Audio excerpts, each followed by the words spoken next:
498.25/2022 OCP and zoning bylaw amendments for 153 3rd Street in electoral area H. The proposed bylaws and related information, including written comments received to date, are available for review on the Regional District's webpage. At this public hearing, all persons wishing to speak will be given an opportunity to do so and are asked to commence their remarks by stating their name and address. Written comments may be submitted before closure of this hearing. Anyone wishing to speak at this public hearing is asked to do one of the following. If you're participating by a computer, please click the raise hand button, which can be found in the participants panel on the bottom right-hand side of your computer screen. This will indicate that you wish to speak. If you are participating by a phone, please press *3 on your phone's keypad. This will also indicate that you wish to speak. Having indicated that you wish to speak, you will then be placed in a queue until you are invited to speak. All speakers will be restricted to a time limit of 5 minutes until everyone who wishes to speak has had an opportunity to do so.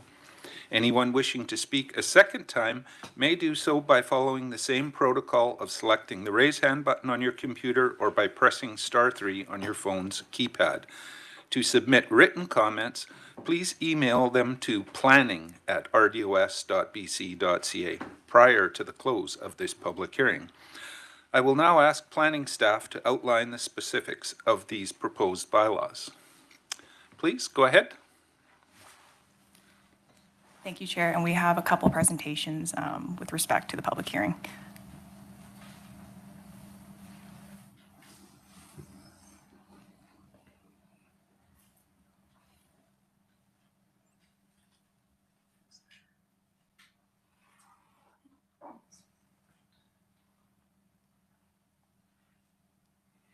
Or not. Perfect. There they are. Okay, for the first file, this is a proposed zoning amendment, 2800.21, 2023, for the property at 7762 Island Road in electoral area C.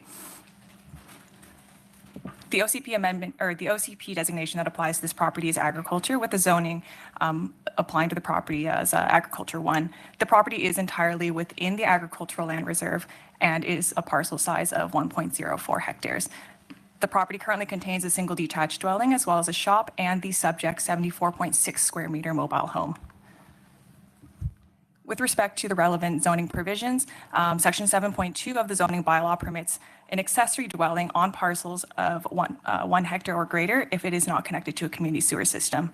A maximum of 1 principal dwelling unit and 1 accessory dwelling to a maximum floor area of 125 square meters is permitted on parcels zoned agriculture 1, where the parcel is less than 8 hectares in size. An accessory dwelling is permitted in the form of a mobile home on parcels only 4.0 hectares or greater. With respect to this proposed amendment, the amendment requests a change of the zoning of the property under the Okanagan Valley zoning bylaw from agriculture 1 to agriculture 1 site specific in order to allow the property owners to retain a mobile home on the parcel, which is less than 4 hectares in size. And I'll go ahead and pass it over to Ben Kent for the next presentation.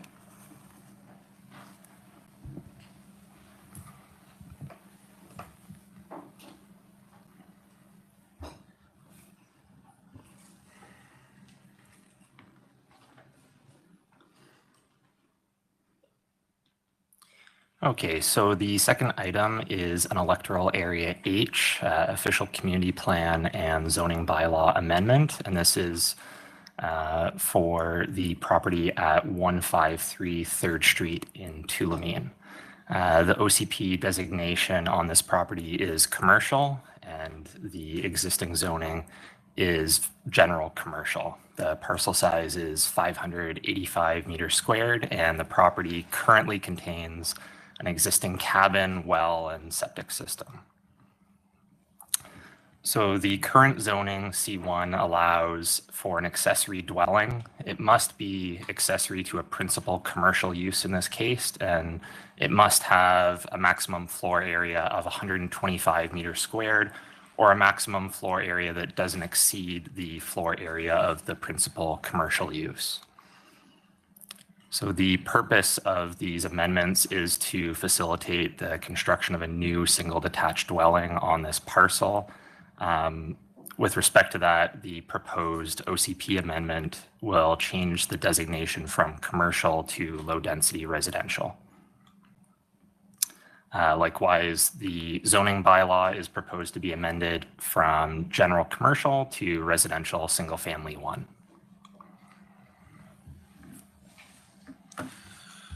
Okay, thank you.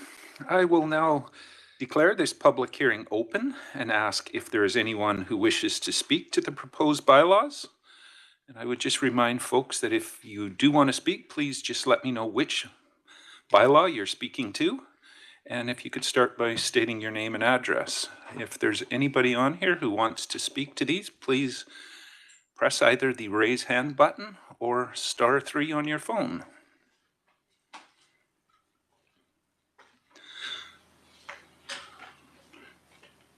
Not seeing any hands. Am I missing anybody, Danny?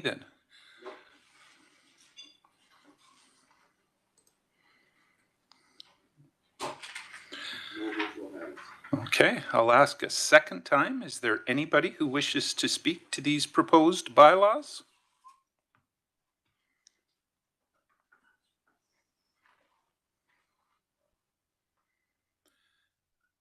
Again, not seeing hands, so I'll ask for a third and final time. Is there anyone who wishes to speak to these proposed bylaws?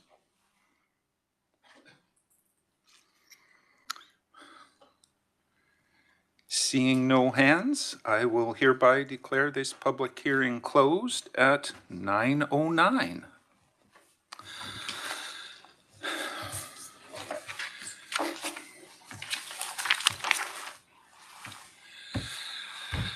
So we can move directly into the regular committee meeting schedule, and I think we start with planning and development.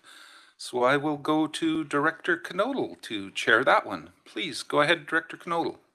Thank you, Chair Pendergraft, and welcome to the second meeting of the Planning and Development Committee for 2023. Looking to open the meeting and call for a move to accept the agenda.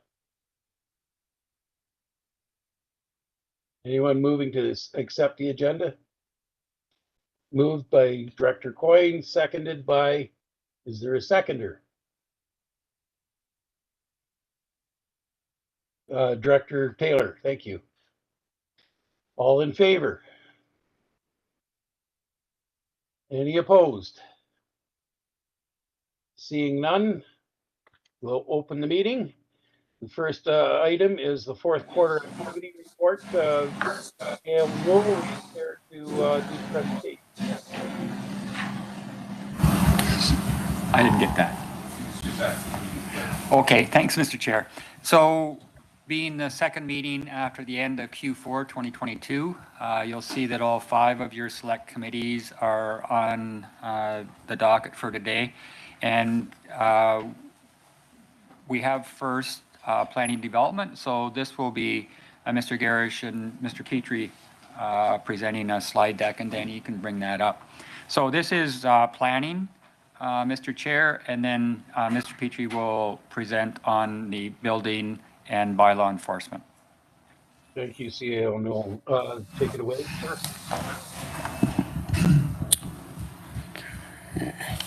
Garish, please.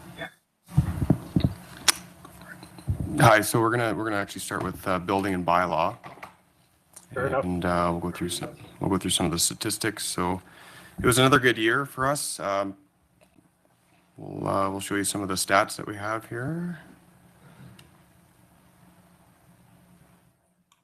with building services. So permits were down actually in 2022 over 2021. It's about a 15% reduction. So that was pretty typical from when I surveyed some of the other municipalities too. But contrary to that, we had an increase in permit revenue and the dollar value. So it's just showing some more complex projects, maybe some larger multifamily buildings, and that trend continued in the regional district as well. So our revenues were very healthy, and we ended up with, I think, our largest surplus that we've ever had. So this is just showing your 5-year, year-over-year graph. So we're about 2.5 times that of 2019, 2 times 2020, and up over last year, which was an exceptional year. And we are short-staffed, so it's been we've had one staff member working a lot of overtime, and thankfully Laura Miller, sorry, came back to help with some of the high season. So, and the growth and the building seems to be spread out pretty evenly. So you'll often find in different years, certain areas will dominate, where this year was a pretty even growth all around. So just demand everywhere. That's a tough one. So the blue one was last year. So you'd have to correlate the graph lines for year over year. Just another graph on the dollar fees that we received per month. But, so this one's another tough one. If you really want to get into it, I'll send this out to everybody, but you can kind of see where the variations and drops in permits were. So these are the different types of permits. The biggest drops are in renewals and deficiencies. So that's largely due to being short-staffed. That's the stuff we do in the winter. You try and catch up with the ones that have gone derelict.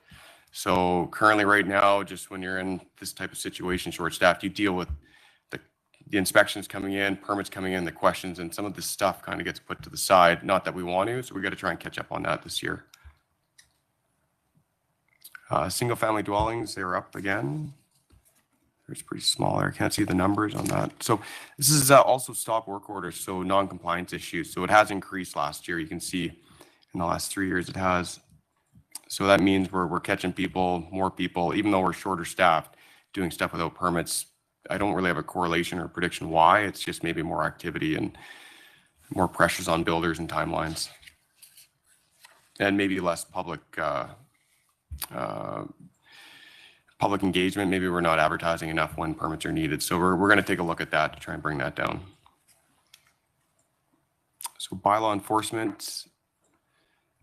So we received 108 complaints and resolved 163. So we added a new staff member that's assisted us with closing more files than we opened last year, which is a good sign. We still have a decent amount of existing files. They're pretty complicated, and a lot of them will probably have to come in front of the board for some direction. The majority are land use complaints. You can see 36 at the bottom. So those can get complicated as well. We've got to bring the planning department in and help us decide on the compliance and then compliant pass with the property owners. And this is a bright side. So we've been using small claims court more to collect on some of the fines that we issue. Of course, fines are a last resort. We don't go to those right away, but using small claims court really does give us some teeth to try and get some compliance on some of these matters versus going to the long form court format, which it can take years to get compliance from. So we try to avoid that, and using this has been pretty successful this year. So the bylaw officer and animal services contract, we put out the RFP. I think we gave you an update on that last meeting or the one before. And we only had one bid on the bylaw officer services, which was $287,000. So it was about 2.5 times what our existing contract is.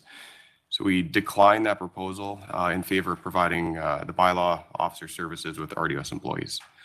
So it's we feel we're going to give way better value to the public, and we'll have a more consistent and more control over enforcement. So the animal control RFP received one bid, and we're currently working on the details with that contractor to try and get a contract in place by April, and SOS has agreed to cover that until we get something in place. So we're thankful for that.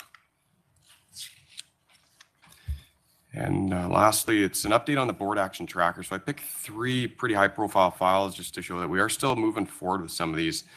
1825 Green Mountain Road, that was the one that there was a drainage issue, and I believe Modi flagged us as being, the house was deemed unsafe by the geotechnical engineers. So their lawyer provided us some correspondence that they've had a differing opinion.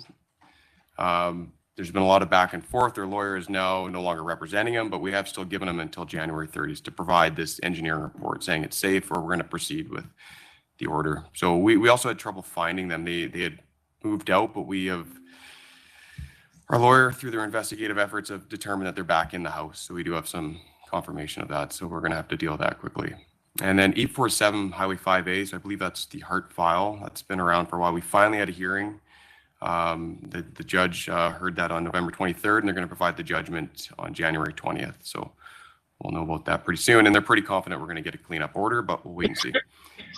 2811 Princeton Summerland Road. This was a tenant that built some structures without a permit. The owner was finally able to evict the tenant and they sold the property. We did put a notice on title, so the new buyer was aware that there were some deficiencies and they're currently working on getting compliance. So that's my update on that area. And I think we're on to Chris here. Mr. Garish, please. Sorry, Chris, I can't. There's a few questions in the boardroom here, Director Knodel. Would we prefer to finish both of these and then go to the questions? It's relating to the last one, so maybe Director All right. Roberts had his hand up. So. Go ahead, Director Roberts, please. Thank you to the chair. My question to staff is just, as I see that you've got 3 that you're working on there. Now, I know that we have one that had gone through the process and then it would have in 2022 gone to the taxation. Now, is that when that's in a process, is that considered when it's been put on, added to their taxes? Is it something that's considered ongoing, or is it just become another file if the taxes aren't paid?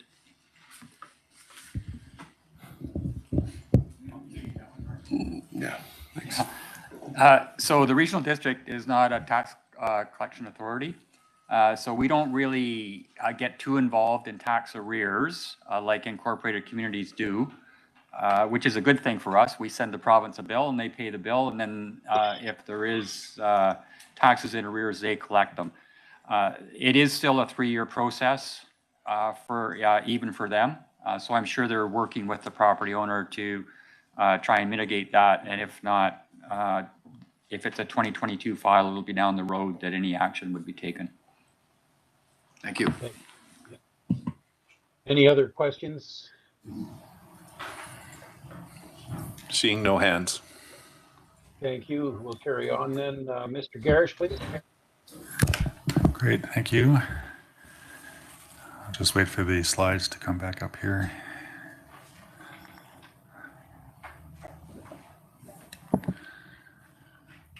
All right, so for planning, this kind of gives an overview of our activity in 2022 versus the last 5 years. We generally try to group these into applications submitted directly to us or referrals that we receive from other agencies seeking comment from us. And so you can see here it's a little bit, well, marginally slower than 2021, but kind of in line with 2018 and 2019 before COVID hit. Somewhat similar to what Mark was saying with building, you can see that the activity here by electoral area is generally consistent, at least amongst 4 of them. Although surprisingly, D seems a little, I'll have to check that. Seems odd. And I know the board had previously asked for us to give updates on delegated DVPs as part of the quarterly report. So that change came in June of 2022. We had 58 over the course of the year, but 30 came in since delegation was approved by the board. And 12 of those 30 have been issued under delegations. I think it's about 57%. The other 9 were brought to the board, 2 are on the agenda today, and the others are still in process coming forward hopefully soon. So as you can appreciate, the numbers of delegated DVPs are getting quite large now. So I'm not going to go over each and every one that we issue. I just picked the most recent one as an illustrative example. So this was from Area H, Princeton Summerland Road area for a property that was seeking to put a new garage in. Zoning required a 4.5 meter height maximum for that structure. They wanted to go to 4.9 meters. So you can see here, we did our assessment based on the guidelines approved by the board and deemed it to be a minor variance and approved it under delegation. Moving on to projects. So a lot of these are ones that we obviously have been working on in 2022 and potentially even 2021, which we're hoping to tie up this year. RGS is one of the main ones for us. So we did finish our consultation with the public last fall. We were hoping to get to committee to present the results of that before the holidays, but it didn't work out. So we're now hoping to do that in Q1, ideally a February meeting, but it'll depend on workloads and staff availability for that. Oh, and I should say, yeah, so when we come back with the feedback, we will be seeking direction from the board on how it wishes to proceed based on what we've heard from the public and agencies as well. And that's primarily in relation to the rural growth areas. Electoral area EOCP remains ongoing. So main activity in Q4 was meeting with the informal community advisory group that's comprised of Naramata residents that's been providing feedback on the plan and the process as it goes forward. I think that group, they broke down into 6 or 7 different subcommittees, and they've committed to give us feedback, I think this week. And so we're waiting on that and hoping to prepare the draft bylaw, or at least complete the draft in Q1 and go back out to the public for additional feedback based on that. Other bylaws, so soil removal, deposition. So the board did see that last quarter, and we actually just had our public information meeting, I believe, the past week or so. Good questions from the residents up on West Bench, and we did receive some feedback, which we're working our way through, and hoping to bring that to the 2nd February meeting for consideration of first reading. Subdivision servicing bylaw review. So we're seeking help from a consulting team to assist with the completion of the water and sewer schedules. We've got an RFQ out right now, which I think closes this week, and hopefully we can get that moving certainly in Q1. Bring that back to committee for review in the future. ESDP's review, so that's kind of been ongoing. Q4, the ministry awarded their contract to Stantec to assist with the review. Our role here at the RDOS has we've just been liaising with ministry staff and consultants. Now that the contract's been awarded, the consultant is keen to start looking at the DPs that we've issued since the last review in 2017. So we're in the process of getting them those, and they'll do their background and data gathering, and then come forward with some recommendations. Hopefully Q2 will have some more progress on that. Falder zone review, we're still trying to work out the final form of the policy and regulations based on the aquifer study. And because just the length of time that's lapsed since we last did public engagement on that, we're proposing to go back out to the community again just to provide a refresher and update on what the proposed amendments currently look like. So we may come back to committee just to provide some direction on that as well in Q1. And I know this has just been an ongoing item on the quarterly report, but there was no actions in Q4 and nothing planned at Q1 at this point, but we're still waiting to hear from the province on what the intent is with this land use contract, given they all terminate in 2024. So this is St. Andrews for the observatory and electoral area I. And it's a land use contract that relates to DREO and the St. Andrews development.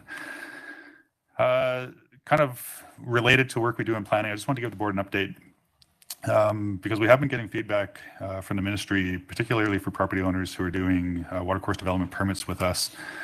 For watercourse development permits, we require, or the legislation requires, that the minister review and sign off on that before we can issue our permit. The ministry is currently advising people it's taking 7 months for them to complete these reports. I've got here pictured the development approvals review process. So that was a process the province undertook in 2019. A lot of changes that come out of that. This is where the delegated development permits came from, the public notice bylaw allowance came from, and within that, the ministry did suggest that a comprehensive review of the legislation related to riparian areas occur. And so that's now actually ongoing. They're calling it, the province is calling it their effectiveness monitoring of RAR and RAPR, so acronyms, that's riparian area protection, regulation, and riparian areas. I'm forgetting the other R here, but riparian areas, we'll just go with that. So as I understand it, the core purpose of this review, and I've got it italicized here, is basically asking the question, is RAPR achieving its goal to protect core riparian fish habitat during development, which ironically is kind of the same question we have about ESDPs. And so I'm very curious to see how this turns out. When the province brought RAPR in 2019, they put a section in that says when a local government is asked by the minister to assist with a review such as what's going on here, that we basically have to help. So we have been asked. So the RDOS is assisting the ministry with that. At this point, it hasn't been a big ask. They've asked for some mapping information from GIS, or Geographic Information Systems folks, the people who put our maps together, just showing where we've issued development permits. And I think it's primarily on Okanagan Lake. And I think they're going to start doing data gathering on that to see what the permit's approved versus what's actually occurring on the site since the permit was issued as a starting point. And, so and kind of related to that, I'm sure you've all saw the news this week that the province has created their strategy for housing. So of course this caught our attention because one of the first things that they appear to want to address is riparian area approvals, and I'm assuming that 7-month backlog. So they've indicated they're hiring 42 new positions. I have no idea when that's going to actually occur and when we could see an improvement in ministry sign-off for our watercourse DPs, but hopefully by the end of the year. And last 2 slides, just tying up some loose ends from last year. So when we brought forward that public notice bylaw to the board, I think it was in August and September. Of course, one of the concerns that had prompted staff to bring that forward was that our advertising budget, at least in electoral area planning, at that point in the year was projecting to finish around 64,000, which was exponential increase over previous years. And we just didn't have as you can see in the blue line here, we just hadn't budgeted for that. And we were having, as you can see also, long-term challenges trying to match up our advertising budget with the costs of doing newspaper advertisements. So with the adoption of that public notice bylaw, we were actually able to wrestle our costs down from what was projected. So I think we ended up at about 45,000 for the year, which isn't great because it was still significantly over what we had budgeted, but it's sure a lot better than where we were trending prior to the public notice bylaw coming in. And the other one too, and again, this just goes back to the ongoing discussions we've been having about APCs, but I just want to tie this one up. So when we had made those changes to APCs and planning staff attending EOCs and the night meetings and how often we schedule public information meetings and where public hearings occur, all these efforts to try to reduce night meetings and staff overtime. So when we had brought that to the board's attention in June, we were projecting at that point about 1,100 hours by the end of the year. But because of the changes that were implemented, and keeping in mind that a lot of those overtime hours had already been logged by June, we were able to significantly reduce, I think by about 330 hours 330 hours here. So kind of a positive, I think, takeaway from those changes. So I just wanted to highlight that for the board, and that's it for my planning slides. And Mark and I are happy to answer any questions that you might have. Thank you very much, gentlemen. As usual, well done. Any questions for our people here? I don't have visuals on the board just yet. No one's here yet. Once again, any questions? And seeing none, I thank you, gentlemen, for your presentations, and we will move on to the second item on the agenda: notification delegation of LCRB cannabis licensing application referrals. CAO Newell, will you please enlighten us? Thank you, Mr. Chair. So first, let me say that took a lot longer than we thought it would. So we had under budgeted time for planning to start with. So as you know, all of our 5 select committees are somewhat flexible in schedule. So we'll just continue to roll with planning, Mr. Chair, and we'll catch up during corporate services. That's more our in-house types of things that we can defer on to another meeting. But I'd like to carry on with the planning one, which we had scheduled to end at 9:30. But this next one is our continuing discussion about cannabis retail outlet location. And this was a project that followed us in from, I believe, back in 2021. We didn't have time to get to it in 2022. And planning had presented on it earlier this year with regards to some regulations around it, but still treating retail outlets like a retail outlet. So this now, and this is a follow-up question from that last committee meeting that planning is going to address. So we'll turn this over to our planning department, Mr. Chair, and they can take you through it. Thank you very much. I assume, Chris, are you doing a presentation? I'm actually going to pass it over to Mr. Wong to present on this one. We've got some slides for the board's benefit. Thank you very much. Go ahead. Okay, thank you. So As CAO mentioned, this is follow-up on the last P&D committee meeting that we had, where the committee had directed us to amend the development procedures bylaw to require that the public notice of an application specifically for cannabis retail stores match that of what we have for liquor applications, as well as to delegate applications for the relocation of any existing cannabis retail store licenses to the CAO as well.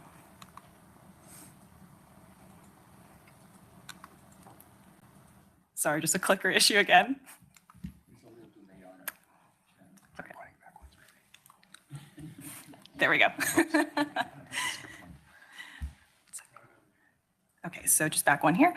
So the Cannabis Control and Licensing Act prevents the BC Liquor and Cannabis Regulation Branch from issuing a license for a cannabis retail store without a positive recommendation from the local government. Now, when a local government provides a recommendation and comments to the Liquor and Cannabis Branch, it does require that we gather the views of residents through public consultation. And with that in mind, that does result in an average processing time of 6 to 8 weeks, because this takes into consideration APC consideration as well as a board consideration of that application. On the other hand, the Liquor Control and Cannabis Act, the Liquor Control and Regulation or Licensing Act requires that an applicant provide notice of a liquor application to the local government, but it doesn't. It allows the council or board of a local government to opt out of providing comment, and that actually doesn't hinder the Liquor and Cannabis Regulation Branch in the issuance of a liquor license.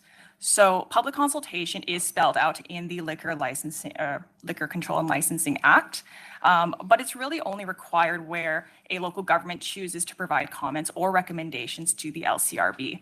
And with that in mind, we see a substantial difference in the processing time being approximately 5 to 10 working days, which equates to approximately 1 to 2 weeks. Now, the regional district has had a longstanding policy of opting out of providing comments to the LCRB in relation to liquor license applications. So that being said, our development procedures bylaw actually does not outline public notification requirements for liquor license applications where they're consistent with zoning. Although that is the case, we have previously provided planning services to the town of Oliver, and we have previously recommended to Oliver Council that the processing of liquor applications include notification, such as the posting of public notice on a subject property, the posting of public notice to the local newspaper, notification letters to adjacent property owners within a 100-meter radius, as well as the notification of, that's meant to say local police and fire departments. So what we're proposing is pretty similar to what has been undertaken in the town of Oliver, being the notification of adjacent property owners within a 100-meter radius. Instead of having a public notice sign, the posting of application information on our website and social media accounts. And instead of doing a local newspaper ad, we would be distributing information through the regional district's mass notification system, which is Voyant Alert. Again, the option does remain to the board to require the posting of signage and other notification. And that's for cannabis. And this is specifically for cannabis in this case that we're proposing. With respect to the proposed delegation criteria, we did bring this up at the last meeting as well, but we are proposing amendments to allow any applications to relocate an existing cannabis retail store license to a new parcel within a 500-meter radius of the current parcel, where that new parcel does permit retail as a use as per its zoning to be delegated to the CAO. And to take it a step further, considering the board or the P&D committee's desire to hold cannabis licensing applications to the same standards which liquor license applications are held, the committee may wish to submit a resolution to SILGA, so that being the Southern Interior Local Government Association, their 2023 annual general meeting for consideration, which would request of the province to amend the Cannabis Control and Licensing Act such that it provides for a mechanism for us to opt out of providing comment to the LCRB with relation to cannabis licensing applications. And so in conclusion, our recommendation then is to initiate these proposed amendments to the delegation bylaw as well as the development procedures bylaw, and to submit that resolution as previously mentioned to SILGA to request changes to the Cannabis Control and Licensing Act. Thank you. Thank you, Ms. Dong. Are there any questions for Ms. Dong at this point? Director Monteith? To the chair, could you remind me which zoning allows for retail outlets or retail operations? Ms. Dong? Yes, so predominantly we would see those in any commercial zonings as well as any town center and village zones. Thank you. Any other questions?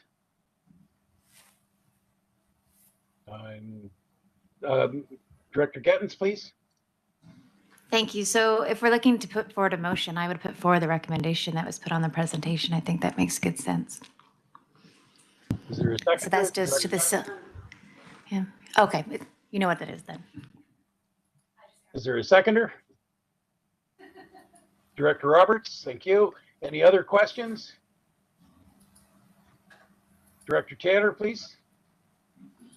Yeah, I'm okay with the principle of the motion, but in terms of the method of informing the public, that's where I have my concern, and I've spoken about it with staff. But it seems to me that we're gearing our notifications to people who formally said to us, we want to hear about this sort of thing.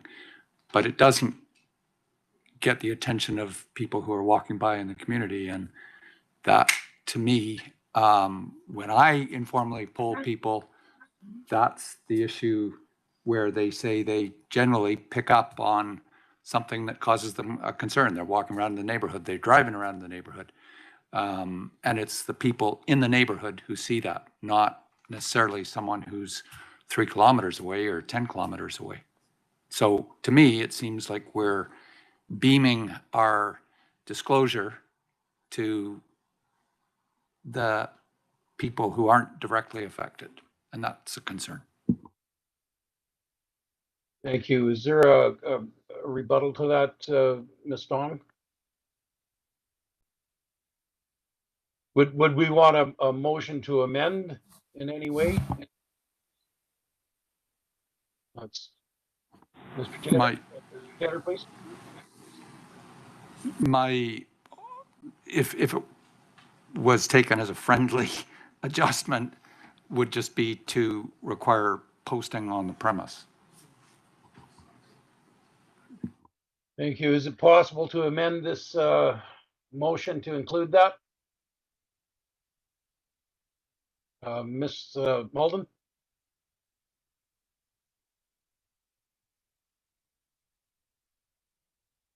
It is in committee right now, so that is something that could be added onto there. It will advance to the board and have proper readings at that point. So now is preliminary discussion. So not necessary to add is what you're saying. Thank you. Director Gettens, please. Thanks. If it helps, I'm in agreement with the friendly amendment, and I still think it stands very well. And you second it. I'll second it. And you second it. What? You second it, has to approve this one. I could say that staff has no objection to that, Mr. Chair, so we'll just make that adjustment prior to bringing the documents forward. Thank you. No. Ms. Helena, Director Konatz, please. My name either today. That's okay, Rick. Through the chair. Yeah, I mean, I think that sounds great. The only thing is that if we wanted it, originally the board wanted it to reflect liquor laws or liquor provisions or however, when there's a liquor store, but the province puts strict rules on liquor stores.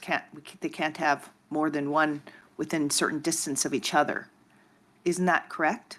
Because I know that Cleveland would love to have a liquor store, but is not allowed to because it's too close to the liquor store that's already set in OK Falls. And anyway, if maybe you already talked about that, but that is the rules with the liquor stores, with the province's rules, the liquor stores. Mr. Garish, would that one be?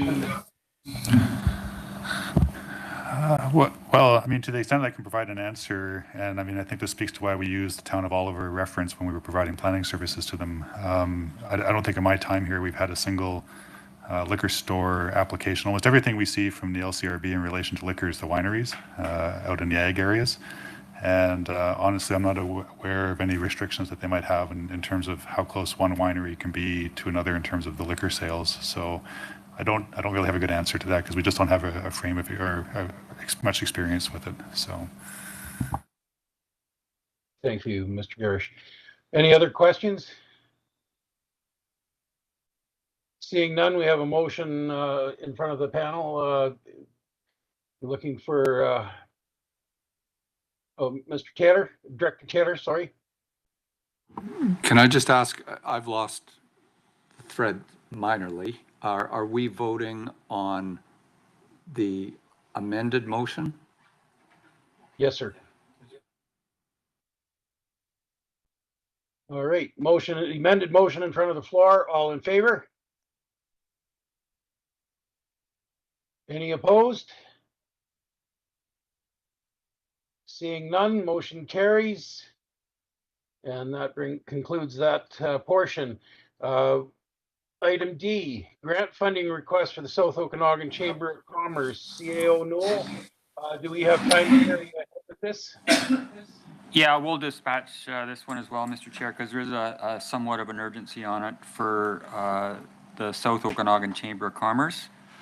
We threw this one on the agenda just because there's 6 of our jurisdictions that are involved in the ask, 2 of them municipal and 4 of them the electoral areas. And then also we do have direct appointments to ETSI, which is the other side of this argument is the chamber looking for a matching grant to an ETSI grant that they received in 2022. So we thought it'd be good if our members had a discussion about this just so they know what each other's doing, determine whether they want to do this collectively or whether they're going to each respond individually. I'm not sure if ETSI has other ways of raising matching funds for this. Not sure about that, but it would seem that if they can't meet the association portion, that their grant may be in jeopardy. So again, this is a request for areas A, C, D, and I, and then the towns of Osoyoos and Oliver, and it's really for a business retention, expansion, and relocation program. And I would see it as a sub-regional ask, so I don't, I think the 6 parties should probably have a say as to, or at least inform each other about what their plans are. And then there's varying amounts that have been asked for from different areas, so that might be a concern. So I thought we'd just throw this on. We don't really have a recommendation on it, Mr. Chair, but I thought the discussion would be good. Thank you very much. I'll open the floor here to comments. Director McCordoff, please. Thank you very much, Chair. The South Okanagan Chamber did come to the town of Osoyoos to a council meeting. We heard what they had to say, and we totally agreed that we would provide some funds to this, provided that the other jurisdictions also were involved. That was what our letter said. And I do know that they have, I think, received the okay from Oliver, Osoyoos, and 2 of the, is it A and I? It's just the other 2 regional areas that have not apparently talked about this yet. So we're in favor of it from the point of view of Osoyoos. Thank you. Thank you. Director Monteith, please. And through the chair, I've also had conversations and fully support what they're doing. I've asked to be a part of the process because my communities definitely want this. So it's something I feel is important. I've already put it in my budget to make sure that I was able to support the project. So economic development is definitely important to me, and this is something we do need to support. Thank you. Any other comments before I do mine? Director Pendergraft, please. Yeah, I will support this as well, but I would strongly recommend in the future people applying for a grant, make sure they got the funding to match in advance of making an application. Coming after the fact, I do not like and probably will not support it again if they do it in the future. Thank you, Director Pendergraft. Any other comments? Seeing none, I did talk to the chamber about this. I almost think they're going to turn into a line item, and they might want to look at that in the future. But for this particular purpose, I most definitely support this program. So Area C is in favor also. CAO Noel, I'm not sure. Does this take a motion to carry it forward for the sub-region? No, this would be each jurisdiction making up their own mind. Each of our electoral area directors has either their own rural grant and aid, or if they wanted to put it in their budget. I know Area I has an economic development function, so I'm sure with the amounts asked for from the electoral areas, they'd find that, Mr. Chair. So we can send back a letter to the chamber just saying that our 6 jurisdictions have discussed it and they're all prepared to chip in. And it sounds like everybody's talked to them individually anyway, so we'll just close on that, Mr. Chair. Thank you very much. All right, that sounds like it brings to an end the items for the Planning and Development Committee. So I will be looking for a motion to adjourn. Move Director Gettin, second Director Coyne. All in favor? Any opposed? Meeting is adjourned. Okay, thank you, Director Knodel. That brings us to Protective Services, and I will go to Director Roberts to chair this one. Go ahead. Thank you, Chair. I'd like to call the meeting to order for the Protective Services Committee. Could I see a motion to accept the agenda? I have Director Gettins and Director Federico. Sorry about that. Could I go to the CAO, please? Thanks, Mr. Chair. So we will get our activity report again in Q4 2022 from Mr. Woods. And then, as you probably know, our Emergency Operations Center and our emergency plan is activated at this point with the slide just outside Karamias and affecting Highway 3, and Mr. Woods is going to give you an update on that as well. So we should turn it over to him, Mr. Chair.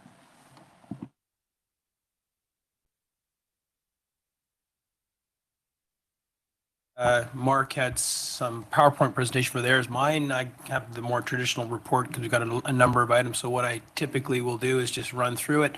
Happy to come back to any item that I happen to skip over, or if you don't see something in there that you'd like to hear about, please let me know. So what I'll do is just start working my way through, and yeah, so Q4 of last year, a couple of things I want to pick up on. So our capital projects group, our project management group, we support the fire departments with some of the projects they've got going on, as well as other things within the community services side. So just this is a placeholder for us to touch base on some big projects we're doing with the fire departments. The most active is, of course, the Apex Fire Station. So the board will probably recall we awarded contract to an architect to do the actual design process. That's ongoing quickly. Lots of work there with the fire department. Their committee they have struck. So obviously it's winter season right now, so it's good timing. And there's a small work window at Apex to do the work. So a lot of effort to keep that ball rolling. The other part of that is the issuance of the construction management services. So a large scale project coming, a lot of good work happening there. So I just wanted to bring back to the board to let them know that it's moving on. Into the training side, and I should say too, on the other projects, a lot of work went into an expansion for the Okanagan Falls Fire Hall. That work is done. It's awaiting budget. The two main fire departments did an excellent job of working into their secondary hall. So our role in that was acquiring tenure with the province, but it's just something I want to bring up, that there's sort of two ends of the spectrum here of real community-based projects, and then with the Apex where they're looking at it as a higher end sort of professional services, both serve the purpose, but the intentions are, the requirements of those services are detailed enough that they've gone into sort of the construction management side. But in the end, though, our role in that is to help those fire departments with whatever services they might need. On the emergency management training side, we have quite an exhaustive process that we go through to undertake training throughout the year. So the 2022 season was very good. Lots of work done there. The other one I want to pick up on is the EOC software. So we were awarded a grant last year. That EOC software is in the final implementation stages, working with Danny and his team and the municipal partners as well. So the idea is that we're going to have an activity in place within an EOC. We'll have that available to other EOCs that are throughout the region, and that software will enable us to have everybody on the exact same page. So we think that tool will help from an efficiency perspective. The emergency management study, and I think the CIO has been giving you some updates on this, but that was awarded to Sundog Solutions not long ago, so lots of work happening on that. We're going to be out on the focus group reviews shortly. So that's working with yourselves, the municipal partners, all the external services, fire departments, et cetera. You probably will have noticed that that is out to the general public from a survey perspective. Lots of good feedback coming in already on that.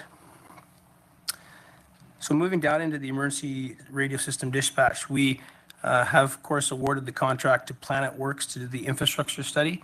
And just to refresh your memory on that, that work was last done approximately 10 years ago. So that's where we look at all of our mountaintop towers, the repeater stations that are within the fire halls, new technologies, anything that's changed on new needs, dead spaces, gap areas. So again, working with Danny and his team on that, as well as the consultant and as well as the fire department and emergency services to make sure we're meeting those needs. But that project has now commenced. The Fire Smart program. We had some very good meetings in the last. Winter's a good time for us to do this work, like lots of things. Of course, we know it gets busy in the summertime. The South Okanagan Wildfire Advisory Group, which is a group of agencies, organizations that are in the position that they can actually undertake fuel modification work, not just Fire Smart work, but actually modifying fuel levels. That group continues to meet. We have Carrie Reese, our Fire Smart coordinator, that's involved in that. They recently had a meeting talking about potential projects in the future. Coming out of that, the Fire Smart Coordinator Group has met. That's really working on coordinating different events throughout the region and ensuring that grants are tapped into and resources are used wisely. And extending on that, we met with the fire departments as well, and then local committees, just to make sure that they were fully in the loop of what that Fire Smart program has access to. So we had a really good turnout on that. In fact, we put that out through an information release just so the general public knew that that work was going on.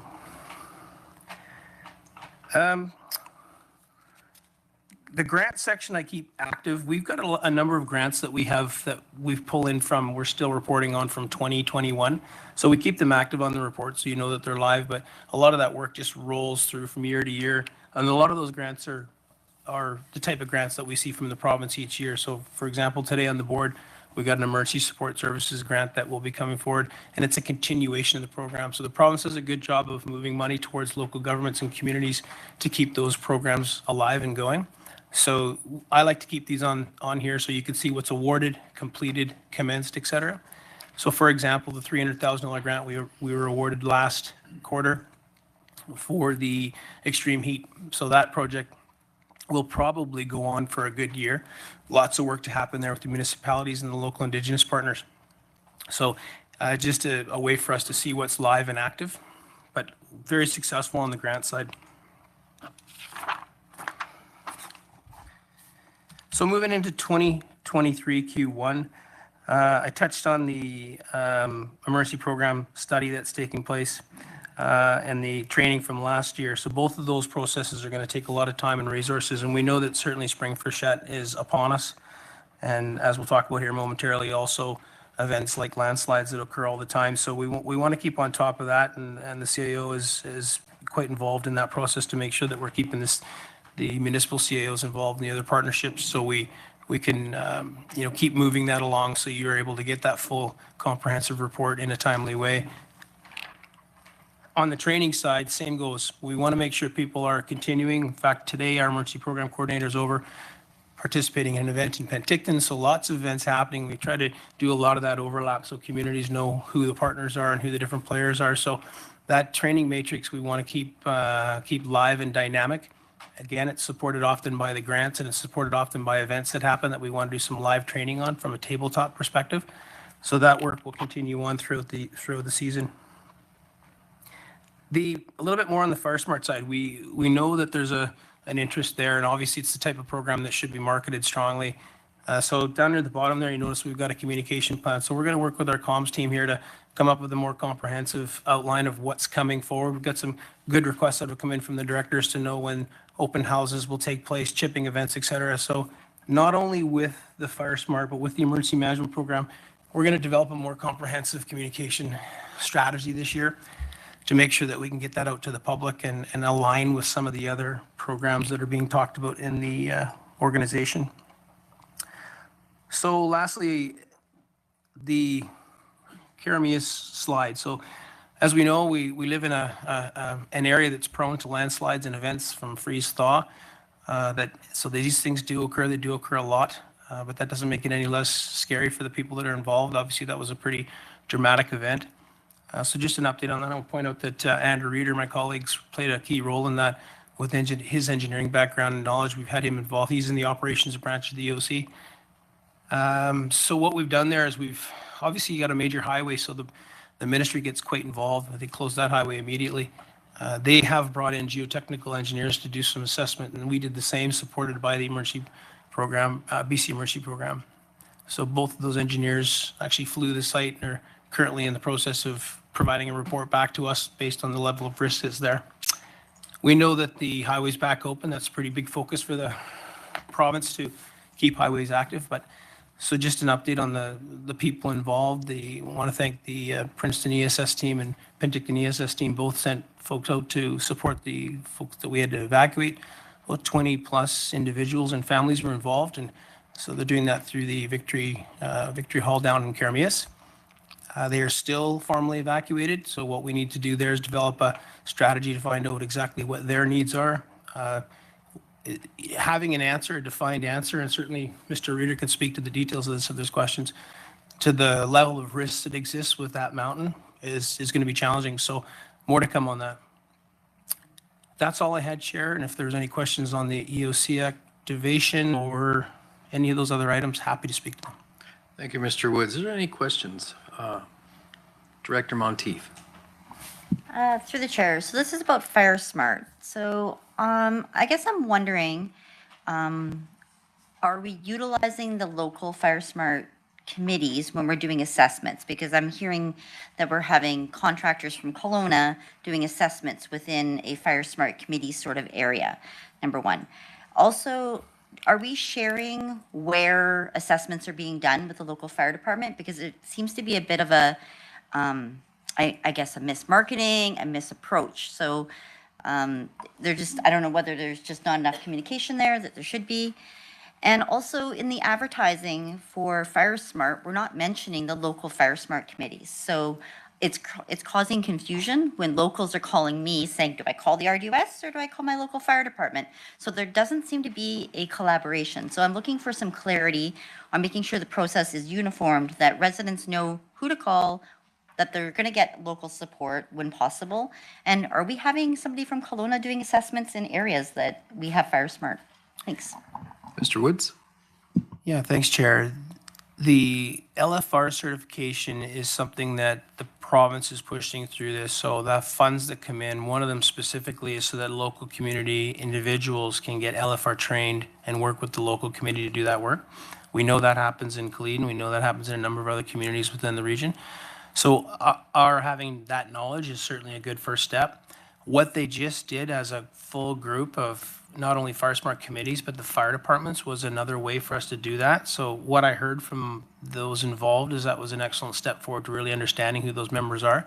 We use contractors from wherever we can when we need them if we don't know about other contractors.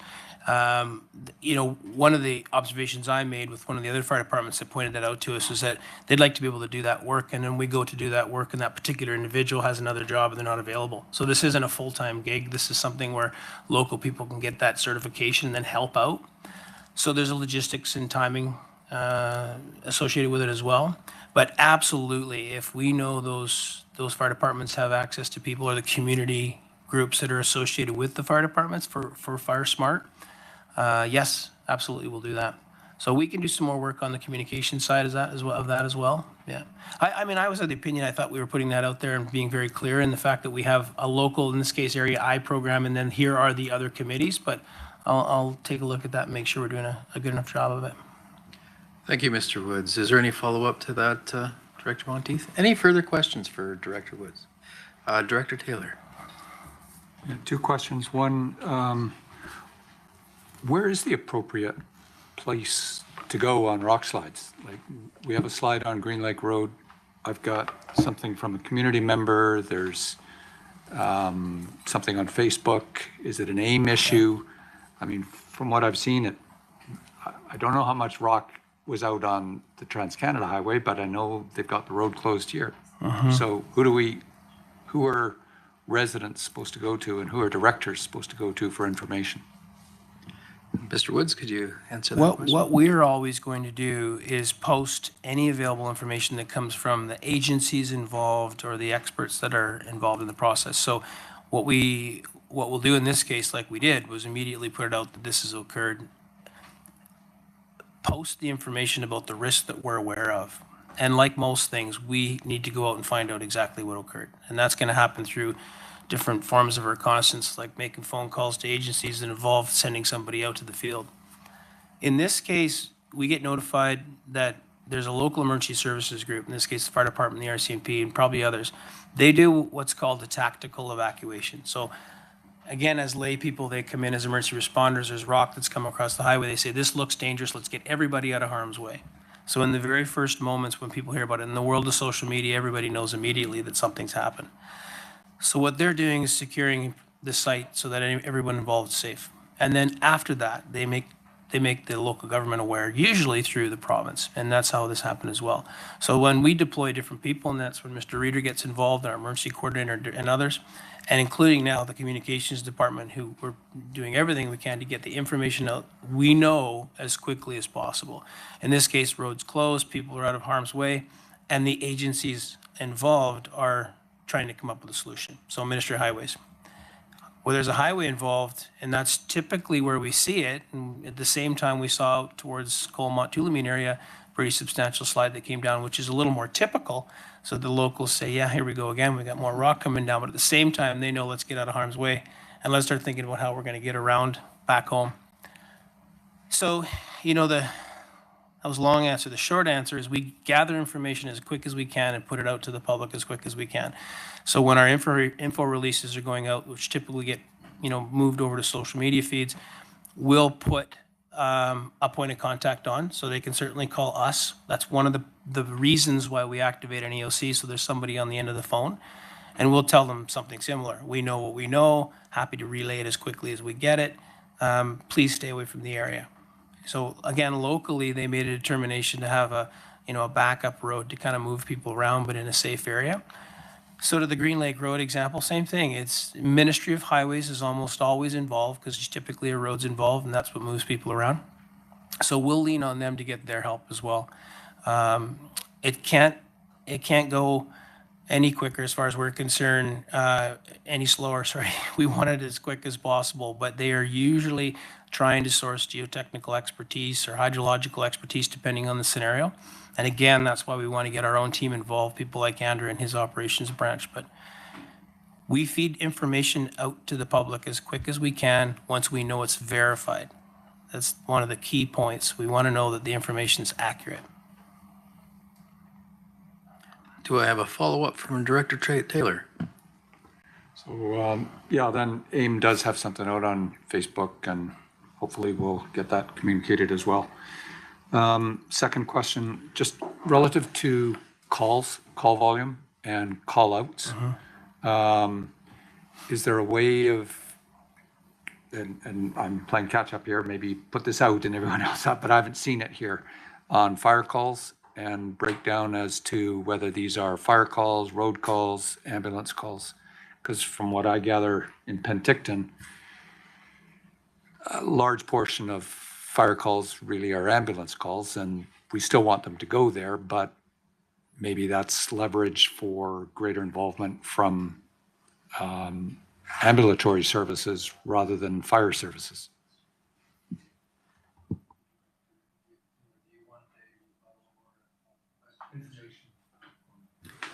Sorry, it didn't work there then. Mr. Woods, do you have any response to that? Just for clarity, Chair, so are you saying you'd like to see the statistics of 911 calls and a breakdown of what they are? Maybe that's a place to start. Yeah.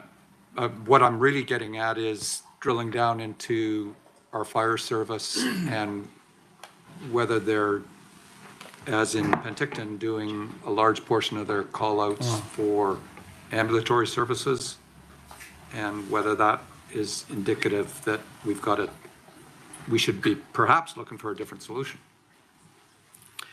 Thank you, Director Taylor. I have a question from Director Miller. Thank you, Mr. Woods. The recent rock slide, what would the time be from the event occurring to when something was stated publicly? In this event, I'd maybe push that question over to Ms. Malden. I don't know when you actually, if you know when we put the first post out for the Area G event. We put the first post out. It was approximately 4 o'clock on the day of the event. We were informed immediately. And so we communicated out as soon as we were made available or made aware of it. It's on our website as well, in various different areas where people would find it. So what time were you made aware of it? I'd have to go back and look. I think it was within an hour prior to putting out the information. It sort of came in during a meeting, and we stopped the meeting and dealt with the information that we had. There was a few requirements to make phone calls to confirm that the information was accurate, and then we put out the release. But I'd have to look at the exact time. Certainly, but it was within the hour? I believe so, yes. Okay, this is the reason I do ask that everybody seems to be a community journalist now with social media. And I guess I learned that firsthand when the fire down on East Side Road beside Mike Pierce's old place. I was there just through sheer luck, for lack of a better word, driving by at the time. I was there before the fire department, so I snapped photos and thought, well, I'm going to go back to where I work and post them online.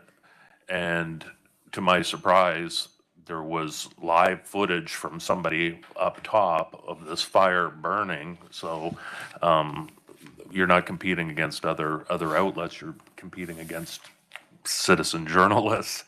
My second question is, I believe it comes from the regional district, but quite often sends out fire calls within a 24-hour period. And it seems to be touch and go. Does that go out daily to all our member media outlets?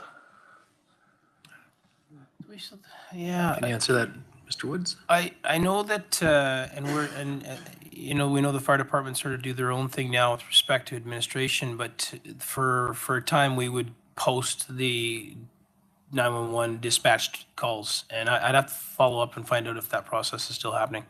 Because it's my understanding that it's spotty. It used to be daily, and I think people are interested in fire calls within. It's not breaking any confidentiality, but I think everyone's interested in the. Yeah.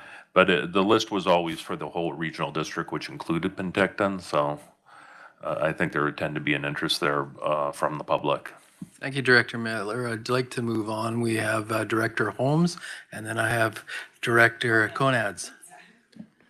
Yeah, just a quick comment that, highway information isn't our responsibility. And it's fine that I think that we provide supplemental information, support whatever the province is putting out, but, you know, we're in that support role. We're not the lead agency, and we need to keep that in mind. And you know, otherwise the onus is going to be on us, and the expectation will be on us to be providing that information firsthand, and that's not our role. So I think we should keep that in mind. Thank you, Director Holmes. Director Conans? Thank you, Chair. I'd like to go back to Director Taylor's comment, is where he was mentioning, is there a way to find out what percentage of calls are going out to medical calls? Because the ambulances our ambulance service has been depleted so much. And I think this is something, unless it's, again, I haven't been around for quite a while. Have we already sent out something to UBCM concerning this deficiency in ambulance calls, and it might help us if we can get some numbers such as Penticton has gotten in our latest safety report, where help me, Penticton counselors directors around the table, is it 90% are medical calls for our fire? It's over 50% are on medical calls for the fire departments, and we've got numbers from the RCMP on regional calls, but we don't have any data collected on medical calls for fire departments in the rural areas.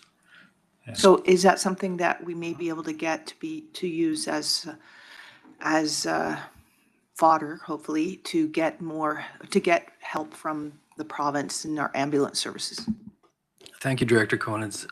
Mr. Woods? Yeah, knowing we used to produce that, and again, there's been a change in the last few years, but we can go back and find out if that data is available and publishable and bring it back to the board. Perfect. Thank you, Mr. Woods. I can add into this as well because of my day job. First off, in regards to Director Taylor, in regards to timelines, it's also good when you know your local emergency services and you get to develop those relationships. So for instance, on the slide call, I had calls from the RCMP at the exact time that they were starting to do the tactical evacuation. I then had the follow-up, which ties into what Ms. Malden was stating, that an hour later I got a call from our local ES in regards to what has happened and what the outfit was, the RDOS was starting to put into play. And then I got the follow-up and communications with Eric. So it was very timely, and it was done in a succession that made sense. And again, just to follow up on Mr. Woods, we did have our Karamias team was the one there at the ESS, supported by Princeton. And they had to use the photocopier at their own home. So I think they would like me to make sure I make mention of that. Going back to Director Conan's question, I have actually put in, and it's in today's agenda, to have a SILGA submission in regards to the support financial for pre-hospital care for our local fire departments, rural and remote. Ours, as you talk to each one of your own fire departments, you can get that information. And of course, that was traditionally coordinated through the ES program that we have here. But now because of the difference in administration, so you can get it from your individual fire departments, what their calls volumes are. And we've known that Karamias, that the fire services first responder program is brand new. And we've already doubled in regards to the pressure on the local taxpayer, where historically we had full coverage in our community, we no longer do. We're maybe working in that direction, but again, I think it's important, and so I brought it up as something to move to SILGA, so just so you know. Director Bloomfield.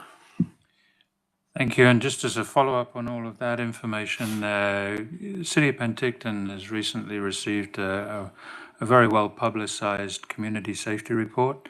It was a 200-page report, very deep, very costly, and if there is an interest from the regional district, we could probably arrange for a presentation of that report or some of the content of that report at a committee meeting at least, and so to see if there's any interest in what we're doing in Penticton, because it does certainly affects the neighboring communities around Penticton, and it affects the regional district as a whole. So if there's any interest, then please let us know, and through whatever channel, through the CAO or myself, and we'll arrange for, or I'll see if we can get a presentation of that report at this committee. Thank you, Director Bloomfield. Is there any more questions for Mr. Woods? Not seeing any. Do we move on to any further items? Or That was it for your agenda, Mr. Chair. okay. Director Taylor, sorry. No, there was an offer. Yeah. I'm just wondering if we need to address the offer.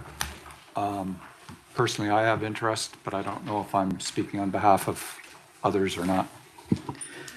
Will you make a motion to accept the information and ask the RDOS to reach out to the town of Penticton to share their information? City. Oh, really?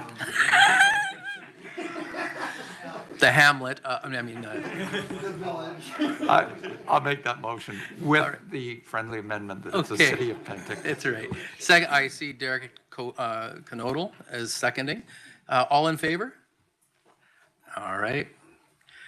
Do I have a motion to adjourn since we finished all the business? That's Director Spencer and Director Pendergraft. Spencer, yeah.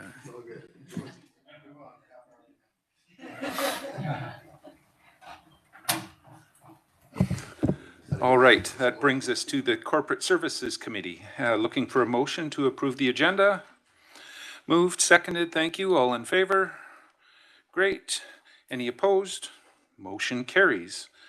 We do have quite a lengthy agenda, and we may have to make up some time here, so we'll go through them reasonably quickly, but still thoroughly, starting with Silga, CAO. Thanks, Mr. Chair. So Silga is in Vernon from April 25th to 28th this year, and they are calling for resolutions. And we have what I believe may be 4 that we're interested in. So these are still in the formation stage. We don't really have to wordsmith them today. If we get some indication that you're interested in sending them, we can put them into the prescribed resolution format for Silga and bring them back. We have to have them in by 4th. So there are 2 meetings in February that we can still discuss these. The one that we had from administratively was the one on BC Transit, and that's about, we talked to the minister at UBCM about this in 2022, didn't get much of a response, so we can try a resolution and see if the rest of our colleagues would be interested in that. But it's really about the rural portion of the BC Transit share and whether that should be higher for rural areas that don't have the volume to contribute to regional transit programs. So that's one. There was this one that Director Roberts is now floating about pre-hospital care training for rural fire departments. And he had proposed wording. We can tidy that up and put it into the right format, but I suppose, Mr. Chair, we should discuss that to see if the rest of committee is interested in forwarding that. Okay, I'll go first to Director Roberts. Thank you to the chair. And again, it was in regards to the costs of training and deployment in regards to actually attending calls, the overall cost and the pressure on local community. Okay. Director Coyne? So I feel like we're playing right into the hands of the province here. I really do. BC Ambulance Service has been underfunded for decades, and you know that as well as better than anybody. And the larger municipalities have had to justify the costs of their fire service as we get better at building homes and buildings that don't burn down. So they've been putting them on medical calls. And now that's trickling into our neighborhood. And we are now picking up the slack for the fact that the province does not fund BC Ambulance adequately enough so that they can keep personnel to man our rural ambulance stations. So here we are, now discussing whether or not we want to go to a regional group to take it to the province to say help us fund our fire services to act as BC ambulance. That's what happened years. We at one time all the fire departments were the ambulance service, and the province said no, we're going to step in and do this, and now we're almost right back where we started with no funding. And I'm not saying we shouldn't force them or get them to pay their share of this, but I think we are going down a road right now that is slippery and dangerous if we expect the province to maintain the BC ambulance service. So I'm just putting that out there.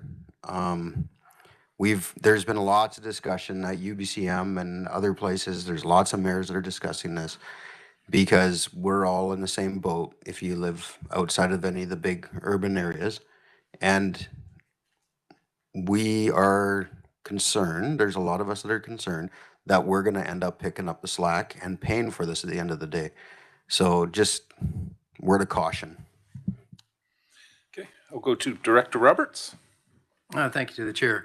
And that's exactly why it's important in regards to wordsmithing. Again, we're talking fire first responding that we already do, and I did mark down that it was remote and rural, more dealing with our volunteer outfits that are being stretched and stressed. I was kind of keeping it away from village and city departments, and also that we're not talking about transport, we're not talking about the rules and regulations that right now, of course, that BC Ambulance is the only organization that is allowed to transport pre-hospital care. We're just saying in regards to the increased pressure on the taxpayer in small communities that's been increased in the midst of this particular, not only a large amount of crises that we've had recently, but a long outstanding payment structure and underfunding of the ambulance service, which again, they are in negotiations right at the moment, and there is a piece out for ratification to the membership. But I still think it's a necessity to look at how do we be fair and equitable, because again, these are fire departments and we're pulling them away. We're pulling them away from their day jobs, the volunteer outfits. And again, I'm highlighting more the rural and remote volunteer outfits that it's affecting, their ability to have an income at their own homes. It's pulling them away. They care about and want to support their local neighborhoods. But again, we don't want to replace BC Ambulance, but also a lot of our rural and remote communities are beyond the reach, and the financial sustainability of putting an ambulance station there. So we depend on communities having brigades and support groups when you're greater than 20 minutes to an emergent call under Code 3, which is lights and sirens. And, there's nothing better for a paramedic when we arrive that we know, even if somebody's just holding the door, gives us the information, it expedites the call because we have great distance to travel, and to have that kind of support. But that is, again, a part of the pre-hospital I would say mandate of the province. So I'm trying to look at how do we move to a model that's not taking over for BC Ambulance, but being supportive. Because again, it's a unified governance when you deal with emergency services, because we are working with ambulance, fire, search and rescue, and the police. So it's, how do we look at that model and have support for our local volunteers? Thank you. Okay, Director Bush? Yeah, so Hank, to put it simply, is that right now our fire rescue and first responders are called outside of our fire district mostly for vehicle accidents, and that's the major thing now. But it's all us local residents that are paying for this, and it shouldn't be. It should be the province paying for it. Anything outside of our fire district for sure, because it's just not right. Like, well over 50% of our calls are motor vehicle accidents outside our fire district area. Okay, Director Federico? Thank you to the chair. So I'm in agreement with this. We've had our fire department who's been on scene for a call, and they were up there for upwards of a couple of hours through dispatch. Dispatch was like, I don't have an ambulance assigned to you. The patient wanted care. And then a couple of the firefighters afterwards were like, why did we have to stay on scene? We were there for a very long time. One guy lost a roast in his oven and some beer went warm. So, yeah. Differences there that we're dealing with, but and it was they had to stay on scene, so it does takes time away from them from being at home, but then there's also on the flip side where you have families where a medical emergency has happened and fire wasn't dispatched, and they also weren't happy because then now you didn't have somebody on scene assisting and helping while you're waiting for an ambulance. And for us in our rural areas, it can take 20 minutes plus to get out there. And if you're in distress, you want somebody there who has their FR ticket, who's going to be able to comfort you and help you and assist you. So our fire departments really are important for those medical calls. But then, yeah, that falls on taxpayers then to be paying for those services. So I'm in agreement that go to the province for that. Okay, Director Bloomfield and then Director Coyne. I think you can follow some of the pain that we've gone through at the City of Penticton and realize that in order to make a solid argument, you need to collect the data, and you need to collect the data on the calls that the fire departments are making and how it's affecting the fire departments to make that case for improved BC ambulance services in your area. And if we did that, if that was done as a collective there for all the rural areas, then I think that would probably be a good thing. But you need the data set. If you're going to make a solid argument to the provincial government, you need a data set to support it. Okay, thank you.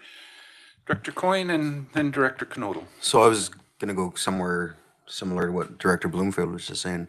Like, if we're going to do this, it needs to be about, one, the data, but we have a broken BC ambulance service, and us funding our fire departments to respond to the calls that BC ambulance service should be able to respond to is not the answer. That is, again, downloading onto the municipalities and the regional districts and the villages and everybody else. And that's not the right answer here. If we're going to have a BC ambulance service, then it needs to be funded adequately. We need to have a BC ambulance service, then it needs to be funded adequately. We need to have ambulances, we need to have workers, and we need to have stations. And that's the answer. It's not, unless we're going to take it all on, because that's where we go next. I'm not against this. I'm just saying we are going down a very slippery slope here. And this has been, especially the last, 5 or 6 years, it's been more and more evident that there seems to be a plan to download this onto local government. And if we're going to take it over, then just tell us we're taking it over and we're now responsible for it. But putting in stopgaps like this isn't the answer. Okay, Director Knodel. Thank you. Through the chair, I kind of agree with Director Coyne on this. But even this morning at 8:30, the Wilbur Fire Department was called to a motor vehicle accident, and their attendance there actually negated a call for the ambulance service. So we're kind of being used by ICBC, I guess, for lack of a better word, to lower costs for the province overall. And when we're attending, when the fire departments are attending motor vehicle accidents, it might be possibly they should be being reimbursed through ICBC and not through the province, but they definitely shouldn't be being used to move the load on the necessity for ambulance personnel. And that's kind of what we're starting to see at this point. Thank you. Okay. Do you have something, Director Holmes? And then I'll go to Director Roberts. So I'm kind of leaning towards Director Coyne on this. We had this presentation from BC Ambulance, a year or so ago about the changes and how that was supposed to help address it didn't matter where a car was, it was covering everywhere. And I know, and it sounded great at the time because Summerland was getting an extra car, where Summerland has 2 full-time cars. But the change is that those 2 cars are never in Summerland anymore. They're always in Penticton. They're where they're needed. Right? So I thought that was supposed to address it now, and I know it's not really working that well, or because we never have a car anymore. But I thought that let's address that rural enrollment through BC Ambulance. I mean, that's what they were supposed to be trying to do. And the other thing is, Summerland has a volunteer fire department, even though we're a larger community. And I would like to speak to my fire chief to know what he thinks of this idea, because I know, those volunteers, they do a lot of training already, and to throw more training on top of that, I don't know how, what's going to do for recruitment and everything like that of these volunteer firefighters. And so my question is, what do the chiefs think? What do the fire chiefs think? I think that's kind of important to know that. Before I go to you, Director Roberts, I'll go to Director Monteith and then. Director Holmes stole my thunder. So first responding is part of their bylaw of what they do provide for their service for the area. So I know with Cleveland Volunteer Fire Department, residents expect that service, and they do like Director Frederico mentioned, having that connection to a local face, showing up, staying with them, being there. So that is important, but I would support Director Roberts' motion if we had the Fire Chief Association as part of that, or having them have some sort of input into the resolution, because they could have some good ideas on their capacity, as Director Holmes mentioned. And I think that it's important that we ask them as managers to have an input into the resolution, just to kind of make sure that we are heading down the right track, because I know for years, Caledon, one of their largest call-outs was first responders. And then they went through a time where they weren't getting called at all. And they were wondering why they're training for something they're not being used for. And then all of a sudden they're getting all these ICBC called outs, and now they're not feeling like they're adequately trained. So we've had lots of misses on the training, and I think that having some clarity is important. And I think that we are going on the right track with making sure that we do bring a resolution forward. I'm just not sure whether we're going the right direction. Okay, Director Roberts, and then we got to make a decision whether we want to. Thank you to the chair. I think we're also kind of losing focus and point on what I was trying to bring up. We are paying right now. We are backfilling BC Ambulance. We are paying out of our taxation with the increase in calls, and we have chose to do that of our own volition without putting forward pressure for the province to say, we need some support in regards to us supporting, but you need to do it better with the ambulance service. They do go glove in hand or hand in glove, whether or not we at the same time put a motion forward in regards to what we want to see with BC Ambulance. And to follow up in regards to Director Holmes' a statement about how things were going to get better and that you got the full-time cars, I completely understand.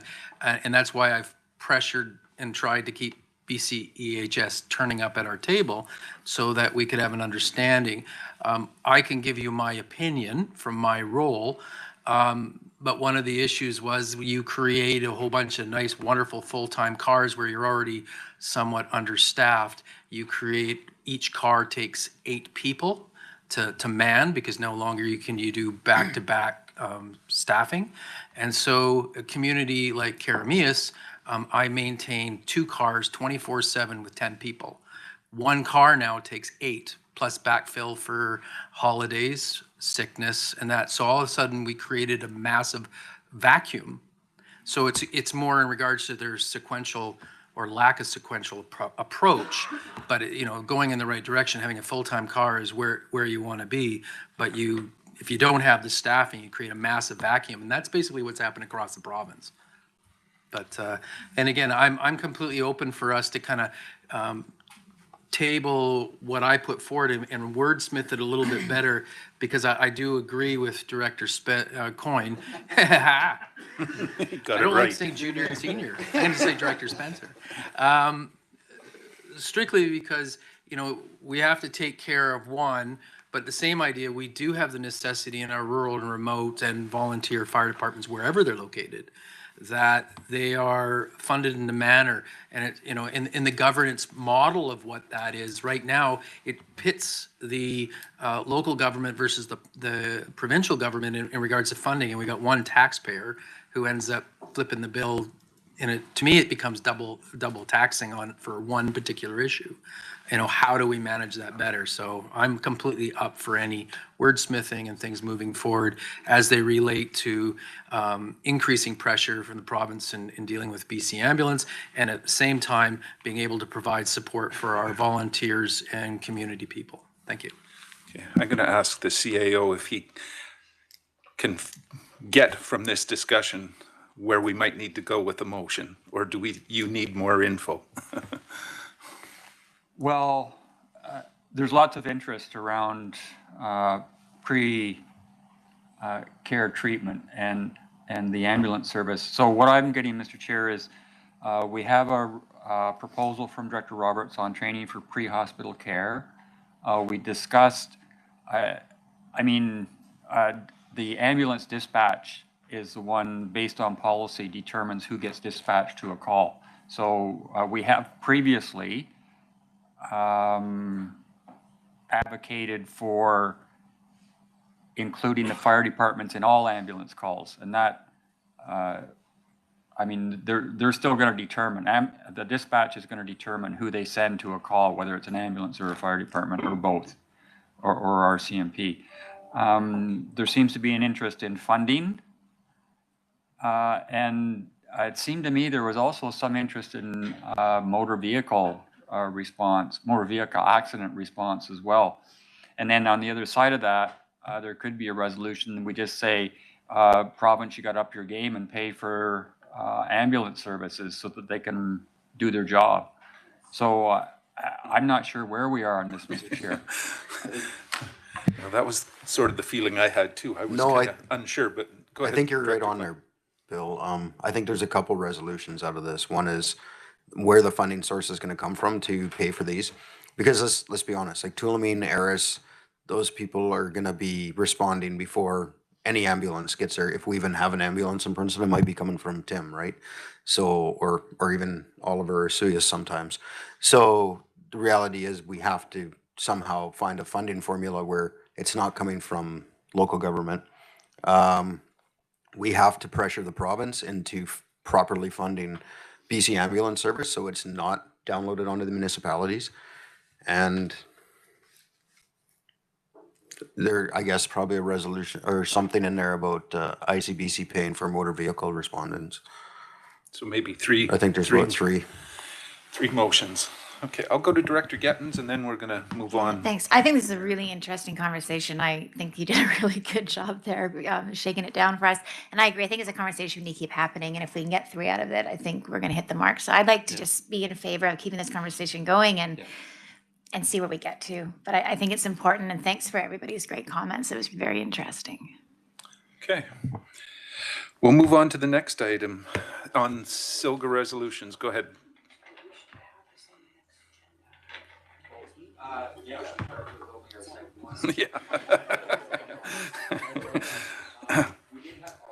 Sorry. We did have that proposal under committee for the cannabis resolution, Mr. Chair. That was sort of along the same, asking them to change the regulation the same as liquor, along with that amendment that we made this morning. So would we like to move that one forward? I think we already moved that. But. I think so. It was done at the board table. Unless there's someone who's adamantly against it, speak up now. Go ahead. And the next. And then so I had a note here. Somewhere I saw that we were interested in moving something forward on the riparian area protection regulation. I'll have to check with Mr. Garish on that. Somewhere along the line, we talked about asking the province to do something with regards to that. So we may bring that one back if he's got something that he wants to bring forward. All right. So this is also supposed to remind us if there's any other issues that we want to see going to SILGA. We've got until February basically to get them in. So if something comes to mind after this meeting, send it into staff and we can start that ball rolling. Next on the agenda, responsible conduct for elected officials, CAO. We had a good discussion. Oh, Mike. Yeah, we had our good discussion on this last Thursday with Reese Harding from Young Anderson.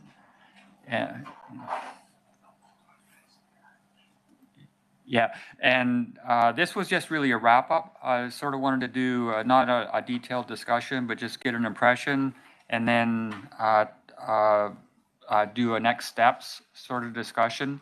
Our intent on this is that we've got the notes from all of the breakout sessions, and we'll be bringing those back. I've got it on our agenda for our CAO group meeting next week, and we'll have a good discussion about it in that forum. And then really what we need to do is determine, are we going to try for a consolidated policy with all of our other pieces of legislation like bullying, harassment, discrimination, and code of ethics, and there's some stuff in the procedure bylaw. Are we going to try and wrap them all into one? And then can we get consistency throughout the regional district with all the 6-member municipalities who each have to address this as well separately into a regional one? So we've still got ways to go on this before we get a determination. I think we've already met the requirement under the regulation that we discussed this within the first 6 months of a board's term. And now it's just determining where we want to go, and it's an important discussion, so it'll take us some time.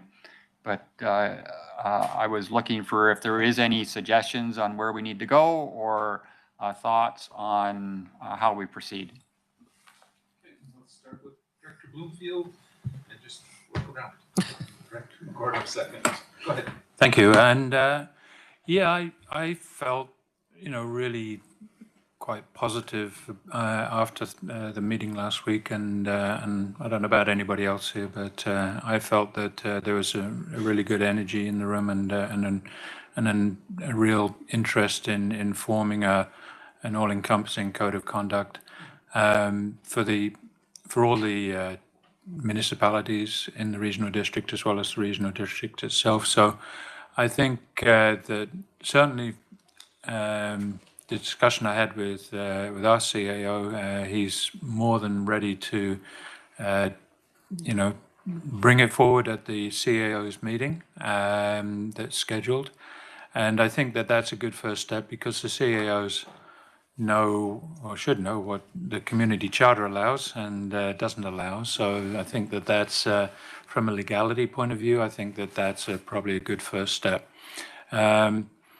I'd be cautious about trying to take on too much. I think, this is sort of territory that is a little bit different. And I think, it's kind of like running a marathon. You do it one step at a time, or, eating an elephant, it's one bite at a time. So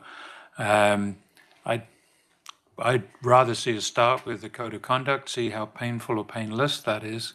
And then if we've got an appetite for taking on more as a regional guideline, then I think, we could talk about bullying and harassment regulations as well after that.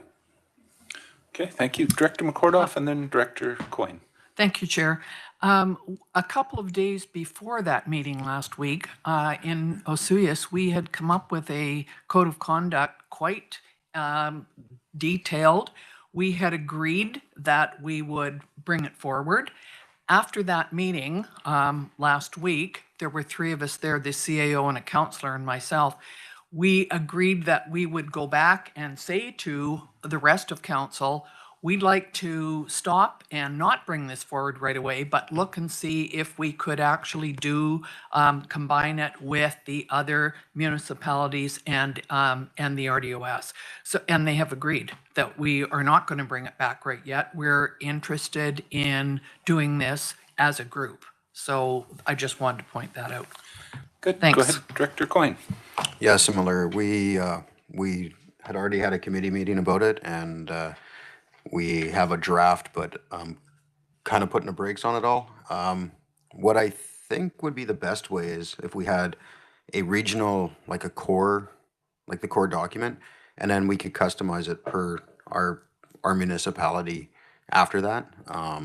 Then we can add stuff that maybe the regional district doesn't want to add or whatever, or the regional district can add something that the municipalities might not want to add. But if the core document itself was what we all adopted, I think that might be the best approach. And that way all the standards are there, and then the extras are up to the municipalities if they want that. I don't know how you guys feel about that, but it's kind of where I'm leaning. That's where my staff was kind of more comfortable than just adopting a regional one, because there could be localized issues.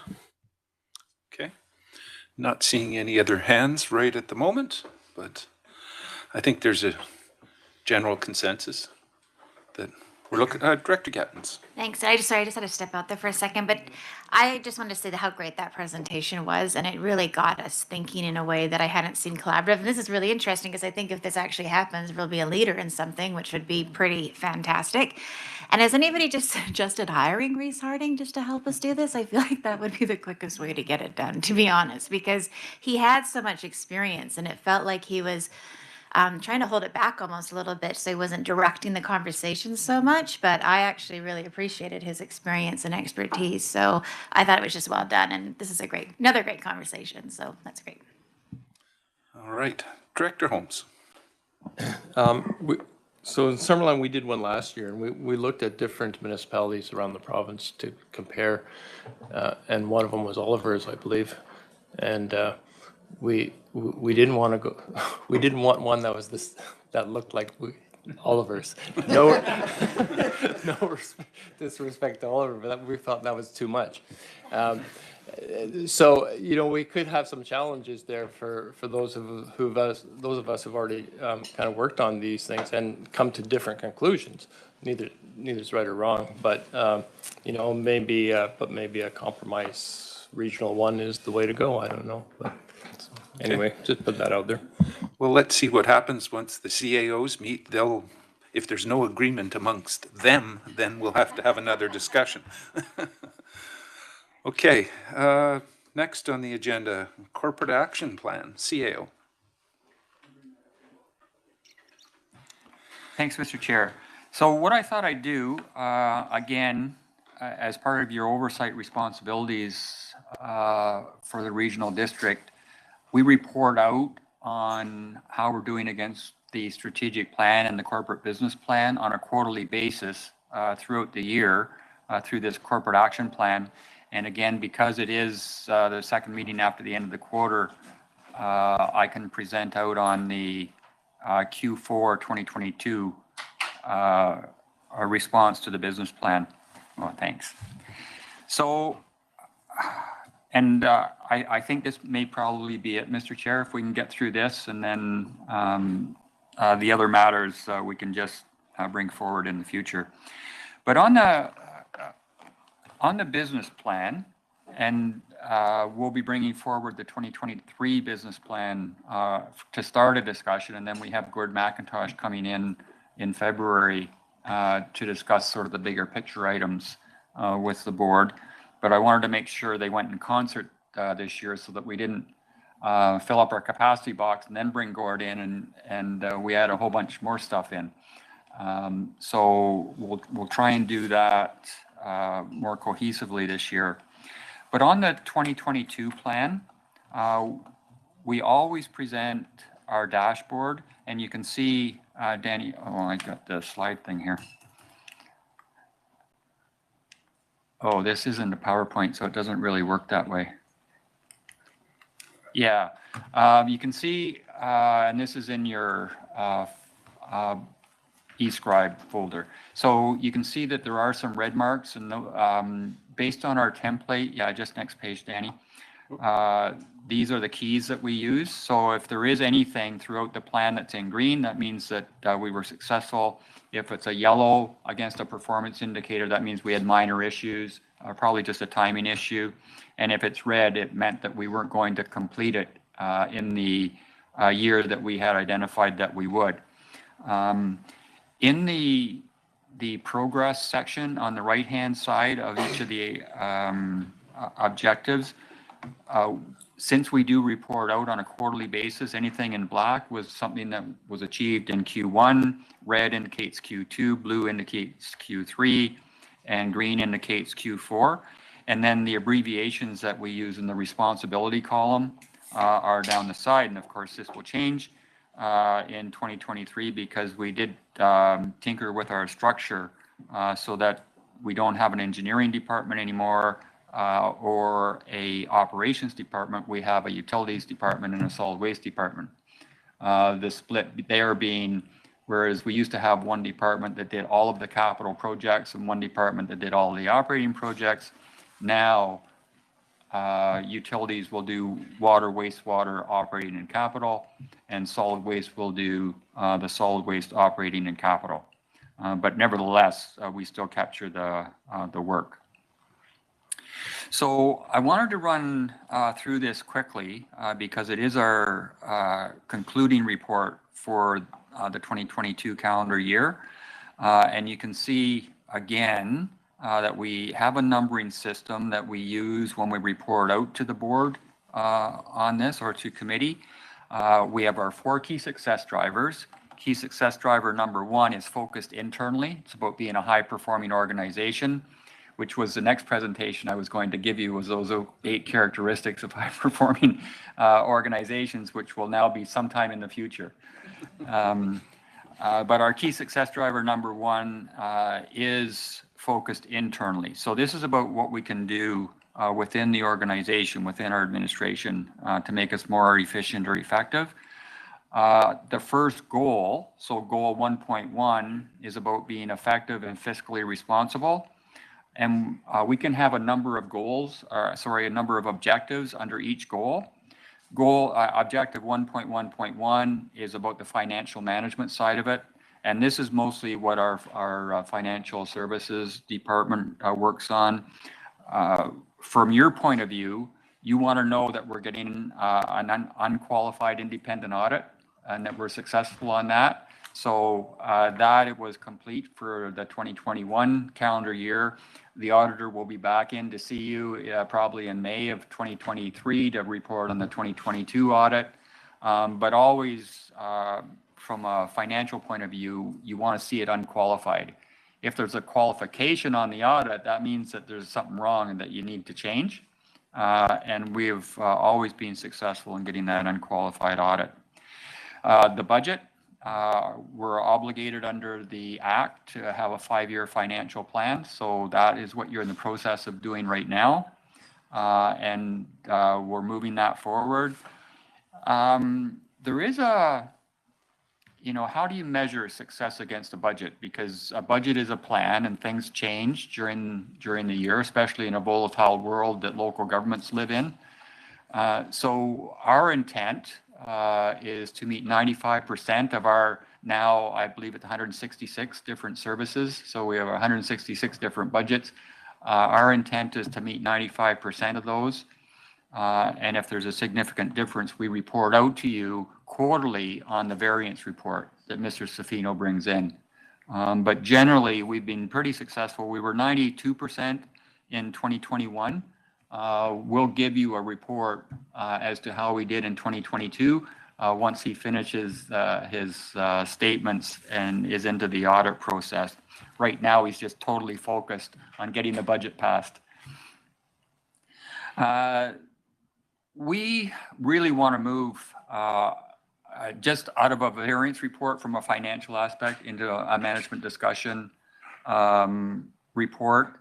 So not just giving you financial information, but also tying in a narrative about how the organization's doing on the projects that are being identified in the business plan and the budget. We tie those together, but we don't have a reporting format that ties it together.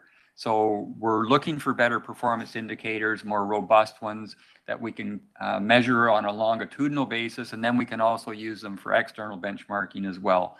So we're working on that. We're making progress. I've made it complete, but you'll probably see it again in the 2023 plan because we want to make it better. Got a question from Director Barkwell. Go ahead. Thank you, Chair. Could you explain what 1.1.13 means? This 95%, you've successfully met the 22 budget and 95% of established services is a goal. Does that mean like you've come within some percentage of the budget in your spending? And, you know, if you wouldn't say being under budget because you found some cost savings be actually a success? Or what is that goal? How do you measure that one? Well, that's an interesting interpretation. We want to get our estimates as correct as possible. So whether it's a deficit or a surplus, probably bad estimating on our part if we don't meet either one of those. We haven't established. I'd say it's material. So if there's a material difference, something really substantive, we would consider that either a success or failure. But we could put a figure on that. For the 2021 performance indicator, really, I just asked the financial manager do we have any really material surpluses or deficits? And he says, well, no, we met what we intended to do in 92% of those services. But sure, we should probably find that. Might be a future discussion. I think it begs an explanation sometimes if there's a material difference in a particular area that I guess, and it still comes down to your subjective opinion of whether it's worth bringing to the board. Yeah. Let me contemplate that. See what that might mean. Director Conants? Just add to that, and also maybe somehow the reward of being under budget. Yeah, you know, I'm sure our financial manager would like to see that. I'm not sold on it. To me, if we're way under budget, it means we haven't done something or that we haven't estimated properly. So I don't know if surplus is really a good measure for us. Yeah. But, you know, that's always debatable. Okay. Director Monteith? And through the chair, I believe we also plan on having a full capacity of staff, which we don't always seem to have. So that would create an artificial surplus, which not, you know, getting the work complete is not really accurate. So I don't know if that's sort of a good benchmark of success. Yeah, Director Barkwell brings a good point. We'll try and put some sort of a figure on that and maybe some parameters around it. Yeah. I personally think it needs to be tied with the actual what you've accomplished, not just the dollars spent. That's where we need to go. So, do you have something? Yeah, well, a little bit of that, but if we're a service-based, and that's how our budget is right? Everything is service-based. If we are going to spend the money, it has to be based on a service. So if we're, I mean, I think it's a good benchmark for finance that they know what they're doing, right? If we're taxing and we are getting surpluses every year, then we have a problem. If we're continuously underfunded in being able to provide those service deliveries, then we're in trouble as well. I think if we're within 95 or even, 90%, we're doing a damn good job at, from the finance side, of figuring out what the cost of providing those services are. It's just throwing that out there. Okay. Quickly, Director Taylor and then Director Barkwell. I was just, while you're dealing with this, the word complete, it can be complete, but did we succeed or didn't we succeed? And I guess I'm wondering, could you qualify that or just think about that, like successfully completed versus completed with issues? I don't know, but I'm just throwing it out there. Okay. And Director Barkwell. I think my point is that the numerical parameters only a starting point. If anybody's worked in a bureaucracy, they know that managers always try to spend 100% of their budget to make sure that they doesn't get cut the next year. I mean, this is the reality we live in. But so that's why I suggested it always requires, the background information. Why? As Director Monti said, well, maybe that position was empty, so that's why you're under. So it's both the numerical part is only a starting point. We still rely on staff for their subjective explanations, and then we consider it. Yeah. Absolutely. Continue on. Okay, thanks. That was interesting. And it is very subjective. So we'll bat that around and see what we can do. We had intended to do a fees and charges policy in 2022 that we didn't get to, so we're going to carry that forward. We do have our fees and charges bylaw, which takes all of the fees and charges from all of our services so that we have it in one document, and that we bring that as a corollary document to the budget so the board can see that if we're proposing changes. What we want to do is put some parameters around the fees and charges into a policy format. So we're going to do that in 2023. We're interested in continuing to develop how we create and maintain reserves. And we got a lot of reserves, both capital and operating. And we did get a reserve policy in 2022. And now we have to figure out how we're going to measure really the limits on that, like how much do we need in each service for an operating and capital reserve, and we're going to try and put that in policy format. So we're moving forward. Still work to do in 2023. Question from Director Gittins. Sorry, just really quickly with that reserve policy, because that's something that I'm really interested in, because I have a lot of services that have great reserves. It seems like a lot of money, but I don't know if it's a lot of money for that service, like with West Mensch Water System, for example. I'm like, are we in a good position or not? Is that part of what will be the policy, is that this reserve is suitable for what we're doing? Because we're always kind of struggling with how much money do we take from the current users now to save up for something that we need later, compared to how much do they pay later rather than taxing us now. Is that what you're thinking the policy will help guide us on? Yes, that part as well. We really need, especially in a water service, we need the local government share if we're applying for grants, because they're always cost shared. And in many of our services, especially our smaller services, we can't even apply for grants because we don't have a local government share. For us to get a borrowing bylaw, by that time the grant window is closed. So we need reserves at an adequate amount based on what we see as a requirement on each of those services. Yeah. All right. Okay. Good. So objective 1.1.2 is about being effective. And so we've talked about the financial effectiveness, and now this is organizational effectiveness. Ever since, I would say 2016, this area has been in a real growth spurt. And it's always tough to manage in a growth economy because the target keeps changing on you. So you grow, you try and staff and budget to meet the growth, and then it grows more. And it has been for the last 6-7 years. And then also we've had those egregious emergency events, and our emergency operations center is activated most of the year now. But what's happening is, and then we had the pandemic and everybody needed to be further apart. So we ran out of space.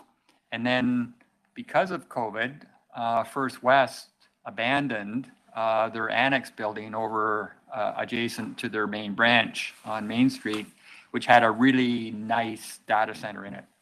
And with all of the improvements that we're going through virtually, we needed that. And they left all their stuff there, which was better than all of our stuff. So with the COVID funding, we were able to take advantage of that. So we've moved our finance and our information services department over to 176 Main, thereby freeing up room for us to renovate or relocate people within this building. So that was key for us.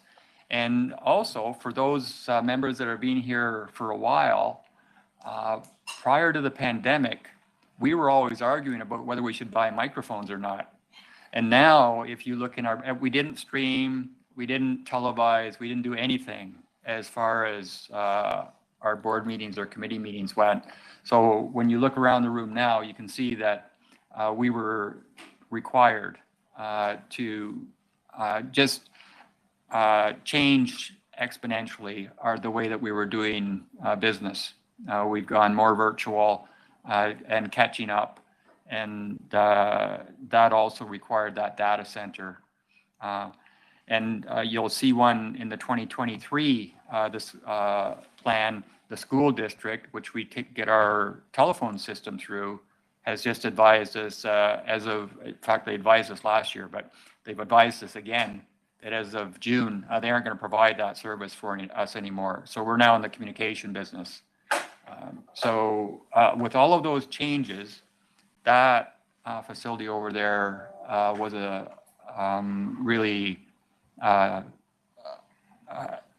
a good move for us. So we're over there and we're in, and we're now offering out to other local governments if they run out of space or if they want to share services, that we're open for that as well.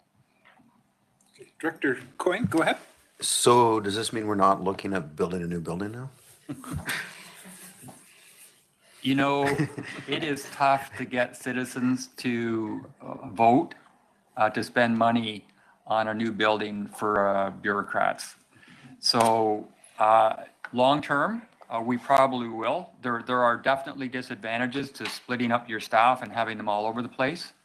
But in the short term, we aren't going to get a new building that we're going to be able to move into. Not within 5 to 10 years anyway. We'll have to keep it in our long range. We do have a space plan coming for you. That was one of the changes in scope that we made last year. So we had a space plan and we expanded the scope, and so that's going to be coming in shortly. Okay. That's good. Continue on, I guess. Okay. Part of our organizational change program is always about trying to meet customer expectations of service. So we do a citizen satisfaction survey every 2 years. That's our policy. We didn't do it in 2022, but we do have it on the plan for 2023. And then what we hope to do is measure our staff perception of the measure of organizational climate against those 8 characteristics of high-performing organizations with our measure of customer satisfaction or citizen satisfaction off of the survey. So we do our staff perception survey every year. We usually try to do our citizen satisfaction survey every 2 years, but we need to do it in 2021, and you can see, or 23, you can see that is red because it was moved. And then 1.1.2.3 is we recognized, I mean, I'm not saying that our customer service is poor, but it is definitely inconsistent. So between our 9 departments, we need to focus on customer service. We hope to get a lot more information out of the satisfaction survey, but hence the Tracy Lorenzen program, who you're going to get involved with tomorrow. She's been through that in 2022 with all of our staff, and you'll see some of the results of that. And then it's into policy development and standards and checklists and all the other things that bureaucrats do. But that is how one of those steps that we're taking to improve customer focus. And congratulations to Ms. Malden and Ms. Morgan for leading that for us and getting us to the point where we are. But I think you'll be very interested to see what Tracy has to present tomorrow. So that's what we intended to do for 2022 is complete, and we'll carry that forward into policy development into 2023. Our second goal under a high-performing organization is to be a healthy and safe organization. And again, don't have any choice on that. That is regulatory. So this is where every local government, every employer is obligated to have an employee safety committee, workplace health and safety committee. So they develop a plan for us each year. Over the last 2 years, it's been dominated by the pandemic, but certainly there's lots more of that. We put employees into unsafe environments, and they have to be protected and wear the right equipment and all that sort of thing. So that's what this group does. There is a report that comes out of WorkSafe BC based on various classifications. So for a municipal classification, they give you statistics on how you measure up against others in your class. What we want to do is always be below the average injury rate for communities. And they bring out a report every July. So in 2022, we were successful in doing that. And that's our what 1.2.1.1 is. That is complete. And then we were flipping back and forth between the communicable disease plan and the safety plan in 2022. Hopefully that's over now, but certainly that was a goal or an objective for us at the start of 2022, just because of the ongoing nature of the pandemic.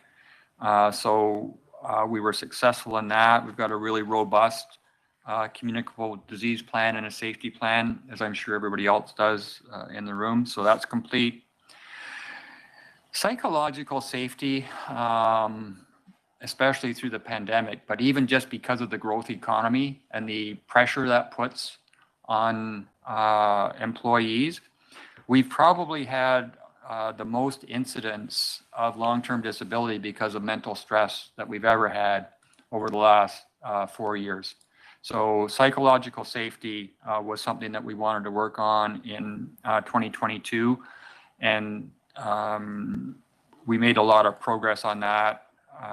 And we've now entrenched that into the organization. And then the other thing we wanted to do, for those, again, that have been with us for a while, you remember back in 2010, 2011, we applied under the Certificate of Recognition program under WorkSafe BC. And this is where you bring in an independent auditor to audit your local government as to how they measure up against the parameters set out for this core certificate. And we were successful. But it is a cost. So we developed our own internal auditors, and of course we measure annually how we're doing, but we want to, in 2023, bring in that external auditor again to measure us to see if we can qualify for a certificate of recognition. So 2022 was a prep year for that. 2023 we'll get our report card. Goal 1.3 under a high performance organization was about changing our organizational culture. And this was that program that we started back in 2008 with the board adopting those 8 characteristics of high performing organizations.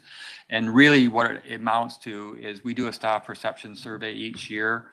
And when I get a chance, I'll show you the longitudinal results out of that. We have statistics back to 2008 now in our organization, and I can show you the 2022 results and show you the cycles that we've gone through over that period. And we have 11 work units within the organization. We like to get them in small groups because while the statistics are interesting, it's really the discussion as to why they measure our organization against these 8 characteristics the way they do. And then we take that information, develop an organizational development plan, implement it throughout that next calendar year, and then survey again to see if we've made any improvements. So that's what this 1.3.1 is all about. And you'll understand it better next meeting if we have time to show the results on it. And we have asked the board to play at certain times throughout those last 15 years So you can see what it's about and then determine if you want to participate in that perception survey or not. Hey, we're getting short on time. We're not gonna. Oh, we are. We're out of Get time. this completed. Should we Yeah, stop let's here at this point? stop and we'll continue on next meeting. Okay. I'll go to Director Federico quickly and then. Perfect. Thank you to the chair. Just a quick question. With regards to the salary wage market surveys, one, are we able to see those results? And then were those done for any of the union staff positions? So with union staff, no, because we're entrenched into a 4-year collective agreement and the wages are set. That does expire this year, so you'll see it in your 2023 plan where we'll come in for instructions for bargaining with, for us, it's BC GEU. And I'm sure we'll get started later on in the year in negotiations. And I think most of our other member municipalities are in the same timeline, although Summerland got out in front, so we'll be seeing what they did. So employees, no. This is about the exempt staff. We have a policy right now that says that both for the elected officials and for the exempt staff, that their salaries will float up with inflation each year. And of course, inflation was very high over 2022. So we're bringing that to you next meeting for discussion about what you want to do with that before we make any decisions for 2022 or 2023. Okay, thank you. Director Taylor, go ahead, and then we got to move on. Quick, I realize we made a brief comment about it, but just the office relocation concept, if we're going to table that for sort of like the term, is there possibility of getting just a very brief statement, confirmation that that's what's happening? Because I do have, I mean, I got to go back and tell some people, and I'd rather have something formal than my informal ad-libbing. Do you have anything? Yeah, we have a consulting firm that's working on that long-term space plan, and that will be coming in shortly, and then the board will decide. But frankly, that's going to take time, and it's not going to be a short-term response. It will be a plan that we could work to in the future. But when you're talking millions of dollars for a municipal building, it's not going to happen next year. Okay. Okay, so we've got to wait till this assessment comes back. Okay. So is that, through the chair, does that report include a relocation plan or just the redoing this space? Those were options that we put in the terms of That's all in reference. that plan that's coming forward? Okay, thank you. All options, so. Okay, we're going to have to close this meeting off, so looking for a motion to adjourn. Moved, seconded, thank you, all in favor? Thank you very much. That brings us down and over to Community Services, and I am going to go to Director Monteith for this one. Please, go ahead. Thank you. All right, so I'd like to call for a motion to open the community service meeting. So first, second, okay, all in favor. So a motion to adopt the agenda. First, second, all in favor. Perfect, thank you. So we will move over to the quarter activity report for community services. CAO, please. Thank you, Madam Chair. So again, same thing. This is the second meeting after the end of the quarter. So Mr. Woods is here to present his Q4 2022 report for the community services function. Yes, thank you, Chair. Again, as I said earlier, I've got a report form here, so you likely have this in front of you, but I'm just going to sort of move through some of the items. Maybe Danny, I'll ask if you can just kind of keep, I'm trying this remote, but it doesn't tend to work too well. But so just working through last quarter here. So first thing I just want to point out, so we have what's called Perfect Mind. This is software that we put in place just about a year ago. So we're getting really good uptake on that. That's the software that we use for recreation and events and booking. So membership's going up. We have some municipal partners that use the same software, so it's quite a useful tool. So I just wanted to point out that that's one of the mediums we use to drive people toward our programs and facilities. And we're getting good success there. We also use our recreation guide. So we have our winter guide that went out not long ago, and that's one of our primary applications to notify people of programs throughout the region. A number of really great, fun, exciting events that are happening throughout the region, different programs that we've listed here for your information. Let's see. So from a grants perspective, we have another age-friendly grant. This is going to be in Area I, Kaleden. That's a program that works to enhance sort of quality of life for folks aging within communities. And we've had these studies undertaken in Okanagan Falls, in Naramata, and West Bench. And those are just good guiding documents for us to think about the physical and the social environments within communities. So happy to embark on that program now with the community of Kaleden shortly. Volunteerism, lots of great programs happening and mostly through our rec programs, also through the Protective Services branch, but a lot of wonderful people that come to the table. So we're formalizing that process all the time and building on that and providing some different recognition steps for the folks that get involved in those partnerships. Listed a number of them here. Again, great success with the opportunities that come out through different organizations in our various communities. We use those to provide additional capacity and deliver on programs and different needs throughout the communities. Moving into projects, we have quite a broad number, and I mentioned some of them within the Protective Services side on the fire services, but the same team also works on programs throughout the communities related to our trails program, parks program. So some good examples there. I've tried to add some images just to sort of paint a picture. One that we're very happy to see in place after a number of years and having to deal with permitting and requirements through the province is this bridge that we put in over top Karamias Creek for the Similkameen Rail Corridor. 60-foot bridge that went in, and that's a critical link that we have in place. I think I talked about this at the last meeting. There's two key links that we're still working on for areas G and B related to that, which are provincial negotiations with landowners, but we're making good progress on that, which we hope in the next coming months we'll have a definitive plan to move forward with both of those pieces, which would connect up areas B and G, and also one final link within the area B, Costin community. What do we got? So Osoyoos Lake retaining wall. This is an example I mentioned before, but just a visual image. This is a project that came about as a result of the flooding. Another reflection of just the volume of time that it takes to get permitting, to get back in place, to put something in that was there before. Happy to see that there now, so the folks can continue to use that public path. But Mr. Garish mentioned the riparian area regulation earlier. That's all those steps just add a lot of time to these projects for us, but happy to see that one back in place. The Kaleden Hotel. So that's I think everyone's quite familiar with the Kaleden Hotel property. Sits on a regional park, wonderful asset. It gets used often in the summer months for weddings and different events. That asset has had a number of looks at it from an engineering perspective over the years. But we've got a budget in place now, which has been deferred into 2023, so we can actually get a definitive plan to provide some engineering steps and mitigative steps to protect that asset. So we've just embarked on that, have an engineer working on the file, so I think we'll see more on that coming forward and bring that in for your knowledge. Got an image there of our parks crew doing some tree work.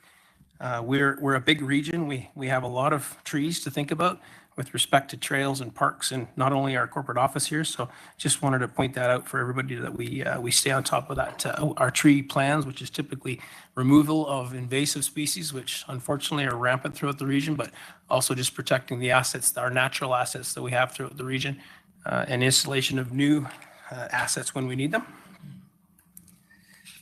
I've got one line down there for a project that's a fairly large one, and that's the Adria Tunnel. So just to give you an update on that, asset is up above Naramata.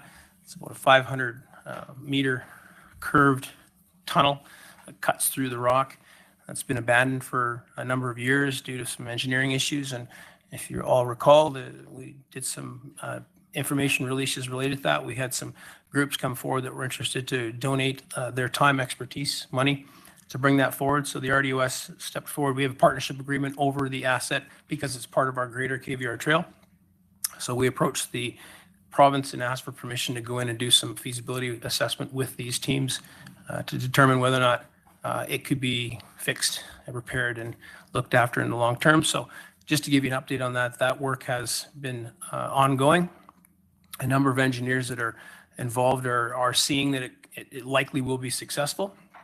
So they're developing a plan to provide to the province for moving forward. So not only for the the fixing of that asset, but the long-term maintenance, because, 500 meters of tunnel cut through rock is going to take some long-term effort to look after as well. So we'll have an update for you probably in the next couple of months, a little more definitive to what the province's outlook would be based on that. Yeah, a few more images for some projects that we have going on. Maybe sort of a good example is the Pioneer Park septic system, just long-term park, really wonderful community asset, but just a good example of just like our own homes, we have to provide some preventative maintenance moving in the future. So we try to target these projects when the off season, when they're not needed by the public. And so this is one that we've taken care of just recently and now put that back together. From a park planning perspective, just point out the Area D Parks Master Plan. So soon we will have our regional parks, trails, and recreation master plan coming in to you. We're targeting the last meeting in February for that presentation. The level down to that, because we've got such a large region and so many assets, would be a localized park master plan. So Okanagan Falls, and by extension, some of the other communities have a lot of assets there. So the Area D master plan is intended to sort of build off of the vision and goals of the master plan throughout the region, but provide a community localized perspective of what they want to do with those assets. So we've just started that process. So we'll see in the next coming months within that community a number of engagement processes to get public feedback. And also the Coble Park space, which is down in the Costin community.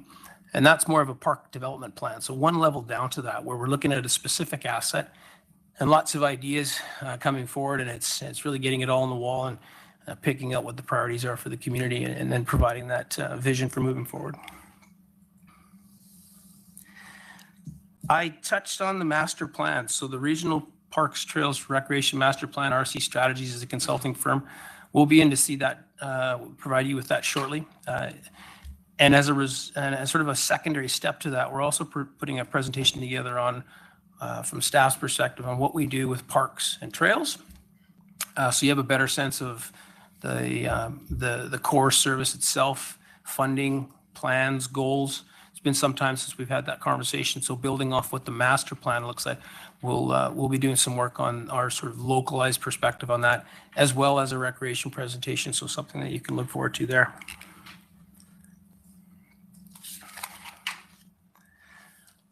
On the energy and climate action adaptation side, Mr. Dresner, Jeremy Dresner, still doing an amazing job with that. I'm happy to report, as you recall, that's been a Fortis-funded position. Fortis, we've just signed another 3-year agreement with them, so they're very happy with the results of the projects that are coming out and the outcomes that are coming out. So they've continued that funding stream for us. So we're going to continue to build on that and bring a number of initiatives in for your review shortly, which is really a full plan. We have a corporate energy program and also a community energy program.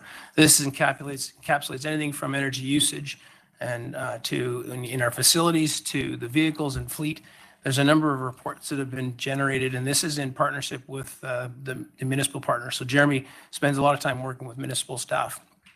For example, the fleet plan, we pulled all the different fleet lists in from the different jurisdictions and had that analysis done. So that'll be coming forward, as well as the EV charging, a study that looks at the full region of where industry sort of feels would be the best locations for charging options. So more to come on that soon. And I think in light of time, I'll leave it at that, Chair, unless there's any questions. Thank you. Any questions? Director Gettins. Thanks. Just really quickly, it's great to hear that Fortress is going to continue that funding. Does Jeremy's role stay supported with that funding as well? Okay, thanks. And Director Canoodle.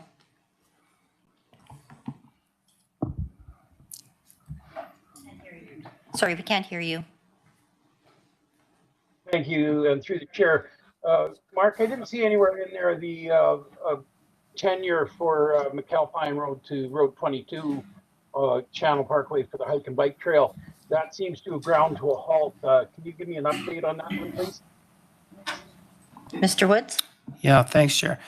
The McAlpine application is an outstanding application that the regional district has had with the province of BC for the approval of using that asset. We're in and around 3.5 years, as we'll call it a dormant state. We check back in with the province fairly routinely on where they're at.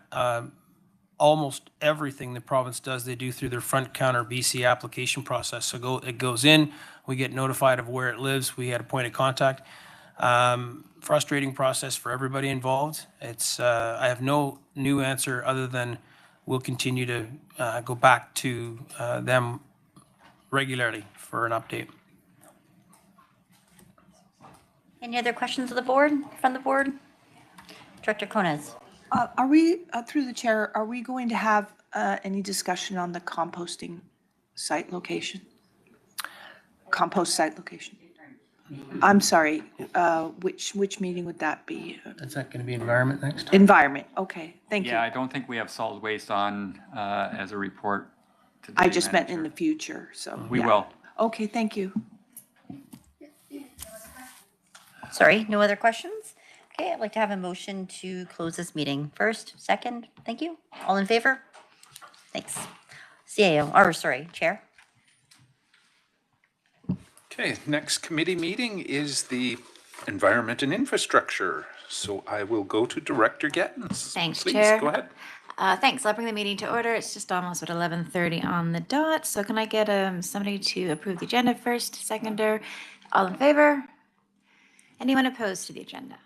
No. Excellent. So we're going to go to the fourth quarter activity report. So I'll just refer it over to you, CAO, please. Thanks, Madam Chair. So I did indicate previously that we had changed our structure somewhat in at the end of 2022. So you see Ms. Bloomfield before you. She is now utilities, not engineering. So she has the responsibility for both operating and capital for our water, wastewater, and all of those sundry activities that we put into various responsibility of managers. So one of those is invasive species, and that'll be reported on later, but we'll just turn it over to Ms. Bloomfield for her Q4 2022 report. Thank you, CAO. Go ahead, Ms. Bloomfield. Thank you, Madam Chair. All right. So I'm just going to highlight some of our major projects in 2024 or 2022 in Q4, and some of the ones that we did wrap up over the year. There we go. So some of our water projects, the Willowbrook water system, we did a new design for a reservoir, and we used that for, excuse me, a grant application that we did earlier in 2022. We're still pending. We haven't heard on that one yet. We're also working on a design right now for Myers Road, looping the water system, because there's been numerous breaks over the winter there. And we're anticipating construction 2023. Missoula Lake, we've got quite a bit going on right now. We have an RFP out to retain a consultant to continue looking at a groundwater source investigation. We looked at the water quality last year, and we wrapped that up last year. And this year, we're also planning to do the design of upgrades and source, the new source and the treatment options. Also for water, Naramata, we did quite a bit out there as well. We worked on designs for reservoir expansion for Juniper Reservoir. It's also in for a pending grant application, which we haven't heard yet. And we also designed 4 different critical water mains for future projects. North Naramata Road was a design and construction project last year, which we completed at the end of in the end of Q4. We did a bunch of work on the dams. We did a geotechnical investigation and wrapped that up last year. And right now we're working on our plan for 2023. We have to go in and do some maintenance for the crests of the dams to raise the height back up and find ways to keep the ATV traffic minimized on them to stop further eroding. Meadow Valley Aquifer Study, we had a presentation to the board from the consultant who looked at they focus mainly on the aquifer north of the Falder community well, the Meadow Valley area and the Falder community. We're going a little bit deeper and looking further south of the community well right now, and looking at what Summerland has prepared for their master plan and Trout Creek. So that'll be pending in Q1 or Q2. Also water, we have our West Bench water system. We're doing some upgrades to our starters for the pumps in the booster station.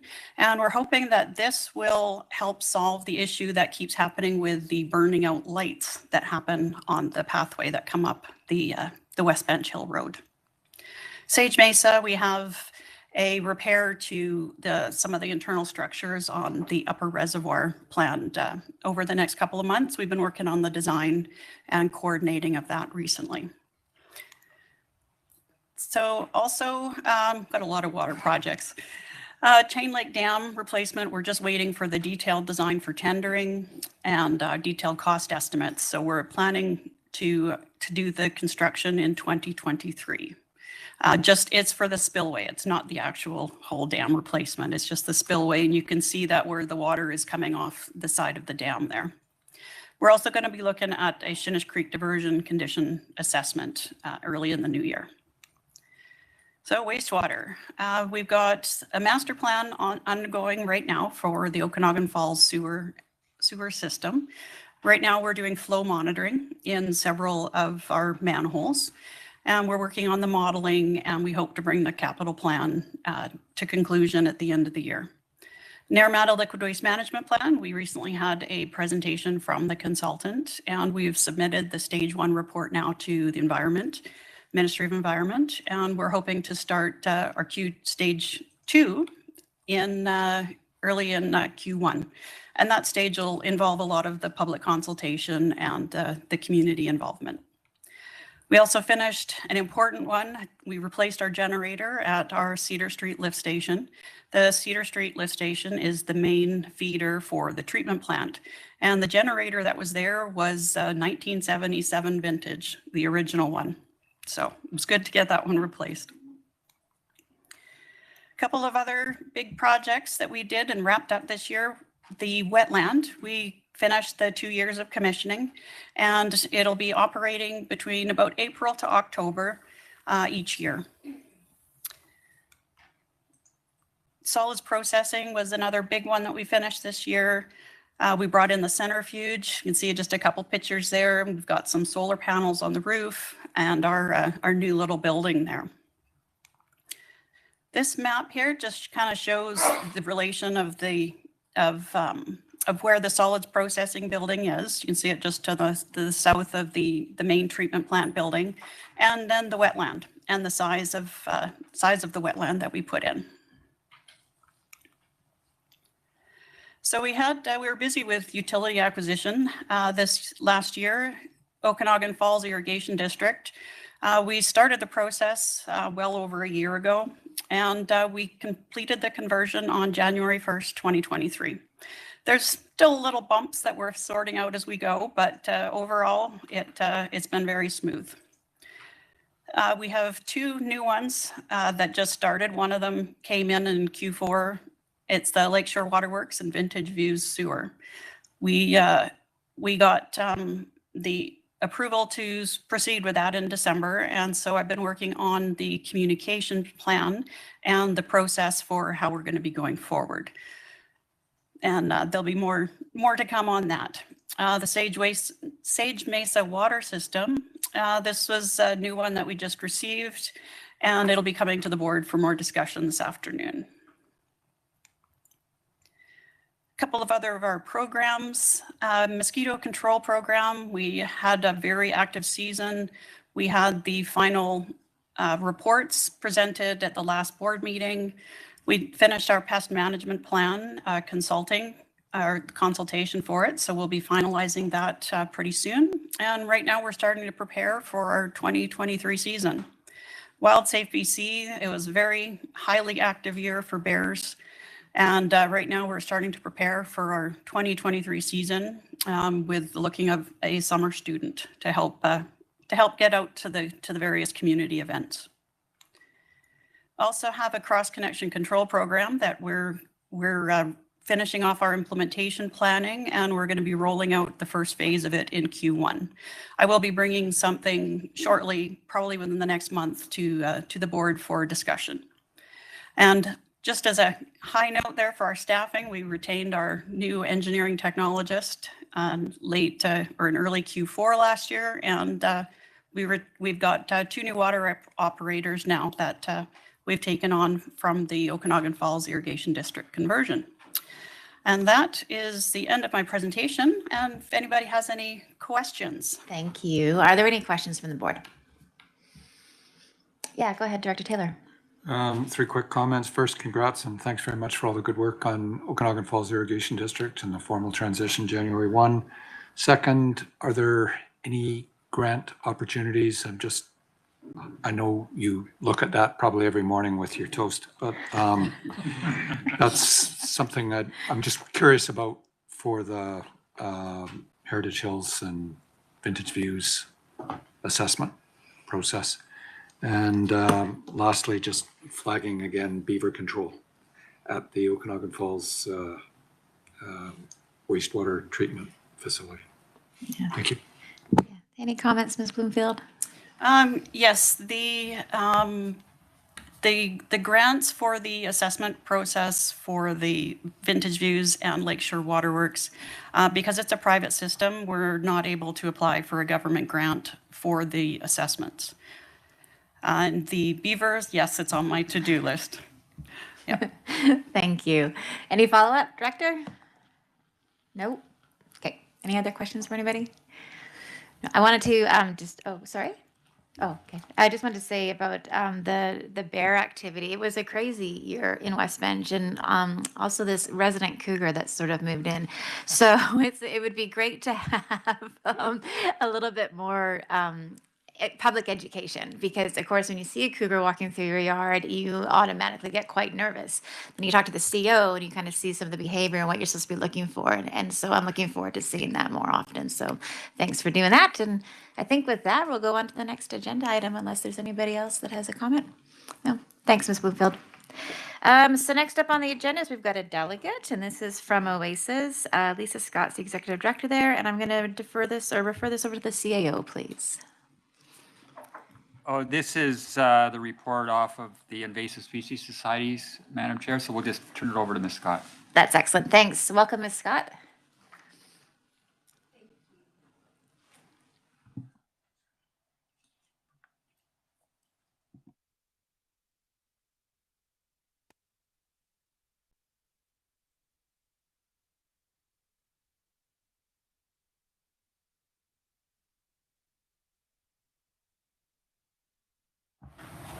All right. Thank you, Madam Chair, and good morning, everyone. It's nice to see some familiar faces and also newcomers. So I will introduce myself to those of you who are not familiar with me. My name is Lisa Scott. I was born in Summerland, grew up Oak Falls, Penticton.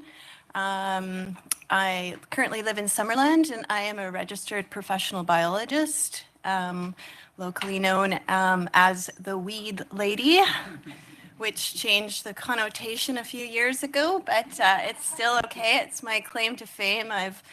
I started this organization, OASIS. We're now into our 27th year. It started as a very small contract and then became a committee for Vaso White Lake, and then became a committee encompassing the RDOS. And then in 2004, we became a registered society. And we are, in fact, the longest running invasive species society in British Columbia. So something that we should be very proud of. So I just wanted to start today by saying thank you. The regional district has been a strong supporter and partner of this organization really since its inception. Of course, we appreciate the financial support, but it goes far beyond that, both working with yourselves as well as the staff here in this office. Front desk staff take a lot of calls about everything from noxious to obnoxious, and then they filter it my way. We also do not have an office, so our staff are spread throughout the regional district and largely out of my office in Summerland. So we very much appreciate the in-kind support we get from this office, and we do utilize meeting space as well as photocopy services. So thank you. We very much are indebted to your ongoing support. So I'm here today to talk about activities and results from 2022.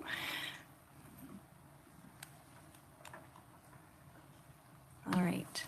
And as some of you are new to, perhaps new to our organization, just a brief recap that we are a regional program of over 20 funding partners. And the emphasis is on invasive plants. We used to be an invasive plant society, but we did change our name and mandate in 2012, largely due to the imminent threat of zebra and quagga mussels to our waterways.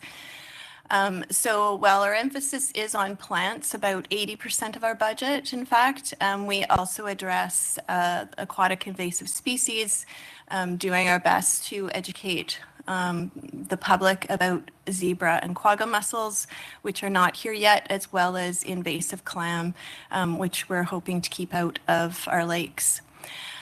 We also address and support organizations such as the BC Ministry of Agriculture with insect pests. And for example, that very brightly colored insect you see there on the bottom right-hand side of your slide, that's spotted lanternfly. It's an insect pest we're very concerned about that is not here yet, but it's made its way across from the eastern seaboard in the United States. It's now showing up as live specimens in California, and it can devastate grape production by up to 90% of the yield. So we don't want it here. So we help educate the public on being vigilant on these new and emerging threats. So not different from anyone else, in 2022, we dealt with the ongoing issues with COVID-19. We had our own protocols, a risk assessment and response plan that we did have to put in play, with several staff, unfortunately, getting COVID. And this did affect our deliverables somewhat. Mainly, we reverted, like so many groups, to more of an online platform, a lot more digital tools. And I think, though, what a lot of us have learned is we are going to retain that digital scope. But fortunately, last year, we were able to do more in-person events. There were more community events happening that we were able to attend. So I'll speak first about our invasive plant program and provide you with some numbers. So this is for all of our partners, so not just the regional district funding. So we did provide assistance, as we do every year, to all the municipalities.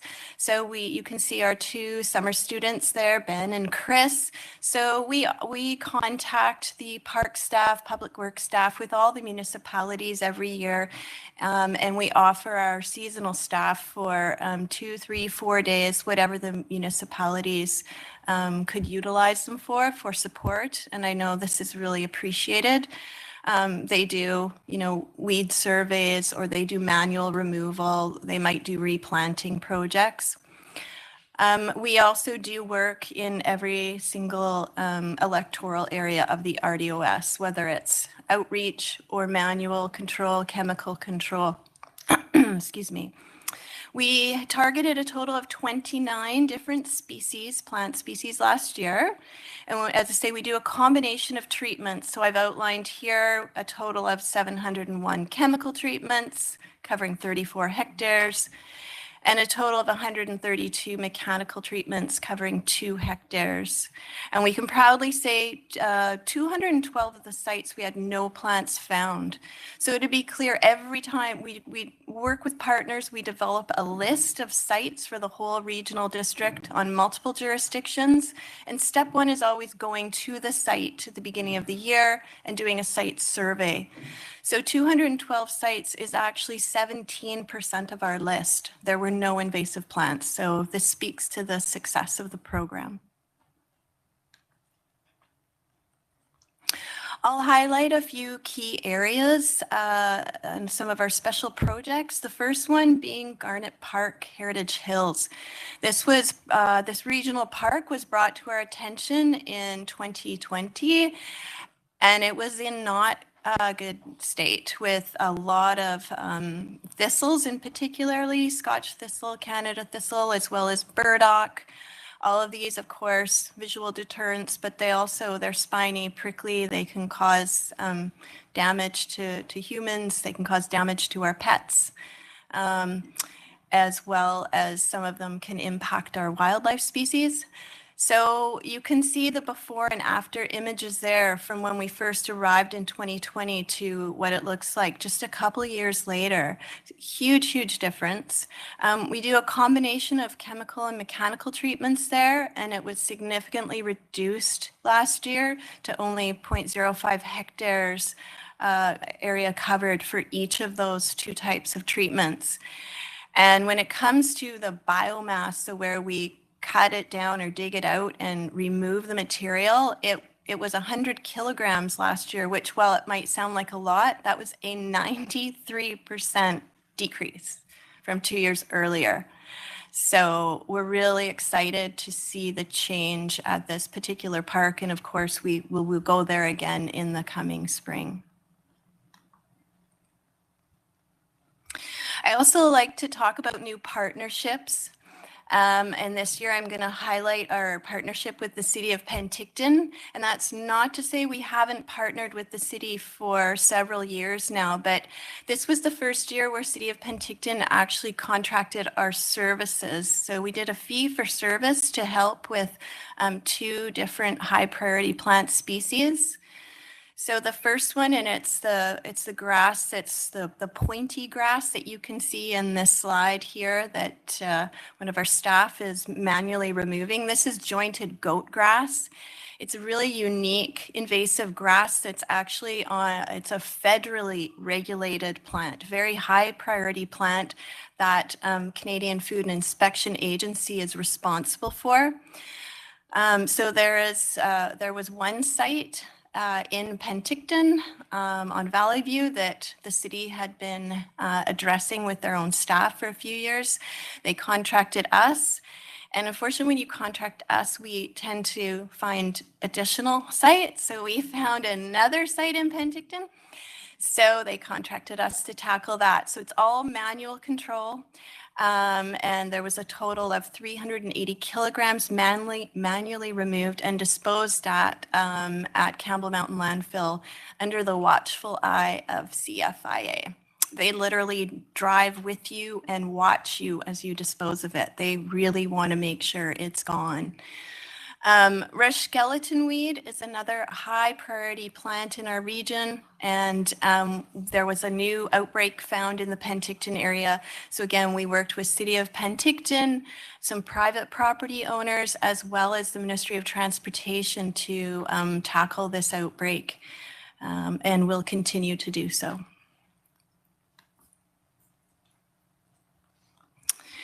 I wanted to point out that we have forged some very strong working relationships with our local First Nations communities.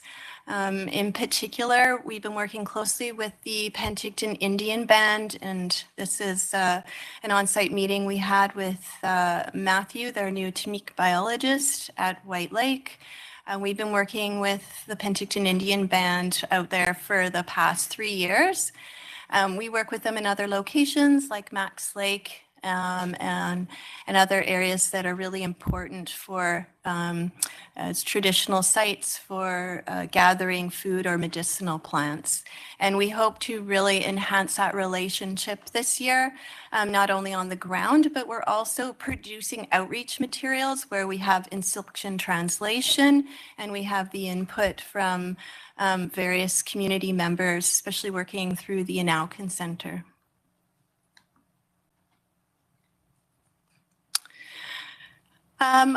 We get a lot of success with one-on-one conversations. Of course, that takes time, and time is money. So we really target some high priority treatment locations with door-to-door contact. So what we did last year, we did some door-to-door contact or targeted mail outs to a couple different locations. We worked with the District of Summerland to target some key areas to educate landowners about a plant called Hori alyssum. It's that white flowering mustard on the top image. It is toxic to horses. So we're really focused on treating it along roadsides in agricultural areas. And then myrtle spurge is that plant on the bottom, which many of you may be familiar with. We worked with landowners in the Heritage Hills, Lakeshore Highlands area, also areas of Summerland and Penticton. This particular plant used to be quite commonly sold in nurseries and promoted as a great dryland xeriscape gardening plant, and people put it in their rock gardens. But it spreads aggressively. It shoots its seed up to 5 meters away at maturity. But the worst part of it is it's toxic to humans. So the milky sap, if it gets on your skin, it can cause burns, blisters, rashes. And there was an incident with some young children at spring break up in the Wiltsea area a few years ago. So we've really been raising awareness with landowners about controlling this particular plant and replacing it with another dryland, ideally native species.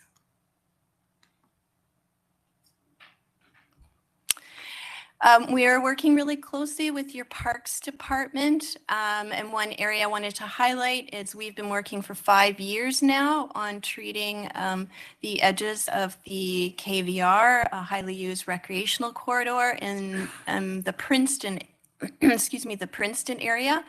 We've been doing chemical treatment of the 2 knapweed species out there, diffuse and spotted knapweed.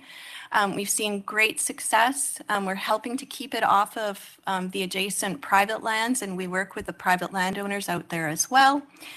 And we've seen a reduction in our chemical use of 70%.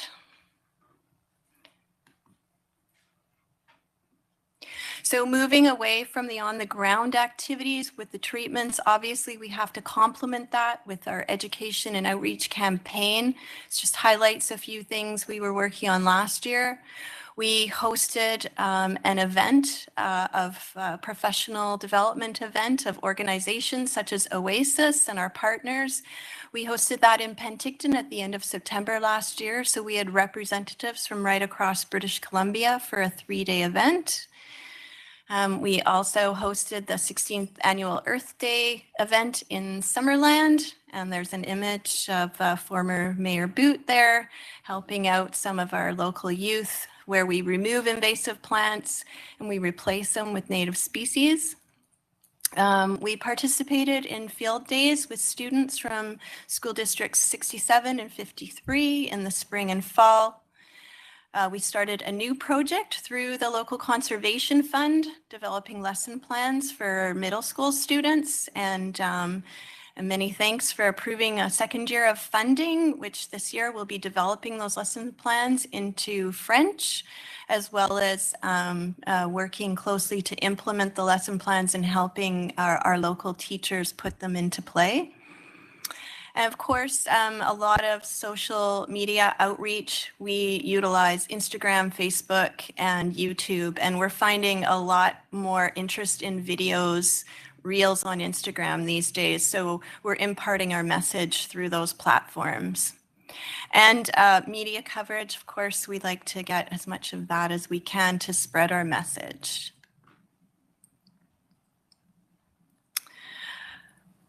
Those of you familiar with our program know we've been working on this website for some years. It's called OISO, or Okanagan Invasive Species Online. So we do have our own website, oasis.ca. This is a second website that we were contracted to help create a few years ago to help our agricultural sector in light of being more prepared and resilient for climate change. It's for the entire Okanagan Valley. It's a one-stop shop for everything invasive, searchable database by commodity, by flower color, you can look up plants, animals, fish, you name it on this site, search up experts and so on. We also have an app for it now as well. It's a free download. Just one slide here on our aquatics program. So we've been working with the Okanagan Basin Water Board for over 10 years now. Last year we had a full complement of staff with a full-time supervisor and 3 summer staff. We reached approximately 3,500 people, and we did this at various community events or working with youth at summer camps. But the main thing that we do in July and August is we're at the 18 boat launches that are kind of the most actively used boat launches, where we speak one-on-one with the boating public, a total of 1,100 boats last year. We attended 13 community events. Our citizen science project is focused, has been for the last couple of years, on Osoyoos Lake, where we're trying to look for invasive clam. So far, so good, none found. Invasive clam has been identified in Osoyoos Lake on the Washington side. And we continue to apply every year. We will again this year for a grant through the Habitat Conservation Trust Foundation to monitor the local waters for invasive mussels. And again, I think everyone's aware, BC still remains, to the best of our knowledge, free of zebra and quagga mussels. Every year that we do that, we're going to be $43 million richer. So we want to keep it that way. I'll just end off with a few statistics. So because we put our name out there, our face out there, we do generate a lot of inquiries from the public, and I keep track of where those individuals are from, what their questions are, and how they learned about us. So you can see here 95% of the inquiries are still about invasive plants, a small number about insects or outreach or general questions. Where are they from? I thought this would interest you. They are from every single sector of the RDOS, obviously heavy to Summerland, probably because I live there. And Penticton, of course, is next in line, and then Area C. But inquiries from every municipality and every electoral area. And we like to know where they heard about us, and 75% heard about us through referral, they attended an event, or they're just familiar with our program. As I say, this is our 27th year, so they just know about us. But this is helpful to guide us for how best to reach our residents on an ongoing basis. So again, I just want to end by saying thank you very much for your support. For the coming year, I do anticipate that we will be embarking on similar activities. However, we are experiencing rising costs, fuel, vehicle rental, wages, equipment, and supplies, no different than everyone else. So if the budget remains unchanged while these costs are increasing, we will unfortunately need to reduce our level of service somewhat. Thank you very much for your time, and if it's time for questions, I'm happy to take them. We do have time for questions, and thank you for the great presentation. I'll go to Director Bush. Okay, hi, Lisa. Can you tell us what you use for herbicides now for along the roads and whatnot? Yes, through the chair. Our main commonly used herbicide is a product called Clearview. There are some locations where we use glyphosate products as well, namely to target our grasses, because the other herbicide, Clearview, that we use is only for broadleaf plants. So is Roundup not used anymore? Glyphosate is the active ingredient of the brand name product called Roundup, but very, very limited supply. And again, that's just for grasses. We target a plant called longspine sandbur, and most of the products available are for broadleaf, like herbaceous plants. Great, thank you. Are there any other questions from the table? I have a question. We talked about this actually a few years ago. I'm sure of it, about how places like garden houses and such can sell invasive species in the interior. And I think the Fraser Valley has prohibited the selling of it. So when you talked about that myrtle flower or the plant, we were somebody who moved to the area, and that's exactly what we were told, and that's what we should plant. And now we have it, and it's this thing that we're dealing with. And we bought it from a really well-known store. And I believed them. I just didn't think somebody would sell something that was invasive and on this list. Has any of that changed? Like, are these invasive species still for sale? The invasive plants still for sale? And yes, thank you for your question, Director Gettins.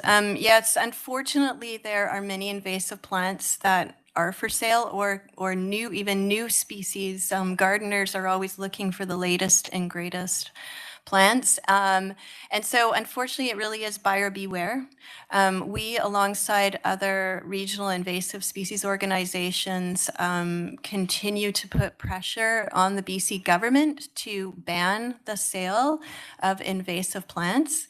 And it's brought to the attention of the Select Standing Committee on a regular basis. It makes their list as a to-do, but unfortunately it has not happened. So our role we do regionally is, if I get any reports of invasive species for sale or see them myself on the shelves, I do let them know.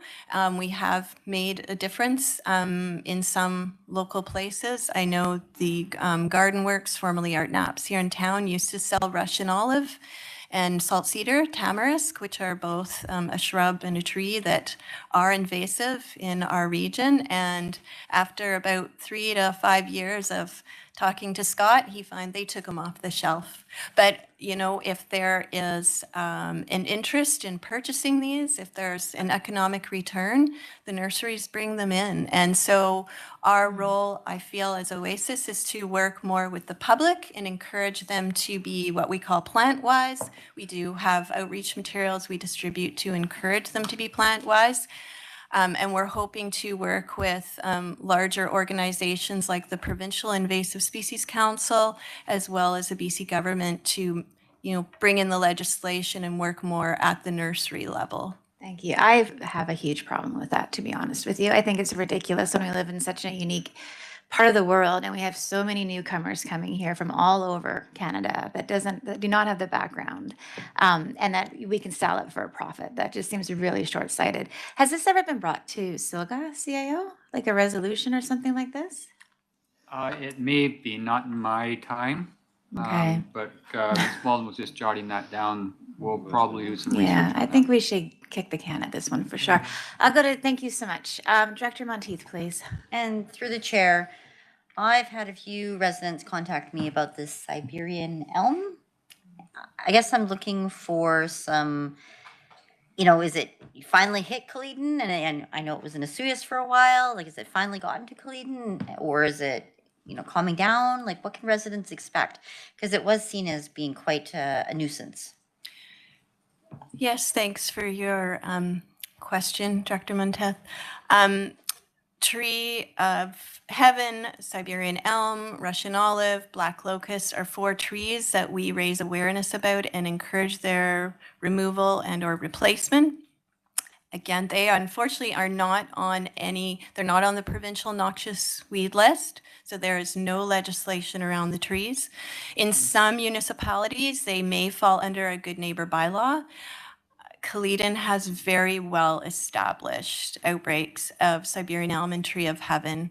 And actually we have raised tree of heaven as a priority, more of a priority tree species, because it is a host plant for both the brown marmorated stink bug and the spotted lanternfly. So these invasive trees are now host plants for future or existing invasive insects. So we're getting a domino effect. So the trees are the biggest weeds on our landscape, and they are unfortunately the biggest challenge. A lot of them are along our roadsides and rights of way. Ministry of Transportation is aware of it, but they know once they start removing trees in one area, there's going to be a lot of come to our community, come to our neighborhood. The Siberian elm tree supports the elm seed bug. And in another 2 months from now, our phones will start ringing off the hook with these little bugs that are getting into homes and pooping on all the windowsills. And they're harmless, but they're disgusting, quite honestly. Yeah, thank you. Is there a follow-up? Go ahead. Maybe this is a question for our CAO. So you mentioned a good neighbor policy, or is that something that we could look at as a region? Because I had the pleasant experience last summer of experiencing these bugs, and they're not nice. Like it was horrible. Like we couldn't sit on our patio. Like our patio table would be covered in these bugs. Like there's just, yeah, we need to do something. And I think that my residents are looking for direction on what to do, because they are pointing out that it's an issue, but we just don't know where to go. So is there something we could do? CAO? Is this a question about bugs? Well, yeah, there's the invasive tree is what is the host to the bugs that are getting in the neighborhoods. We've had it up in West Bench too, and it's invasive to your, you cannot enjoy your yard when they're going on. So the idea around is, can we develop some kind of a bylaw or some kind of a process where if you have these types of trees, you are responsible for removing them? Oh boy, I don't know if we could force somebody to take out a tree on private property. All right, well, maybe we should take a look at the whole silica thing and start there and kind of get the conversation going or something. If we could stop the stores from selling them initially, Yeah. we could get some control over them. Maybe more of an education campaign too. Okay, sorry, I've got Dr. Taylor and Director Taylor, and then over to Director Roberts. Thank you. Director Taylor. I'm just wondering, do we look at where these are coming from? And I'm just wondering, is border control an issue with tourist traffic and inspection of trailers coming up and down? Is that something that you might want to be asking us to be, again, raising with SILGA for CFIA and border services? Or is that more applicable to a disease but not to an invasive species? Thank you, Director Taylor, is it? Yes. Thank you for your question. Yeah, we have worked with Border Patrol in the past. The main connection with Border Patrol is checking for boats that may be carrying aquatic invasive species and need to be inspected, or trucks or other vehicles crossing the border that may have mud that may house seeds of invasive species.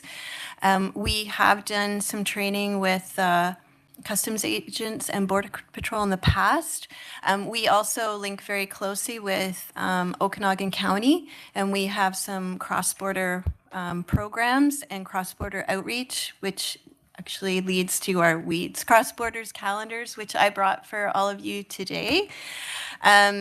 So yeah, I think that's an important connection, but largely with the mussels, we've now left that up. The BC government works closely with Border Patrol on that, but it's a very real issue about what tourists may be bringing into our region, as well as we travel and then return. So, you know, we all have a responsibility to not bring things back and to clean our boots and check our vehicles as we are traveling. Thank you. I'm going to go to Director Roberts and then Director Cohen. I think you had your name up as well. I'm sorry, I didn't see you were hidden, but you're next right after Director Roberts. Go ahead, Director Roberts. Thank you. And to follow up in regards to the Russian or Siberian elm, I've been battling it for ever since I got an orchard, and I'm losing. My question is, you said in regards to that new invasive, was it the spotted lanternfly coming in and destroying the great products down there and then coming up? Now, when you're kind of like looking in the forethought of this possibly moving up in this direction, is this something, and again, I know it's a separate organization and deployment for resources, but the SIR right now, of course, with Clearwing and all that, in regards to the apple production, is that something that you could foresee, like, for instance, the mechanisms and the things that were put in place for the codling moth being something similar that you could put in place or in relationship with the wine industry, the grape industry, if something like that came up? Would that be like something that you would seek as a partnership or working with the province, or just a query? Thank you, Director Roberts. I mean, with all invasive species, it's really important to establish strong partnerships, both to assist with prevention before they arrive, but also to assist with management when and if they do arrive. So we've been, we're one regional committee but we are on the border, and I've been doing this for a long time, so I know it's important to take action where you can. So, we are linked closely with all the specialists down in Washington State and even Oregon that are familiar with both spotted lanternfly as well as tree of heaven. And I think the big thing that what I've learned out of this is that in this particular case is doing our best to, when we did this last year, we got funding for the first time from CFIA. They gave us funding, and we've done a really solid mapping of where tree of heaven occurs. So because if we know where that is, then those are the likely locations where we can do surveillance, or the federal government can, or whoever's going to get the money to do it, for this invasive insect. So I think our role as a regional committee that doesn't have a mandate for this is that we just continue to be vigilant, keep aware of it, spread the message, and encourage reporting and proper reporting for species that aren't here yet. But I know there's researchers and scientists in the background looking for biological control opportunities and what have you, if and when this insect arrives. Thank you. Director Coyne Sr., please. Thank you. Hi, Lisa.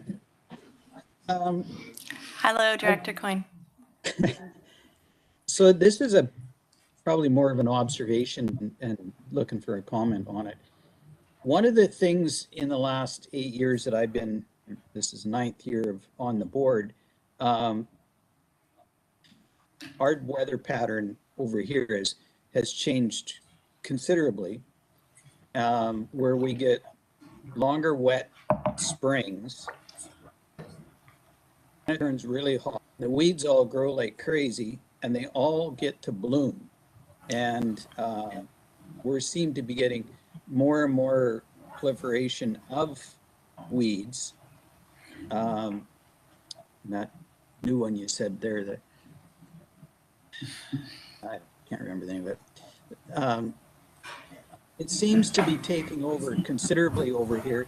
Now, do you guys, do you see this happening more throughout the Okanagan as climate change becomes more of a reality for us? Thank you, Director Coyne. Yeah, I would say that there's definitely a change throughout the Pacific Northwest with invasive species, and I think it's really important that we continue to monitor for that. But I think that's why we always need to be, from an invasive plant perspective, and I come at this as a professional biologist, I think it's important we're always on top of things as best as we can and controlling them. But the more when we can create more resilient ecosystems that are going to be able to better withstand these climate changes, we're going to be in a much better position. So the more we can take best measures and adaptive management approaches. So what I'm referring to is we really don't create the space and opportunity. So we need to look at if we're doing, roadside construction or we need to reduce our soil disturbances. And when we have disturbances, we need to replant them and not leave them exposed, or not creating those vulnerable situations. So that's an important thing. And I also think this is where we need to, where we can, put emphasis on biological control. And I know you've seen the changeover in Princeton of the reduction in the Dalmatian toadflax. So while some invasive plants are increasing, others are being reduced, like the Dalmatian toadflax, and this is because of these natural insect enemies that have been released. And so when you have climate change, the biocontrol agent can adapt along with the plant and hopefully still have that lasting impact. So I think we need to look at different angles to approach this. Do you have a follow-up, Thank you. Director Coyne? Yes, I want to say thank you. And for those reasons and many, many more, I really don't want to see this program get smaller. So I think we need, as a board, we're going to need to look at funding to make sure that we keep this program alive and healthy and able to grow, because as we've just seen, there's a whole lot of new stuff coming down the pipe, and we got to be ready for it. Thank you. Yeah, thank you. I see a lot of nods around the table in case you can't see it as well. Director Coyne Jr., please. Yeah, thank you. The new way you guys are dealing with knapweed it's great. I'm up on the Princeton Summerland area quite a bit, and I've noticed a reduction in it in areas, which is wonderful to see. I guess I have a question about, I don't know if you can answer this or not, the invasive mussels. So they do a roadblock or road check. It's on the other side of, just the Princeton side of Carameus on that viewing point. Do you know why they don't do it closer to Princeton, where we're kind of at the crossroads of everything? Because people can bypass and go the other way and head up into Kelowna. Princeton would be, I'm just wondering why they don't do Princeton instead. We can kind of funnel them off there and cut them off from getting into the Okanagan different routes. I guess that would be the first one. Thank you, Director Coyne. That it does make sense what you say. It's a provincial government decision, and I'm not sure why they've placed a highway inspection where in the location you're mentioning. I wasn't aware of that, so that's probably what's referred to as the Penticton roving crew, and so they move around. But I could certainly link you up with the contact for the provincial government who could explain why and maybe hear your suggestions and take that into consideration for the coming year. Okay, thank you. And the other comment, I guess, is just for the board, and it's a follow-up to Director Coyne. I don't think we've done an increase in this program in a number of years, and I believe we're only at like 55,000, I think is what it is. Inflation is pushing 10%. Any way we look at it, we're going to have a reduction unless we do an increase this year. So I don't know if now is the time or not, but I think we need to at least increase it to 75, if not more. So Yeah, thank you. If you want a motion, I'll make that. Yeah, I'll take a motion. Or can we take a motion to discuss it at the next board meeting or the next budget meeting, or do you want to put an amount? Can I bring it up to the board? Okay. Yeah. Can we bring it to the next budget meeting? Or do you need a motion for that, Christy? CEO? Oh, sorry.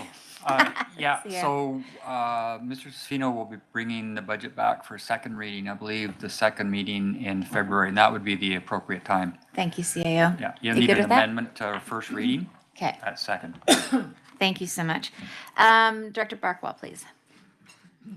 Thank you, Chair. Along the line of what Director Coyne's have been saying, I've had several discussions with a lady from the research station in Summerland that I think you work with a bit, and I was kind of hoping you'd be making a presentation to Summerland Council in the fall our budget's finished, that's the time to come and sort of make your case, because this spotted lanternfly, from what she said and what you've said, is pretty alarming. And Summerland and Naramata being the main grape growing areas, we really should get on top of it sooner rather than later. So perhaps next fall you could come and sort of do this presentation to Summerland and sort of speak to some specifics of how much more it would cost for us to put in a more effective program in Summerland. Thank you, Director Barkwell. I'll take you up on that offer. I'll be there in the fall. Thanks, Ian. Just for clarity, I think there's a few really good grape growing regions throughout the South Okanagan and Similkameen, and not just Summerland and Penticton, that would probably be interested. Oliver area. Go ahead, Director Recordoff, please. Thank you very much, and thank you, Lisa. It's always interesting to hear your latest. I just wanted to point out that at the last Okanagan Basin Water Board meeting, which we had on January the 10th, one of the things that was mentioned was that there's an invasive mussel vulnerability toolkit for local governments and utilities that's being developed and at OBWB, and I think that would be quite helpful for people to, if we get it. We don't want it. First of all, we don't want the zebra quagga, but if it does come in, there's going to be sort of some tools for dealing with it. We don't want to have to use it, but we might have to. Thanks. Thank you, Director McCordoff. Thank you. Are there any other questions from the board? So just before we wrap up, so I think we're looking at maybe putting together a SILGA resolution around banning the sales of invasive plants. And I'm looking at you just to see if that's even feasible, if that's something that we can even put together. An increase in the budget for sure. And then I just wanted to share, and I was actually going to share it at the end of the board meeting when we go and do our community updates. But because you're here, Lisa, and it's around Max Lake, and I know you've been a big part of Max Lake for a while, so there's a gate that was put across Max Lake. And that was a partnership between Modi, some really active citizens in Greater Westbench, and the Guardian Program for PIB. And there's a citizen that goes walking that path every year. You might know him, Mr. Turnbull, and he takes photos. He's a wildlife photographer. And so the lock gets cut quite regularly. So we just got the lock replaced. And what he said, though, is that the best thing is the lack of new garbage and the increase in wildlife and an uptick in the numbers of listed endangered species in the Madeleine Lake area, such as salamander and rubber boa snake. He walks the road almost daily. In bear season, he'll see no less than 2 bears a day. And in one day, he encountered 7 different bears. And that was just through the partnership and all the great work that you've done there, but also working with communities. So definitely the community has a role. Our neighbors all have a role, and we have a role. But I wanted to share that while you're here, because I know that you're a pretty big advocate for that part of the area. And then my last and final question is, can citizens contract your services? Like if they need help getting some of this work under control? We've got a lot of gullies, I know, in Greater Westbench and big areas, and I think citizens want to do this. They just don't really know where to start. Is that at all part of your service? Thank you, Director Gettens. We don't directly provide services in terms of removal. Part of what we offer through our landowner contact program, we may come onto a property upon a landowner's request to do a walkabout, especially if they've got lots of acreage. They want help with identification and how to best manage. Maybe they are organic or maybe not. So we provide technical advice. We don't contract services to provide any removal, but we do try to be a liaison or a conduit to that opportunity. But I have to say, it's a business that needs to be filled out there. Our landscapers are stretched thin, and they really don't want to be taking on invasive plant removal. Yeah, thank you for that. I've got one final, okay, and I'm going to go to Director Holmes and then Director Bloomberg, because we still got 5 minutes, so let's go for it. Dr. Holmes? Yeah, just a quick question. If we do put forward a SILGA resolution, invasive plants, is there a definition of what an invasive plant is? I mean, how would you enforce something like that? I mean, my zucchinis are quite invasive, so how I guess, how is that defined? Director Holmes, I'm sure we could find a definition either under the Weed Control Act for BC or, yeah, I mean, it's not a new term. There are different definitions in that whole right plant, right place concept. But I think we could start first and foremost by the Weed Control Act and see how they've defined it, although they've defined it as a list of regulated plants under the schedule, and they are therefore defined as noxious. So that's the term that the BC government uses. So we've kind of reverted, since I've been in this position, to the term invasive plants, and the two don't quite harmonize. So we may have to modify a definition. Thank you. Director Bloomfield, are you good? Yeah, that was pretty much my question, and I think you came and did a weed control at my place many years ago. You released some bugs that ate all the hound's tongue on my property, and they're still gone. It was fantastic. So if you need a recommendation for your services, then just ask them to call me. Thank you, Director Bloomfield. That's great. So just taking a quick look here, nothing else. You're always such a pleasure to have, because you just remind us how fragile of an area we live and how this table is the table that can kind of lead a lot of the work and support the work that you're doing. So thank you again. It was great to have you. Thank you, everyone. Thanks for having me. Oh, right.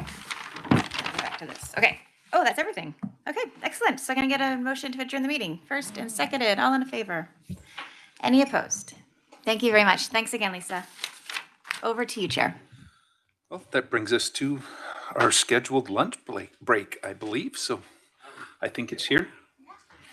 We can dig in.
Upon.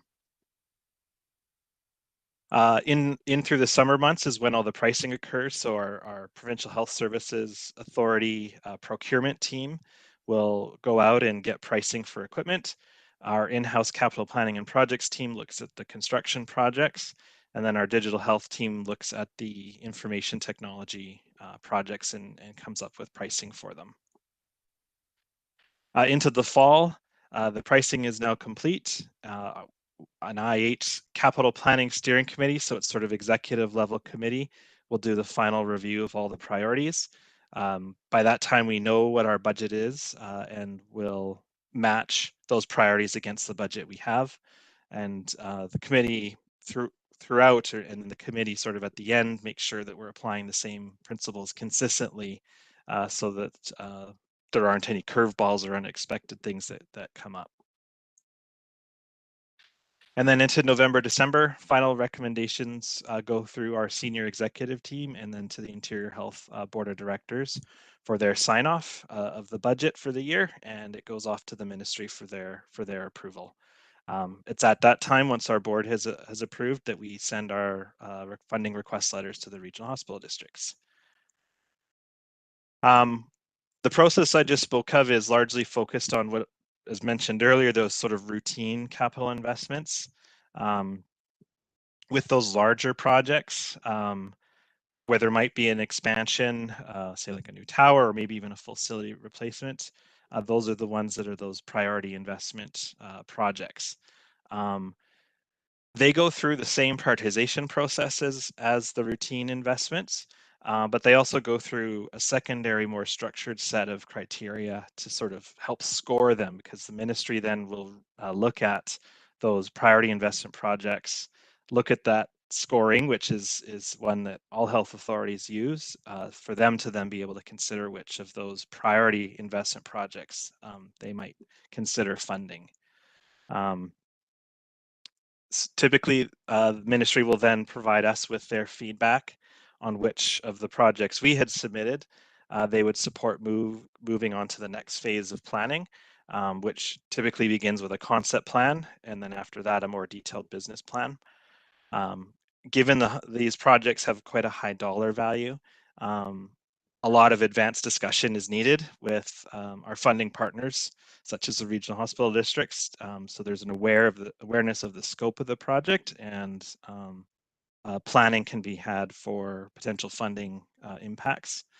Given this planning work and the ministry's approval of these larger projects typically don't align with our annual cycles, we often need to bring back to our regional hospital district partners the funding requests outside of the cycle. So again, that's why that advance notice is so critical in engagement with the RHDs. Okay, now a bit of a quick update on existing projects. I'll sort of hit the highlights on them, and you can read through again in your agenda package. Starting with Penticton, medical vacuum system replacement. That one went off with reasonably without any hitches, on budget, on time, now complete. So that one's great. Next up, we have an additional CT scanner at Penticton Regional Hospital. It has experienced, unfortunately, some significant delays to this particular project due to unforeseen challenges, mostly with the design for the space of the CT scanner. There were some concerns about cost escalation, but we were able to mitigate those, thankfully, within the existing budget.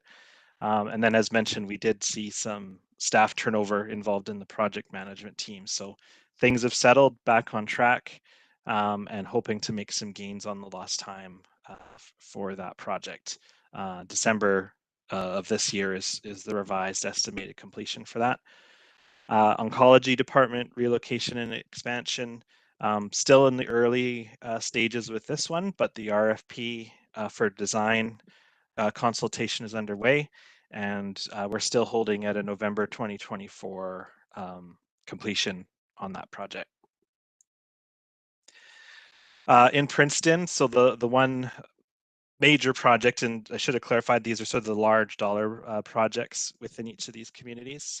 There's the Princeton General Hospital electrical infrastructure upgrade. So unfortunately, again, this one has experienced some delays due to resource challenges for the design consultant. So again, that staffing side, as well as a need for a review of the power system configuration. The result is that we'll likely see a bit of a scope change in order to update those power system requirements. The overall project cost estimate is being updated to see if a budget increase is actually required, but we don't quite know that yet. We expect that by March, or sorry, I should say because of the scope change discussion, we've needed to hold on ordering the generator. We expect that by March we'll have all these delays sorted and we'll be able to order. And there's a 12-month lead time to then receive the generator. So we're looking at April of 2024 for completion on this one. And then in Summerland, 2 infrastructure projects. First is the boiler replacement. So again, a bit of a delay on this one. This one is a cost pressure concern. So we actually have, as you'll see, an additional funding request on this project in our 23-24 request.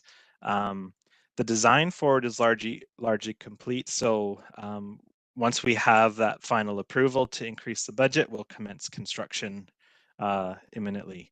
And the revised timeline for this project is October 23. The emergency generator upgrade, so interestingly, it's been delayed because of the boiler replacement. They need to sequence the install of these 2 projects sort of together. So the expected completion for the emergency generator is March of 2024, so just over a year from now.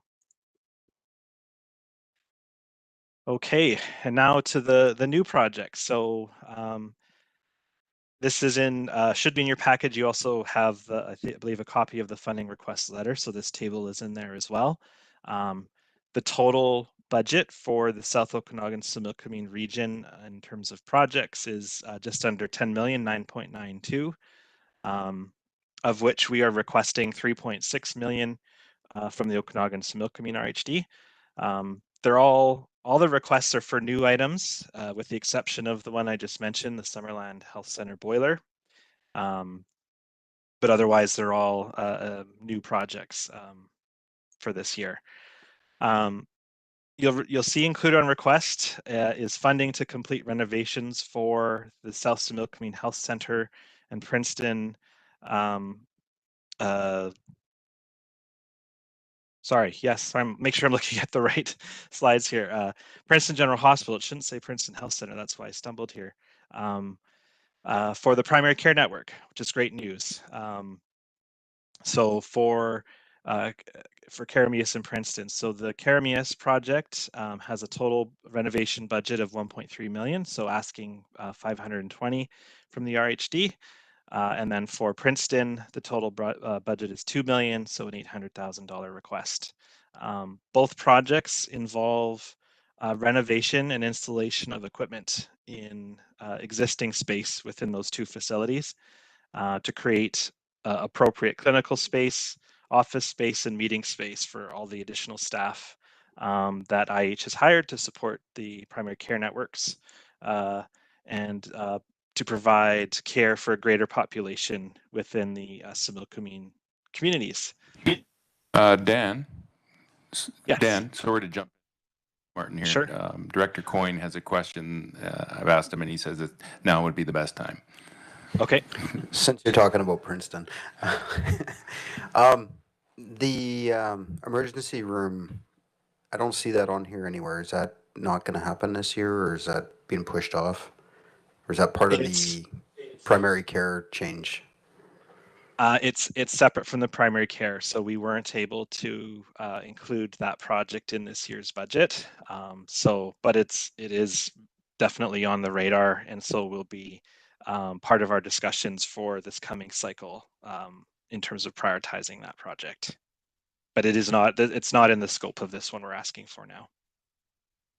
Thanks, and thanks for not downgrading us to a health center.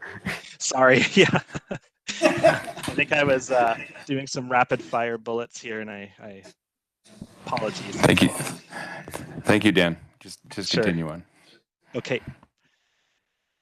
The remaining of the larger projects on the list are mainly for infrastructure and maintenance projects, and that's kind of a theme actually we've seen in most of our regional hospital district areas, is the need to get caught up on some of these things, and certainly climate change and being able to manage those extreme weather events is a bit of a driver there. One we have is for the Sunnybank long-term care site in Oliver for an emergency generator upgrade. Total budget 1.3 million, 500,000 request to the RHD. This project will add a generator to support the full electrical load that's needed for the site.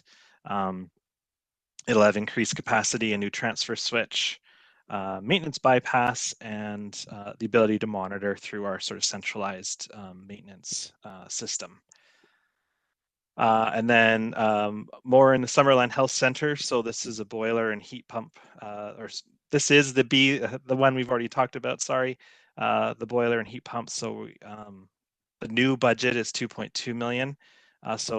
Seeking another 490,000 from the RHD. Previously, the contribution was 400,000. So the total contribution for this project would be 890,000.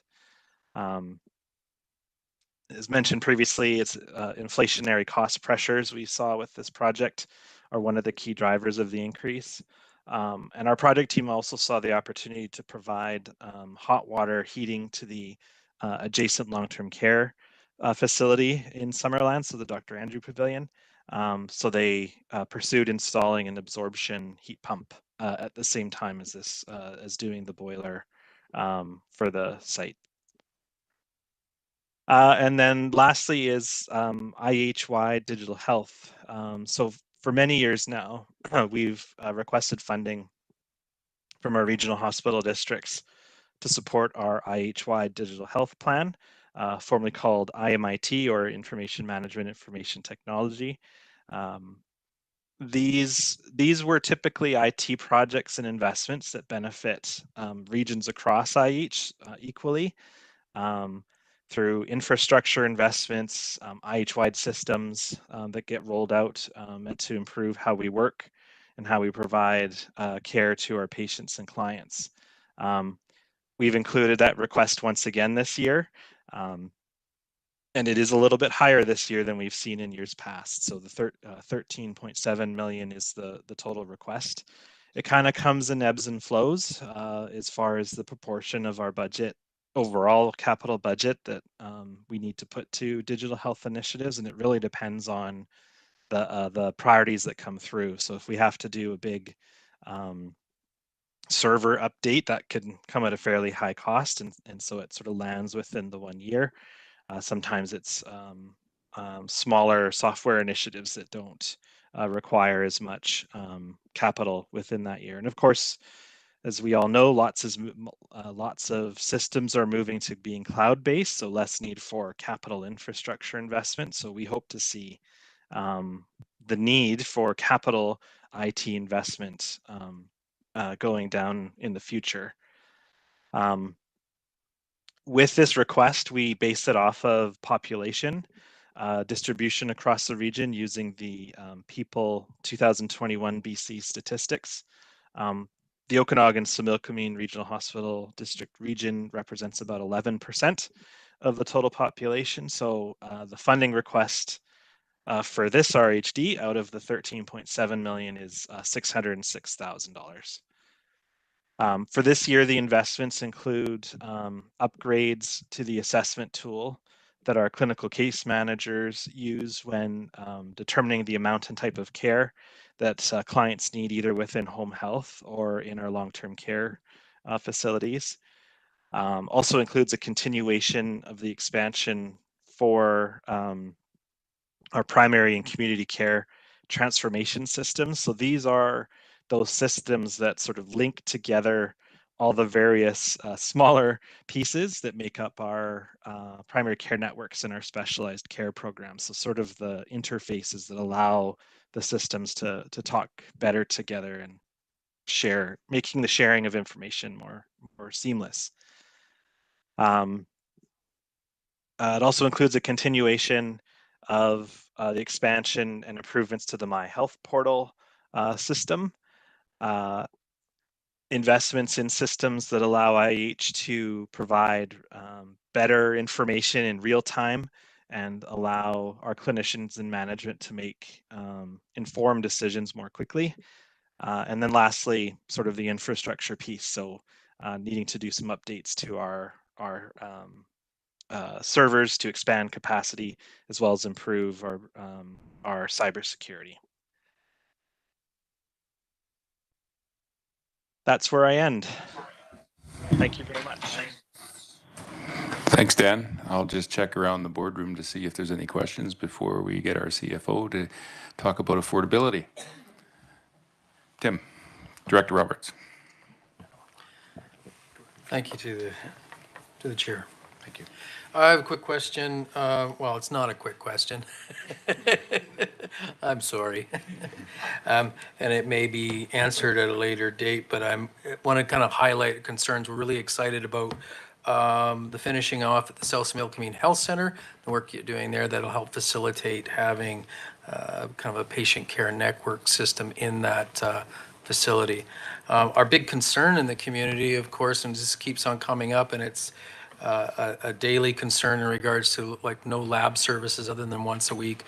You know, we look at decrease in service levels where we've gone down to that one day. We don't have walk-in any longer. We don't have any after-hours services. And we look at the town of Keremeos itself has increased through BC Housing 80 units, and pre-hospital care is already starting, prior to those buildings even being filled up, starting to address health and mental health issues in those buildings already. So we see this increasing need, but even with certain staff levels that we have now, we're really seeing a decrease in service, and concerned in regards to overall budgeting plans, and as we move, that we don't lose sight of actually meeting the need. Like, we need the physical footprint, we need the equipment, but the same idea, are we meeting our service level requirements rather than just once? Thank you. Dan, do you get an answer for that? Or I was going to turn to John. Okay. Yeah, maybe John For can take a Dan, stab, but- or Jana, yeah. I'll take the hot seat for Dan on that one, and I am aware that the lab has had significant challenges with staffing across the entire region, and that has resulted in a decrease in lab availability in Keremeos to the point where they were at, I think, once every 2 weeks. We've been advocating pretty strongly and looking at every creative way that we can to bring that up to at minimum once a week, so that we can support people who don't have the option of going out of town or are waiting as much as we can. I know, but that's not as adequate as we would like. I think that's where we're currently at, and we continue to advocate and support our lab departments to increase that where they can. Again, it's really unfortunate that this does come down to a human resource challenge and having to prioritize those people that we do have in the system and spread them out as best as we can based on their needs. And we're so necessary to keep rolling through our care systems. Follow up. Thank you, and I appreciate the understanding of the situation. I'd just like to highlight again, just as a small rural community that doesn't have really transit and or taxi services, and we tend to have people who are lower socioeconomic standing, it's so much more of a greater effect than maybe people that can access certain things with transit, even though that in and of itself is problematic in the Okanagan. But it's even that much more of an issue our way. And we're just seeing it increasing, and with the type of clientele and people that are now moving in to the new facilities that we have, we just see the problem expanding. So we're hoping that we're up there on a priority list, really moving around of resources so that we can mitigate that. Thank you. Director Wiebe. And then Director Bloomfield. Through the chair. So just so that I'm new to the table, the primary care upgrades are being talked about at the Keremeos facility. I don't recall having heard about that before. So I'm wondering, is that a similar model to what Penticton has, where it would be specifically more dealing with mental health and addictions? Or is that actually an upgrade to help with our emergency level of care? If you can clarify that, that'd be great. Thanks. I can take that one. Jason, you were really quiet, but I think what I heard you say is the primary care network model in Keremeos similar to the one at the Urgent and Primary Care Center in Penticton? Okay. No, it's not there's no specified population. It is for the general public. So it would be for all clients who are in need of primary care services in the area. Thank you, Director Bloomfield. Thank you, Dan. I've got just a couple of general questions on the budget, and you got a $3.1 billion budget for interior health. Is that operations and capital? And what percentage goes to payroll, just out of interest? So the 3.1 is just the operating budget, so not capital. That's in addition to payroll. That's a very good question. I haven't looked at the latest figures, but I recall it's in the 60 to 70% range as far as our sort of total operating costs. And if I could just do one more. And so on the asset, does Interior Health have like a balance sheet showing the value of the assets? So, you know, it's like fixed assets and equipment, etc. Is there any kind of indication as to what the total value of the assets are? We do have that, yeah. As part of our financial statements, we do include that on our balance sheet. Yep. Okay. Thank you. Thank you, Director Holmes.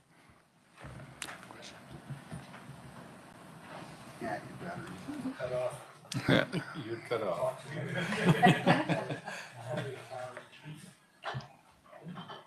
Here. Come over here. Yeah, just give me one. From there. There you go. Welcome to the neighborhood. Thanks. Sorry about that. So just question regarding the primary care network funding. Is that considered a priority investment or routine capital? What category does that come under? It's a really good question. I think we've had some discussions with ministry on that because they often help us in understanding whether it's routine or priority, because of course it's different funding pots from their end. I believe that the primary care networks have been classified as a routine investment. And certainly these two, the Claremeus and Princeton, were classified that way. Okay, and a follow-up if I may. And so if I remember from when you spoke to us last time or last year, the province has a rural primary care funding model or something, or where you draw from. Is that where the money's coming from for Princeton and Claremeus? That pot? So those funds are for the operating side, so for the hiring of additional staff and associated costs to operate the primary care network, as opposed to the capital. That's separate. Oh, it's for capital. Okay, but do the two? Yeah. Or it's for operation. What you were talking about before last time, that was for operations, so it has nothing to do with capital.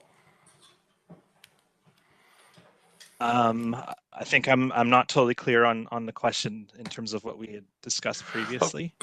So last year we were told that the province didn't consider Summerland a rural community, and that's why it didn't qualify for the rural primary care funding.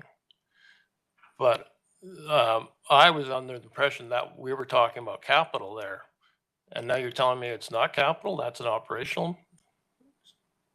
So I'm confused. So I think the discussion about the rural funding versus not is more on the overall PCN phasing and implementation. So the first phase was inclusive of Penticton and Summerland together, and the proposed and approved plans for that first phase have been rolled out already. It didn't include a capital investment in Summerland at that time. And what we're asking for now with Princeton and Claremeus is that second phase of the PCN implementation, which is considered the rural communities within the South Okanagan Similkameen. Jana or John, do you want to add? No, I think that's correct. And I think the important part to note is that it comes with, there's some capital and which goes along with this request. And then it also comes along with the operational dollars, which we would be using to hire and orientate and support staff working in the primary care clinics.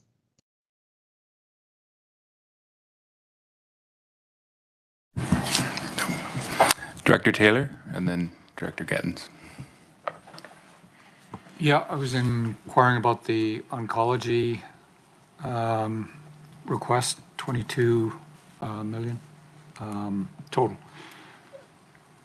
Does that result in, does that shift patient treatment from, say, Kelowna down to Penticton? Is that what we're doing? John, do you want to? Sure. Yeah, I can take that one, Dan. Thanks. That's the goal, is to have folks in the South Okanagan receive treatment in Penticton versus having to go to Kelowna. There may be specific cases where people will have to head up to KGH, but yeah, the goal is to keep things in the South Okanagan. Thanks. Follow up, Director Taylor. You know, just using very rough numbers, does this result in most of the treatment now being dealt with in Penticton for oncology, or are we still just nibbling at the edges and the bulk of it is still being done in Kelowna? I don't have the exact data. I can get it because I know somewhere in the abyss of my emails I do have it. But I believe it's much more than nibbling. I think it is meant to address a significant amount of the cases that do head to KGH from our area. So it should be a significant change in the services that people in the SOQ receive. I'll maybe just add, I know that depending on the course of treatment required, radiation treatment would still happen in Kelowna, but chemotherapy and other related treatments would be in, and it has always been in Penticton, but I think the space constraints of the existing clinic has resulted in a number of South Okanagan residents having to travel for Kelowna for even those other outside of the radiation treatments. But this project will expand the service and make more treatment spaces available in PRH and for the South Okanagan. Director Gettins. Yeah, thank you, the chair. I'm actually curious to hear from our CFO, and I know he's coming up. But I thought last year when we were looking at the budget, we were making requests about having this budget be lower, and I thought that we were looking at a lighter budget. But if I've got the numbers right, this is actually the highest budget we've ever been asked for.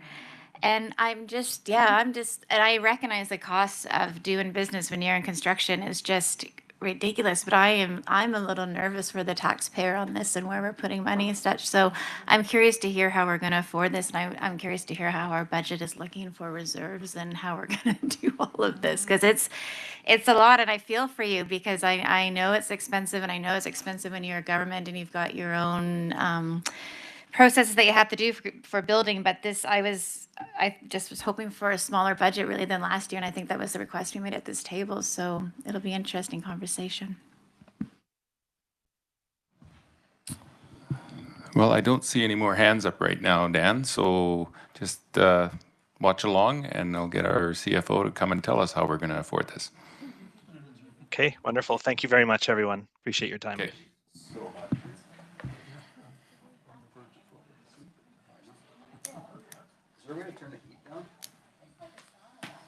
This is stress, man. Open the door. Doesn't the alarm go off?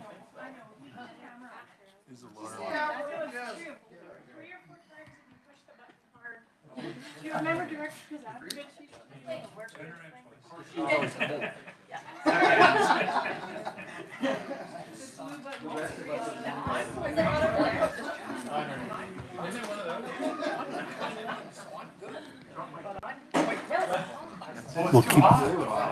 We'll keep this on. When you're ready. Says the reporter. I'll just wait till this is done. Everyone in the room.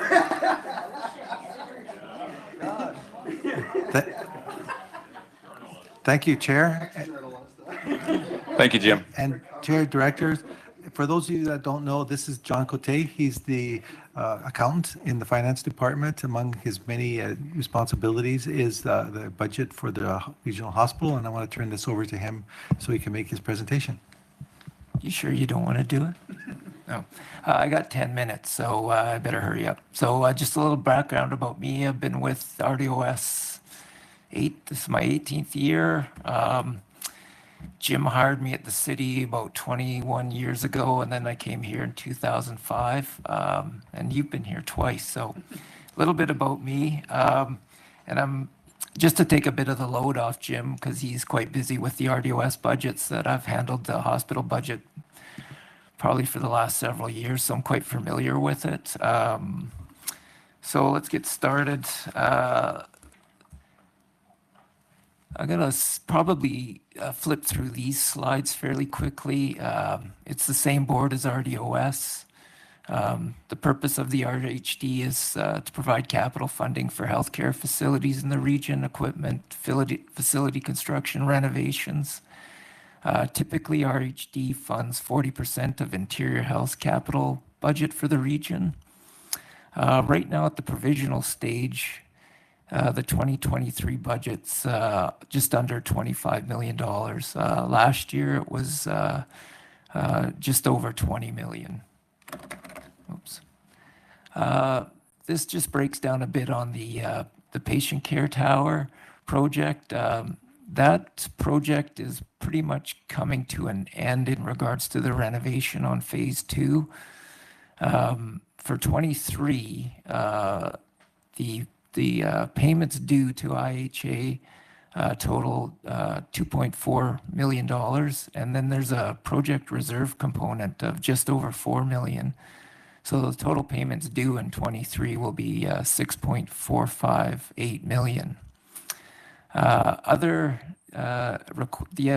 requests that Dan had spoke about earlier from IHA are $3.57 million per the capital funding request letter. Last year, the request was $4.598 million. But in 2021, the board approved $1 million funding request for the Penticton UPCC on Martin Street.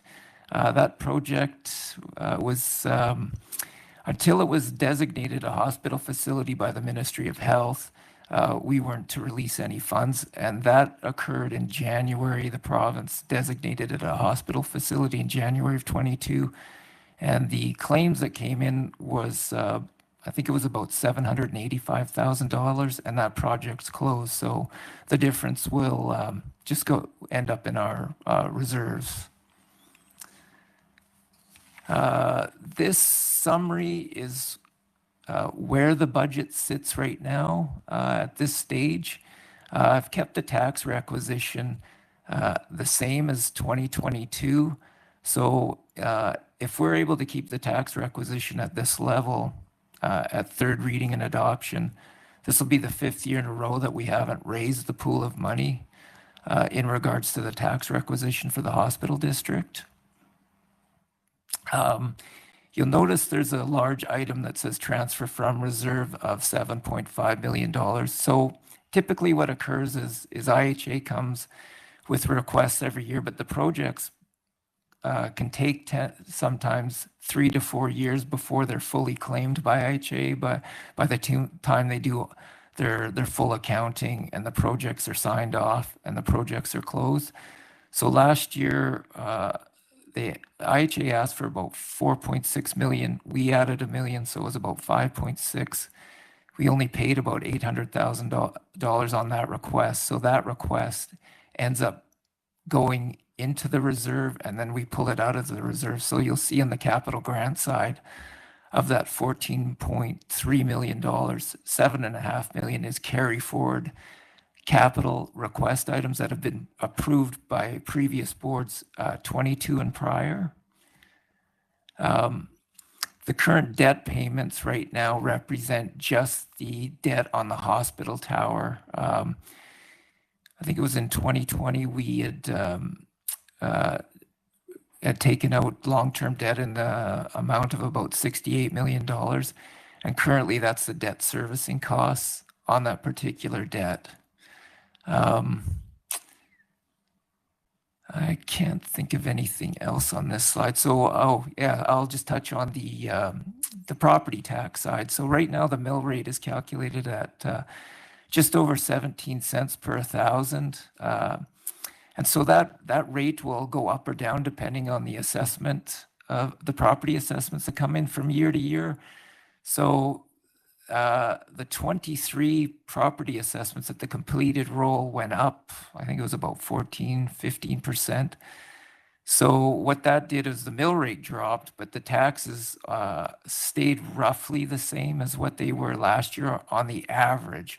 But the average property went up from just over $590,000 to just over $675,000. Oh, sorry, $675,000. So if you take the mill rate on that average property, it would be almost $116 for 2023. This is the breakdown of the different areas in the region where the pool of money that makes up that $6.45 million would come from. So you'll see what was raised in 2022 would be different for your particular area because of the change in the assessment data that's used from year to year. So, but the pool of money as it currently sits right now, we haven't changed the tax requisition yet. That'll depend on your board deliberations in regards to the capital requests and any other direction that you give to Jim, and he'll tell me what to do, hopefully. This just breaks down currently what debt we have on the books at the end of 22. So the only debt that we're holding right now is in regards to the Penticton Regional Hospital project in regards to the ambulatory care tower and the phase 2 that renovated like the emergency, the stores area, and there was a few other areas that were in that phase 2 project. This currently reflects the reserves that we hold. So if you go back quite a ways, when the hospital, the Penticton Regional Hospital Tower project got talked about, probably back in the late 2000s, we've taken out about it was just under over $47 million out of reserves over the life of that project so far.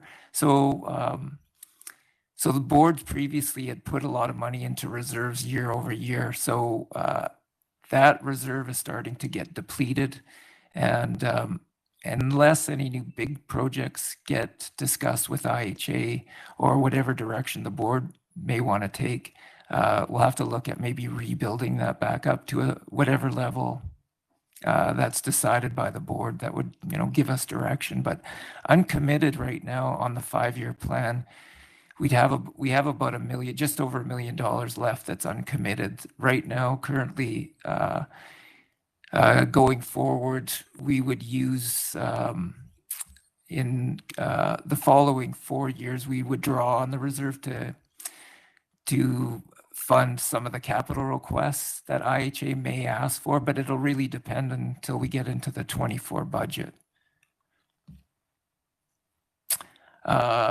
These are some of the inputs I used when I drafted up the provisional budget. I think you've sort of gone over that the capital funding request from IHA. In the 4 years after 23, I calculate a 5-year average. I take a look at the 3 and 4 year averages as well, but typically use a 5-year average. But the requests will go up and down from IHA year over year. But right now, I just used $3.5 million for 2024 to 2027. That's my best guess.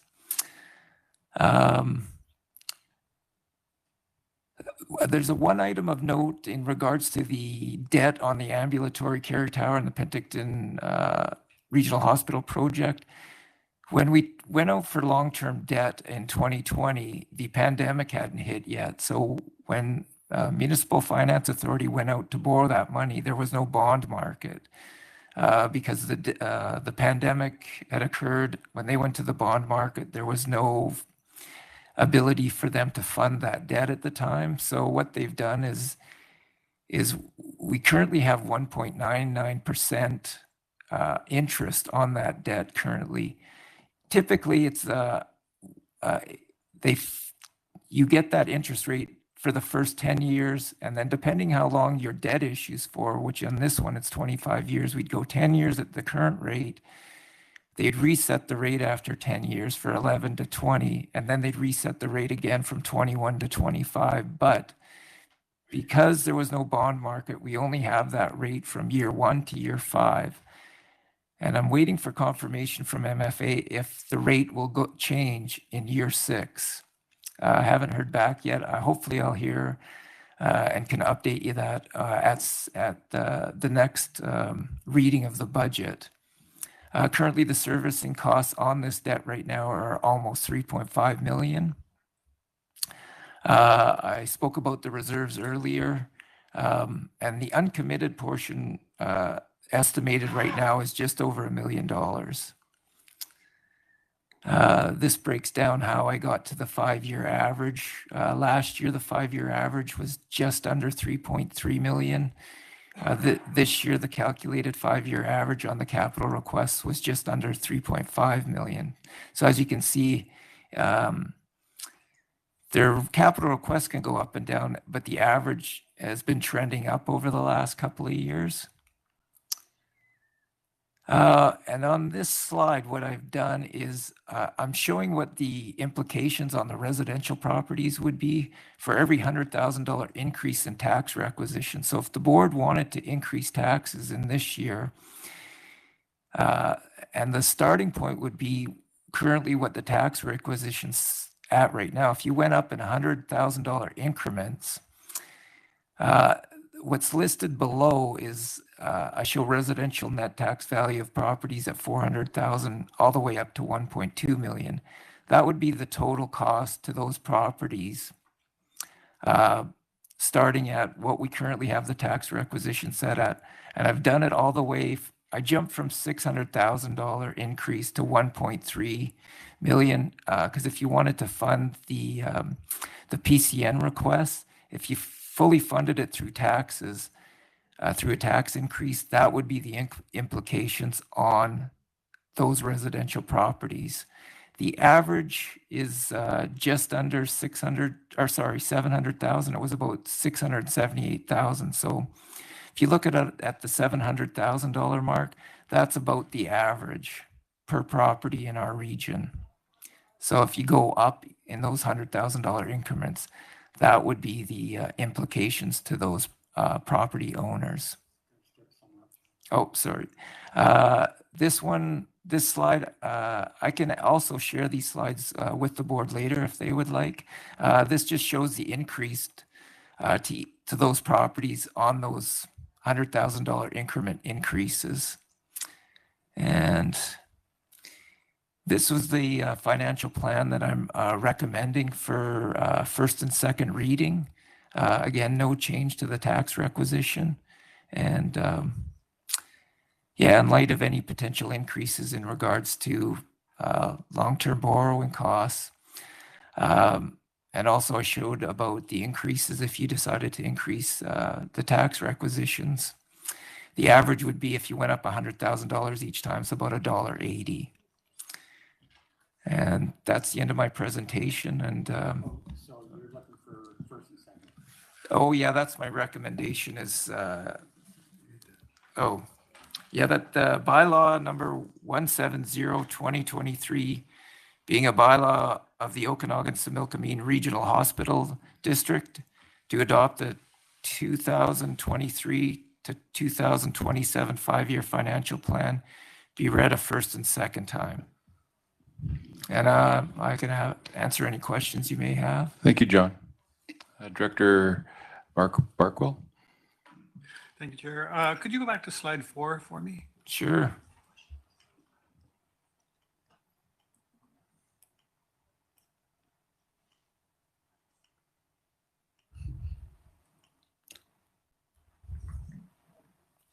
Okay, yeah.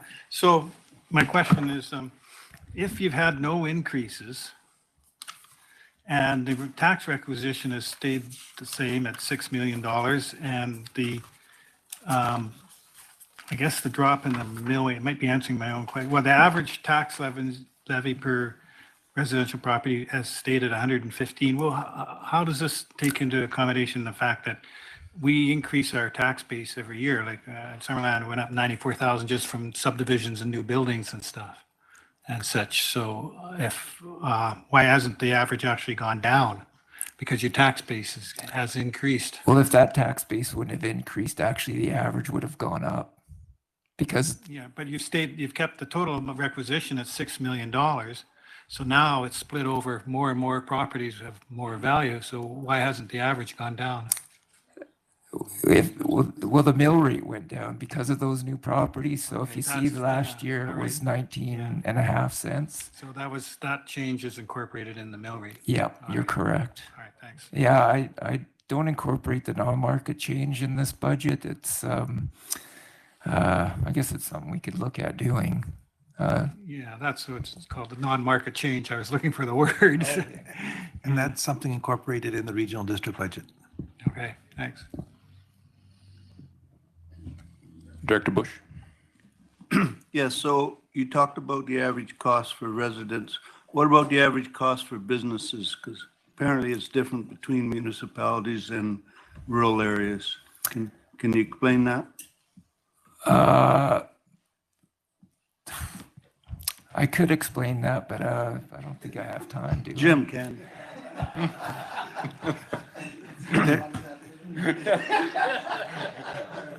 So under the local government for municipalities, they have to show it separate because of the different weights. We don't get that. The information is easier for us to do at the residential. Will it be higher? Yes, because the mill rate is set by the provincial government, while municipalities have the ability and the power to set it on their own. Certainly, we can actually show what their charges are on the average, but that's not something we don't do right now. But we can come back with what those amounts are. Can you tell us what the percentage difference is? Well, the factor in the rural areas is, I think, 2.45, if I'm not mistaken. So you'd consider it 2.5 times higher than the residential. One thing I forgot to mention, and when I was trying to get through this in 10 minutes, was the ask. I don't know if I mentioned it.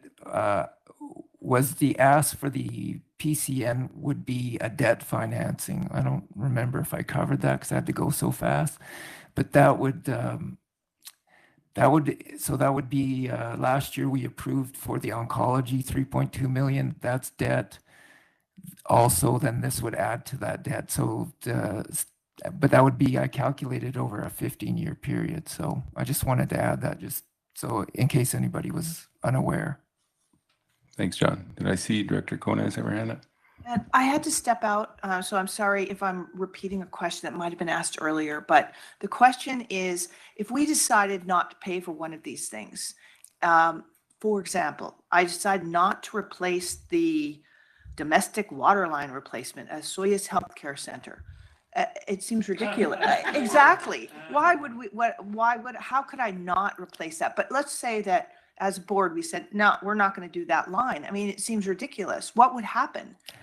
I mean, would the place shut down? I mean, I know it seems really like you know what I mean? Like some of these things are requests, but not really. Well, I can only speak to the request from in regards to what's put to the board.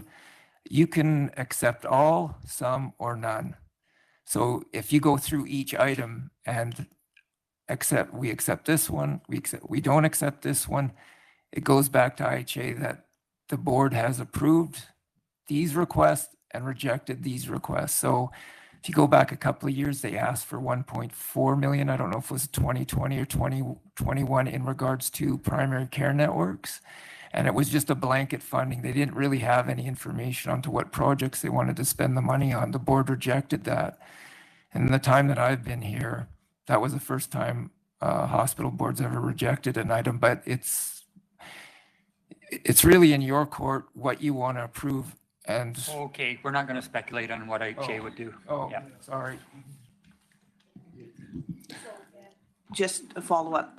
And so, through the chair, this is happening in all the area, in all healthcare districts. This specific request like that, has anyone looked around? Are they asking people for the boards to approve those type of things elsewhere? Yeah, it's throughout the province, all the regional health districts. Depending on the health authority, it's, you know, if you're in Prince George, it's Northern Health. So, but it varies because the needs are different from region to region. Director Coyne. Yeah, I'll make the recommended motion. Moved and second. We're not taking this serious, Oh. Yeah. I'll just add a comment here. I don't see any hands up. Oh, there is a couple of hands up, but I will add a comment here before I go to other directors. I would agree that we need to move the recommendation for at least first and second reading.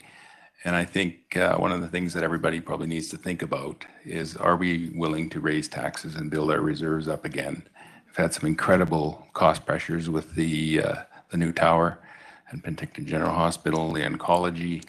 And we're at a point here where we've kind of held the line on taxes for a long time, but we're probably at a point where we need to start building it. And that's maybe some decision that we can think about and bring to third reading to decide whether we want to start building those reserves again, which is something that we're seeing in our facilities in Oliver as well. We're starting to raise taxes to build our reserves because we've used our reserves and they're just not sustainable anymore at the current rate. So I'll leave my comments at that. And then I have Director Holmes and Director Barkwell again.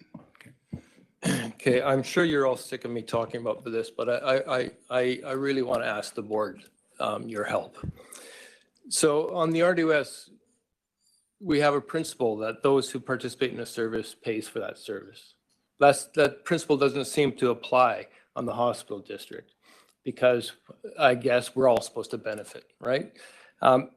But, you know, as we've heard over the last however many years, for the primary care network, it's being rolled out in two phases. The first phase was Penticton and Summerland.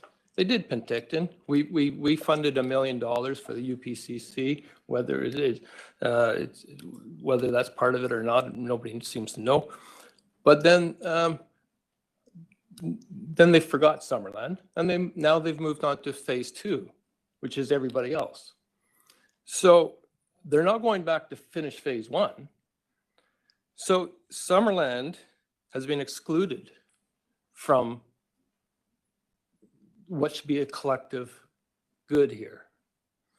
And so why should Summerland be being paid for something that we're not participating in? Not that we don't want to participate in it, but we're not. And you know, how should that be acceptable to any of us? Because it could be any of our communities who are excluded by whatever bureaucratic decision is made in Victoria. You know, so you know, we're fighting this. We're fighting with the province. You know, we're trying to figure out why we're not rural.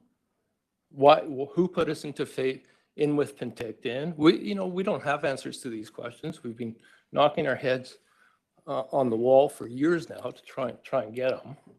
But I think it's something for all of us because it could happen to any of us. So, and if we can help, you know, why should Penticton or why should Summerland be contributing to the PCA budget? Because we're not part of it.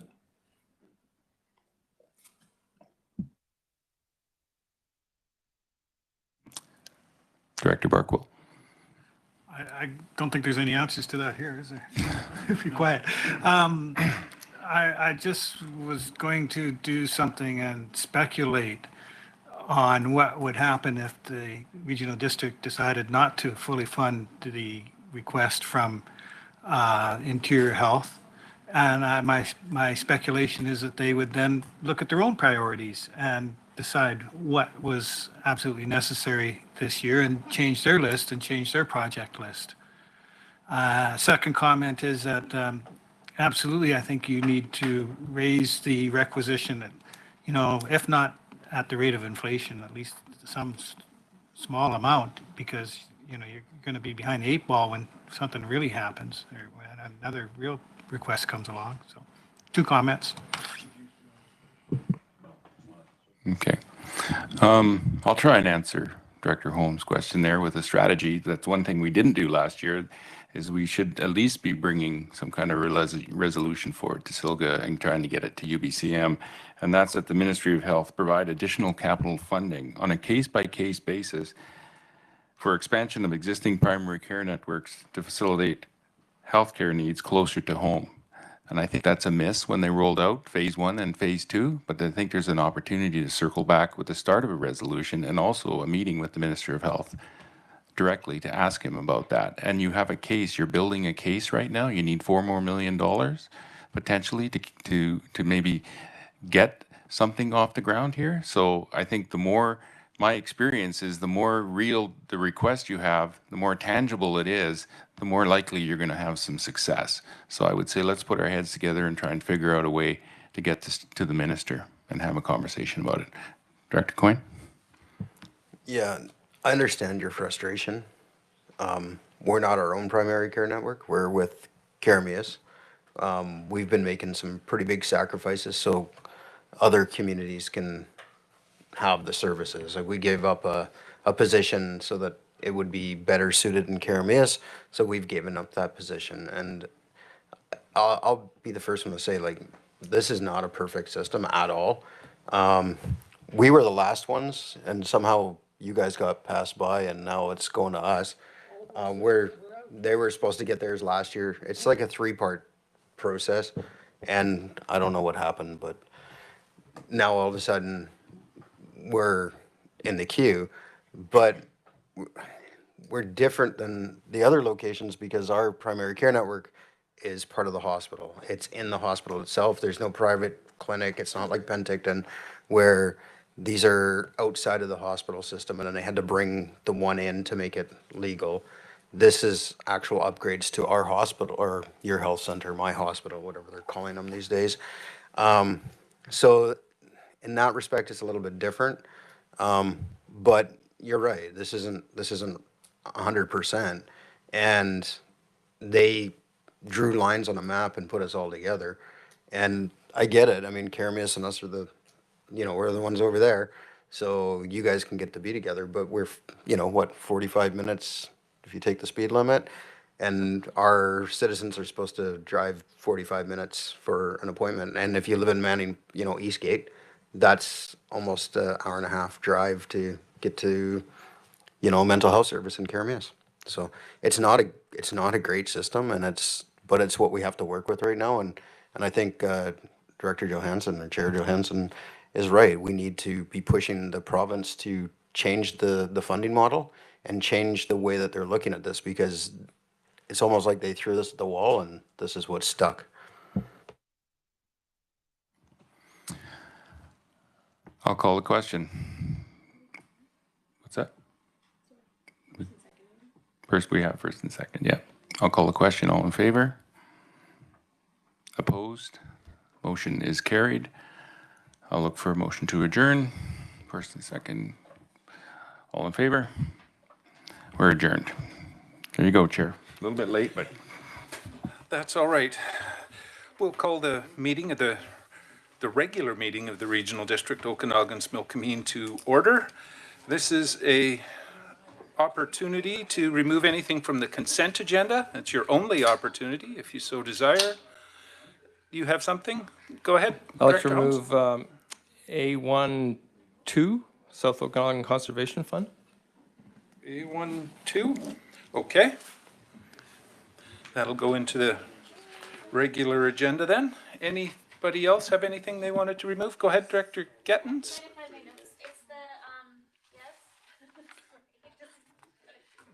It's A.2.1. Okay.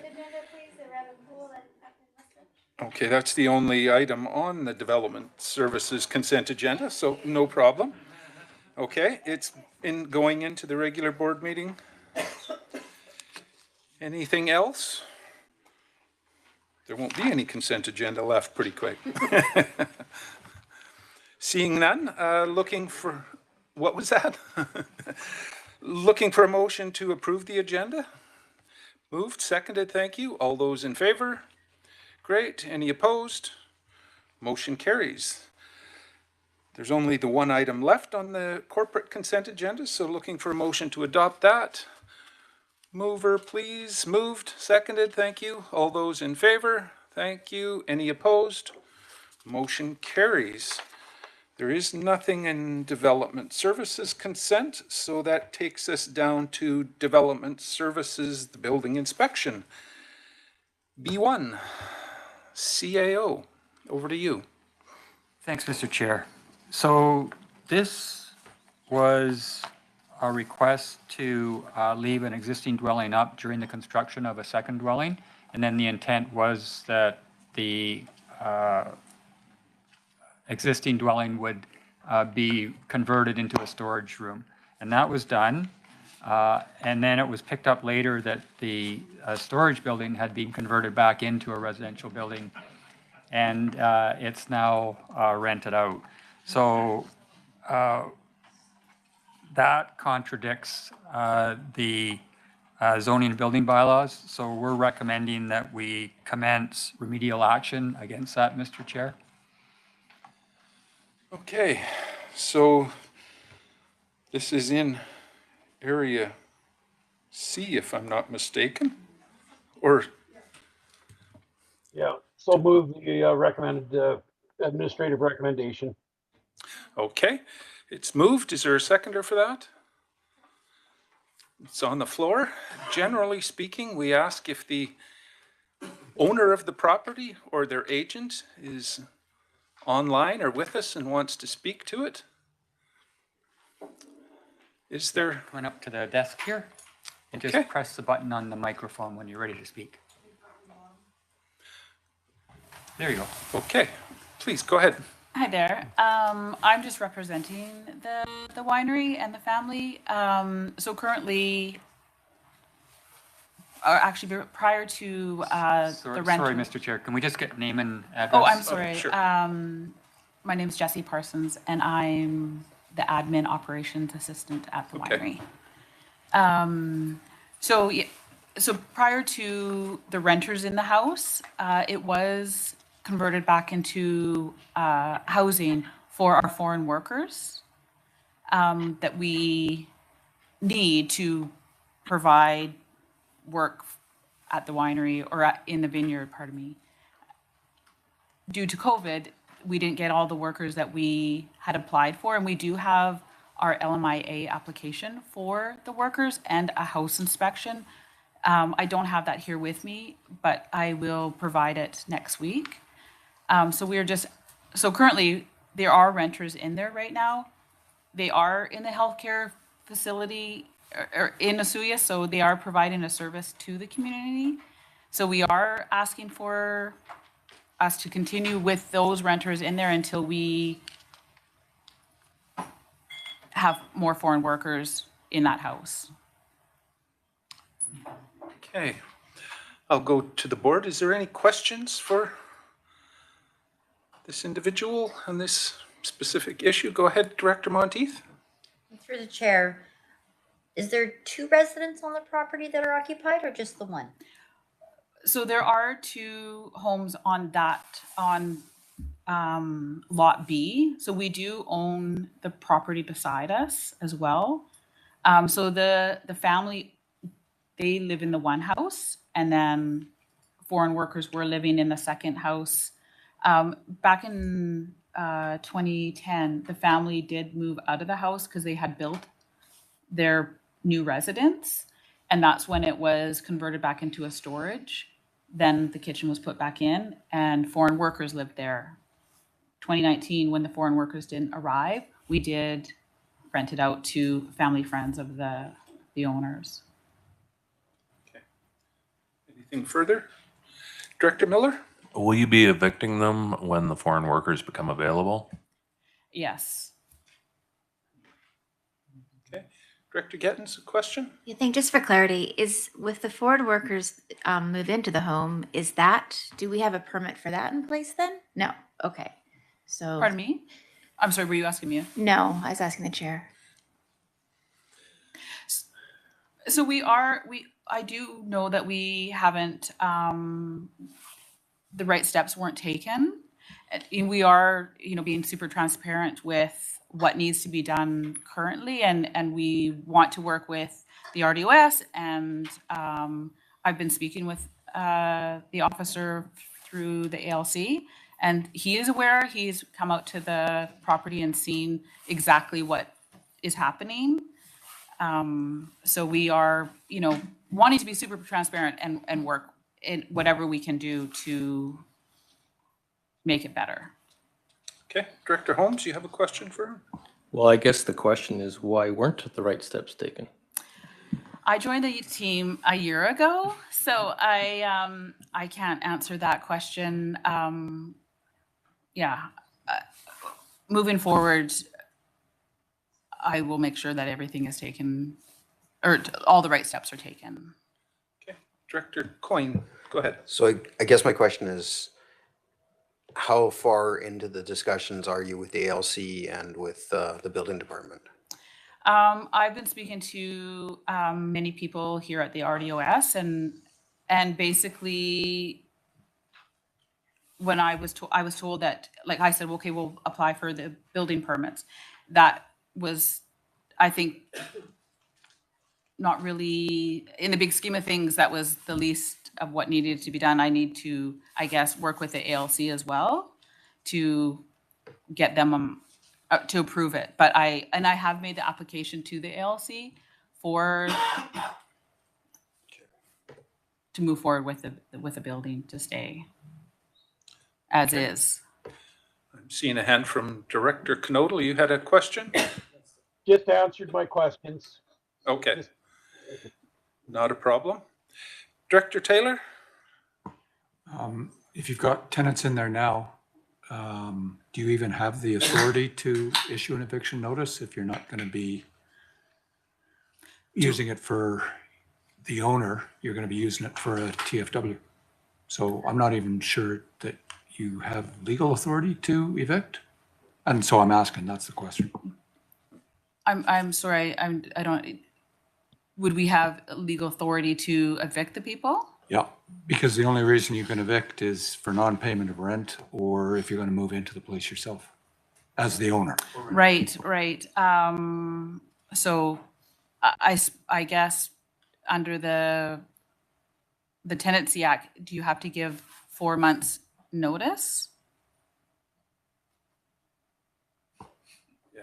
Well, I mean, I'm not with the residential tenancy Yes, branch, and but I'm not- my understanding yeah. is the only way you I'm can under that, evict yes. is if they haven't paid or you're going to move in as the owner. Yeah.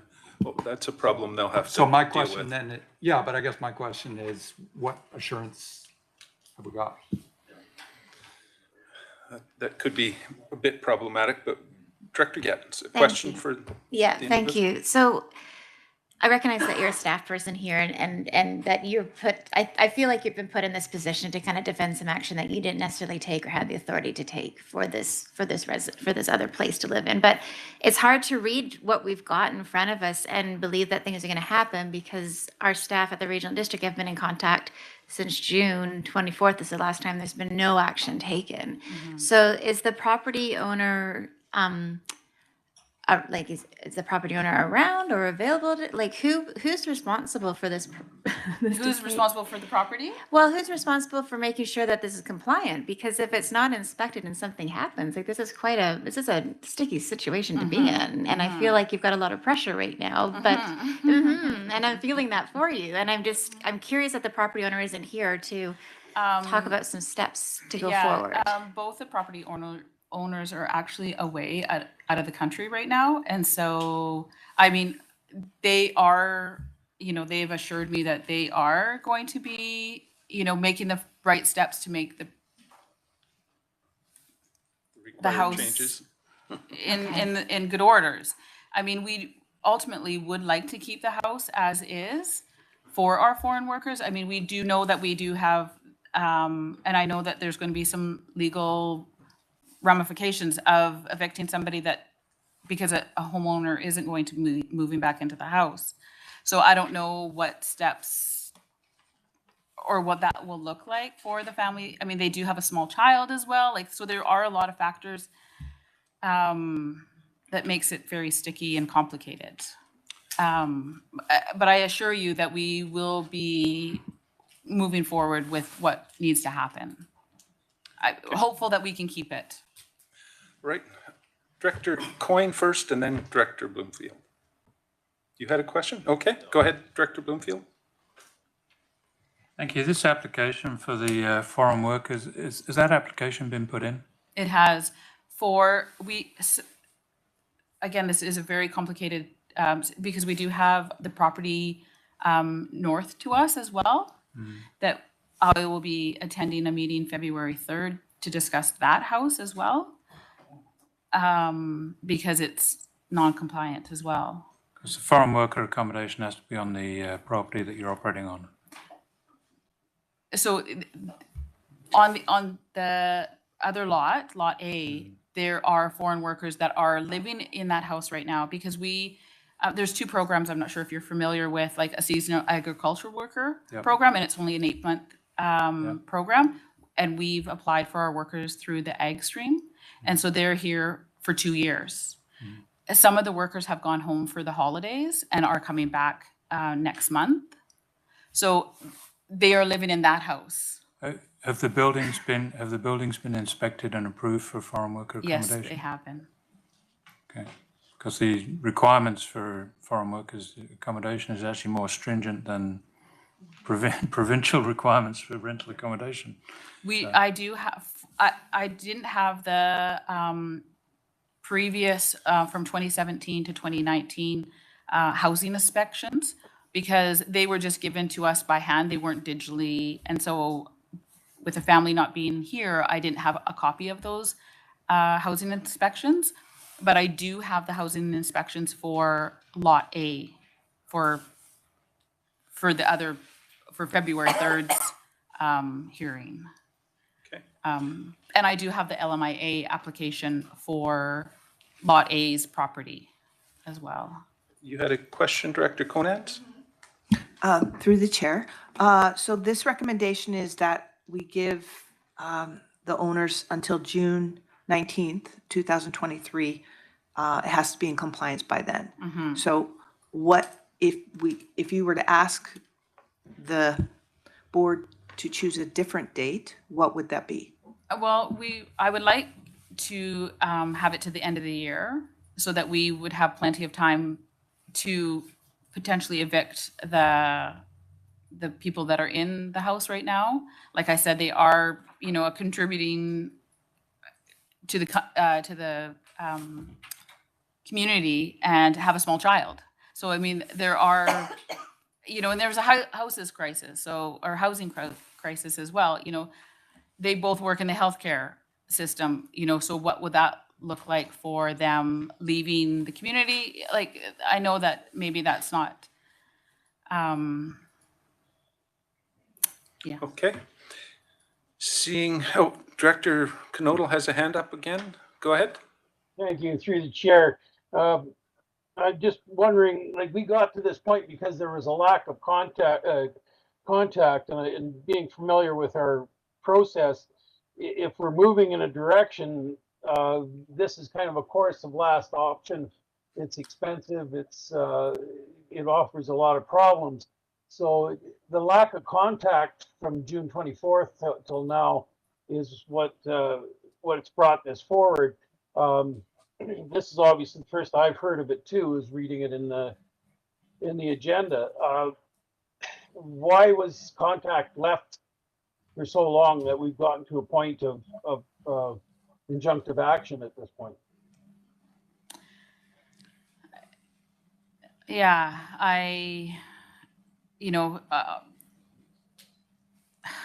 That might be a tough one for you to answer if It you're is a just tough- taking this over, so. It is, I mean, I did take over, you know, it was kind of given to me in, you know, last year, and I will take responsibility for not having, moving forward with it as quickly as it should have, and then being here today. All I can say is that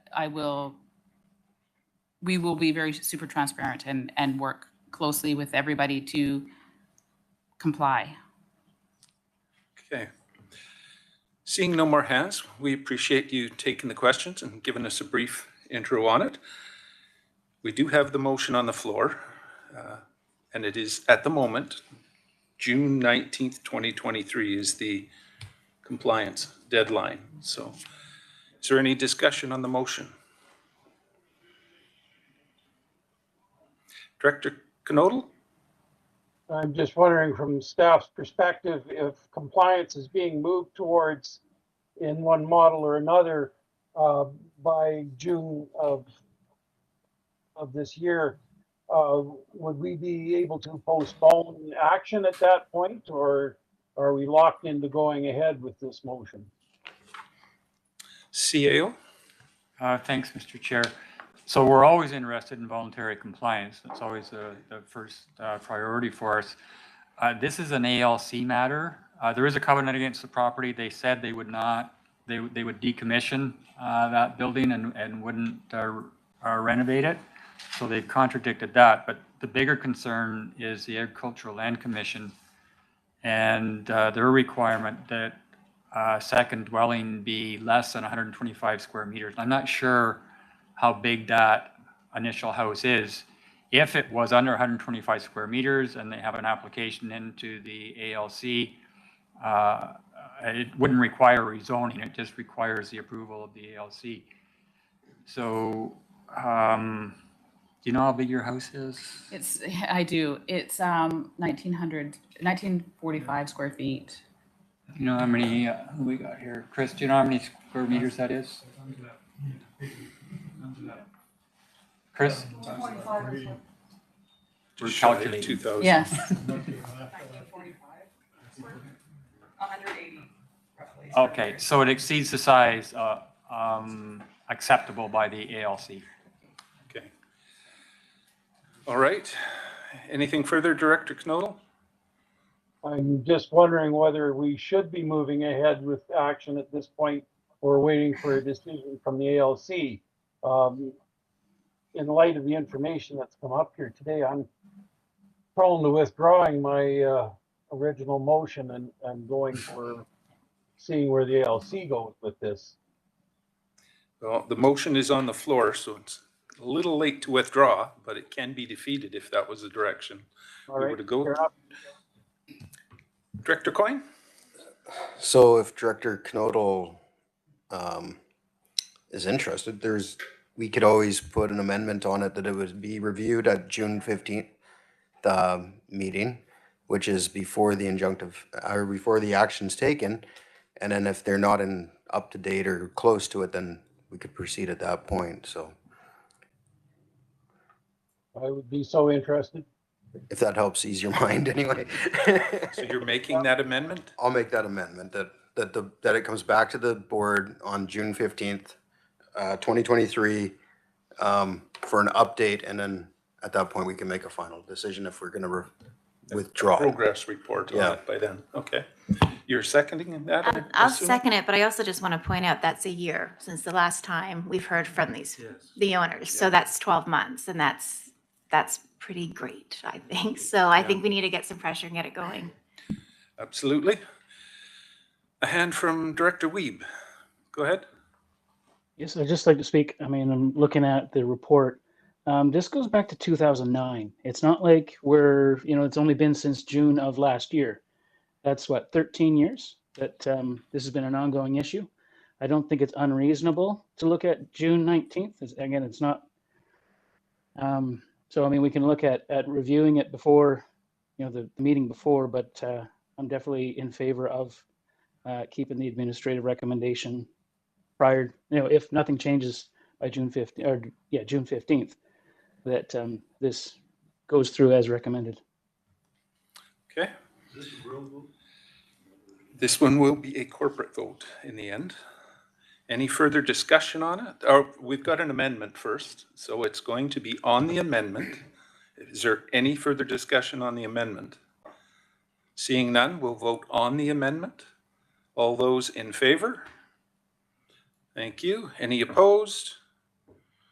Motion carries. So on the amended motion, all those in favor? Thank you. Any opposed? Motion carries. So that deals with item B1. Thank you. Thank you. Down to B2, CAO.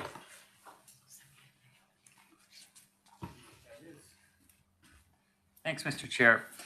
So this this is regarding an expired permit in a property just north of Chain Lake, in between Chain Lake and Osprey Lake. There's a stop work order on it. This is a property where there was a renovation made, an addition, and then a retaining wall, none of which have an approved permit. And in fact, on the retaining wall, where they had hired an engineer to provide the Schedule B, that engineer withdrew from the project. So we believe this is a safety issue, Mr. Chair, and that we are recommending that we put a notice on title to notify prospective purchasers if it was to go for sale. And then also that if this is not in compliance with the building bylaw, March 31st, that we commence injunctive action and seek costs. Okay, I'll go to Director Coyne for direction on this. I think this is... Take the administrative recommendation, please. Okay, moving the administrative seconder, perfect. Here again, ask if the owner or their agent is here and wants to speak to it. Okay. Or they may be online. Is there any, if you are, please just raise your hand. Am I missing anybody, Danny? Not that you're seeing? Okay. We do have a motion on the floor. Any discussion on it? Not seeing any hands. Again, this is a corporate vote. Call the question. All in favor? Thank you. Any opposed? Motion carries. That brings us to Section C in Development Services, CAO, C1. Yeah, thanks, Mr. Chair. This is an application to the Agricultural Land Commission in Area C, just north, west of Oliver. And it's an existing facility, Mike's Auto, and they were approached. This is in Area C, just west of Oliver. It's an application to the Agricultural Land Commission, Mike's Auto. And they've encroached on an adjacent parcel and they need to do a boundary adjustment. And we're recommending that this be authorized to proceed to the Agricultural Land Commission. Okay, I'll go to Director Knodel. Direction on this one? So move the recommendation. It's that business has been there longer than I can remember. Okay, moved, seconded. It's on the floor. Any discussion on this one? Seeing no hands, again, this one is a, gosh, lost my place here. Corporate vote. All those in favor? It should be rural, should it not? Is it rural vote then? Go ahead, please, Ms. My Moulton. apologies. Yes, there's an error in the agenda. It is a rural vote. Okay. So we do have that corrected. Rural vote. All those in favor? Thank you. Any opposed? Motion carries. Down to C2. In Area D, a development variance permit, CAO. Yeah, this is for an overheight accessory building, a garage, Mr. Chair, and they've applied to increase the height from 4.5 meters to 6.5 meters, property on East Side Road. We're recommending that that be approved. Director Taylor's making that motion. Is there a seconder for that? Great, it's on the floor. Any discussion on this? Don't think I'm seeing any hands. This one is a rural vote again. All those in favor? Thank you. Any opposed? Motion carries. C3, a temporary use permit in electoral area C, CAO. Yeah, this is that application for senior animals on a property in Willowbrook that we had previously denied for a rezoning, Mr. Chair. So now they're applying for a temporary use permit for having too many old animals on a small property, and we're recommending that be approved. Okay, Director Knodel, direction on this one? Yeah, we'd like to attach a couple of conditions to that. One of them that the animals be identified, and I've talked to Mark Petrie about that.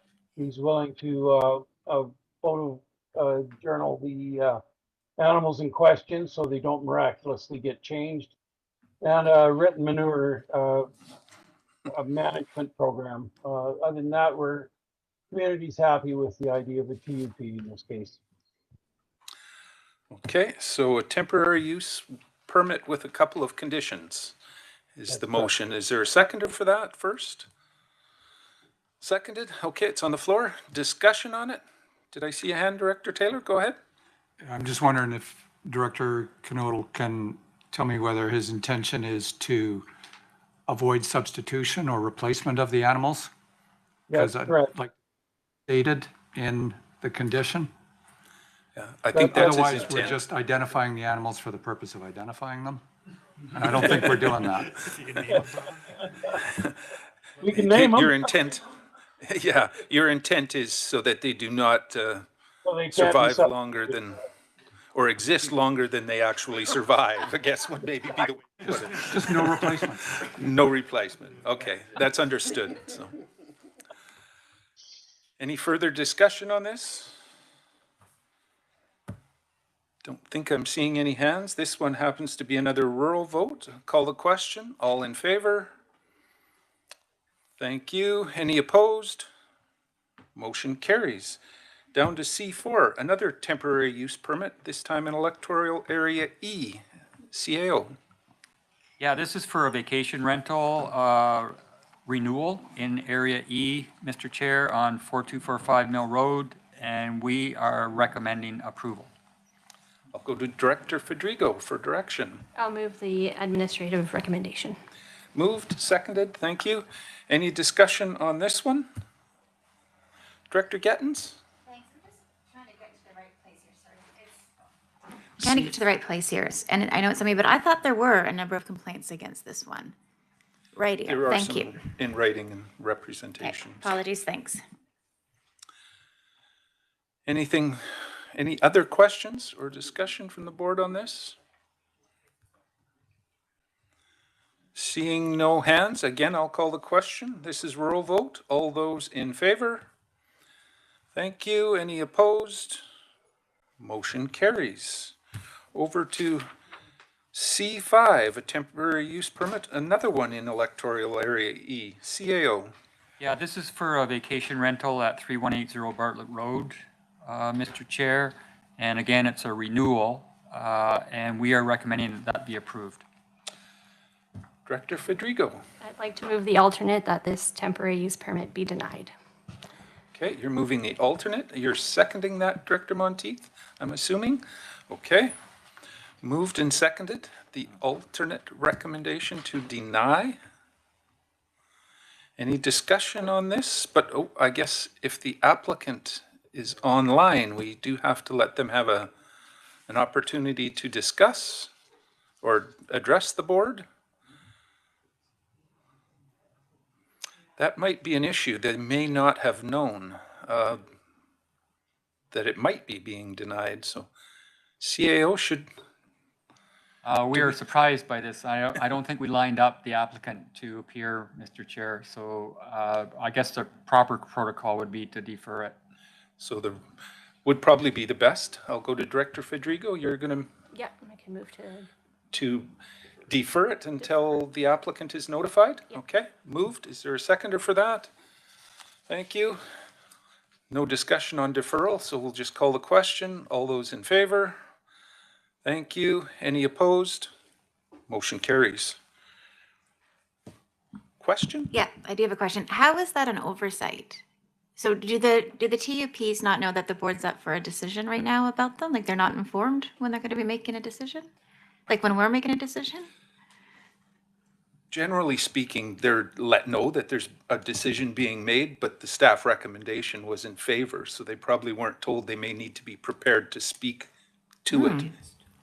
Well, That would be my understanding of how it goes. CAO, is that correct? That's our practice, Mr. Chair. Okay. If the staff recommend is negative, they usually inform that they need to be potentially prepared to present to the boards. C6, temporary use permit in Area I, CAO. Yeah, this is the gas station in the Twin Lakes area in Area I. And about 6 years ago, they applied for a temporary use permit to conduct a storage business on their lot, which has been approved and then reapproved. Typically, a temporary use permit is for a short period of time, maybe a pilot project if they want to start a new business. So we believe that this would be, if this is to be permanent, they should apply for the rezoning in order that formally approves this type of a use in that area so that we can conduct the consultation. So we're recommending this be denied, Mr. Chair. Okay, go to Director Monteith for direction on this. Thank you, and I'd like to make the alternate recommendation to approve it, please. So you're moving approval? Is there a seconder for that? Seconded? It's on the floor. Any discussion on that? Director Monteith, go ahead. So through the chair, the temporary use of storage on this lot has no impact to the community. The community supports it. I know that we typically don't like to see temporary use permits on an ongoing basis, but until it becomes a permanent use, a temporary use makes sense, and it's accepted by the community, so I do support it. Okay. Any further discussion on that? Director Roberts? Thank you to the chair. I personally think that, when it becomes a long-standing thing, it is a business. It's something they've got, you've changed the zoning, you're carrying on from now on. It actually makes sense to kind of clean things up rather than constantly bringing this back. It's going to continue to be a storage facility. And then they even give them, if you rezone it, it gives them an opportunity to do other things on it as well, which right now they would have to rezone anyway. So it actually probably, I would believe, would be better for the landowner in the long run in regards to the placement of other commercial venture. Thank you. Okay. Director Monteith? Thank you. And to answer Director Roberts, the property will be put for sale soon. So I believe the current owner probably wants to just keep things as status quo and let the new owner decide what they want to do in the future. Okay. See a hand from Director Barkwell. Go ahead. Not my area, but I thought that temporary, under the legislation, temporary use permits could only be renewed for 1 3-year period. Total of 6 years under the legislation. I don't know how long, it sounded like you suggested that it had already been renewed once. Can we answer that, staff? Mr. Garish? We can, and it's correct. A temporary use permit's good for a 3-year period and one renewal up to 3 years, but there's nothing in the legislation preventing them from resubmitting. And so ultimately it becomes a question for the board as to how many times you're willing to keep renewing a permit. With vacation rentals, we have a specific policy from the board that says you are prepared to keep renewing TUPs for vacation rentals, but not for other uses, with the exception of farm labor housing. So it's really your call now. Okay. Good thing to have clarified. Seeing no other hands, this one is a rural vote again. I'll call the question. All those in favor? Thank you. Any opposed? Don't believe I'm seeing any hands, so it carries. Oh, did I see a hand from you opposed? Well, that was just the can going up and down there. Okay. Get my exercise. C7, zoning amendment in electoral area C, CAO. This was the subject of one of the public hearings this morning, Mr. Chair. This is the mobile home on a smaller than 4-hectare parcel on Island Road. So we are recommending that we give this third reading. Go to Director Knodel. Direction on this? Yeah, that fits our housing needs shortage. We've had a 35% increase in population since the last census, so we're desperate for housing. As was the discussion with the minister here this week. So I'll move the administrative recommendation, please. Moved, seconded, thank you. Any discussion on that? Don't think I'm seeing any hands. Again, rural vote. All those in favor? Thank you. Any opposed? Motion carries. Down to C8. Another official community plan amendment in electoral area H, CAO. This was the other public hearing this morning, and this is on 3rd Street in Tulameen, and this is going from commercial to single-family residential to allow construction of a house, and we're looking for a third and adoption, Mr. Chair. Okay, Director Coyne, direction on this one. Yeah, I'd like to make that recommendation, please. Okay, you're moving it. I see a hand for second. Perfect. Any discussion on this one?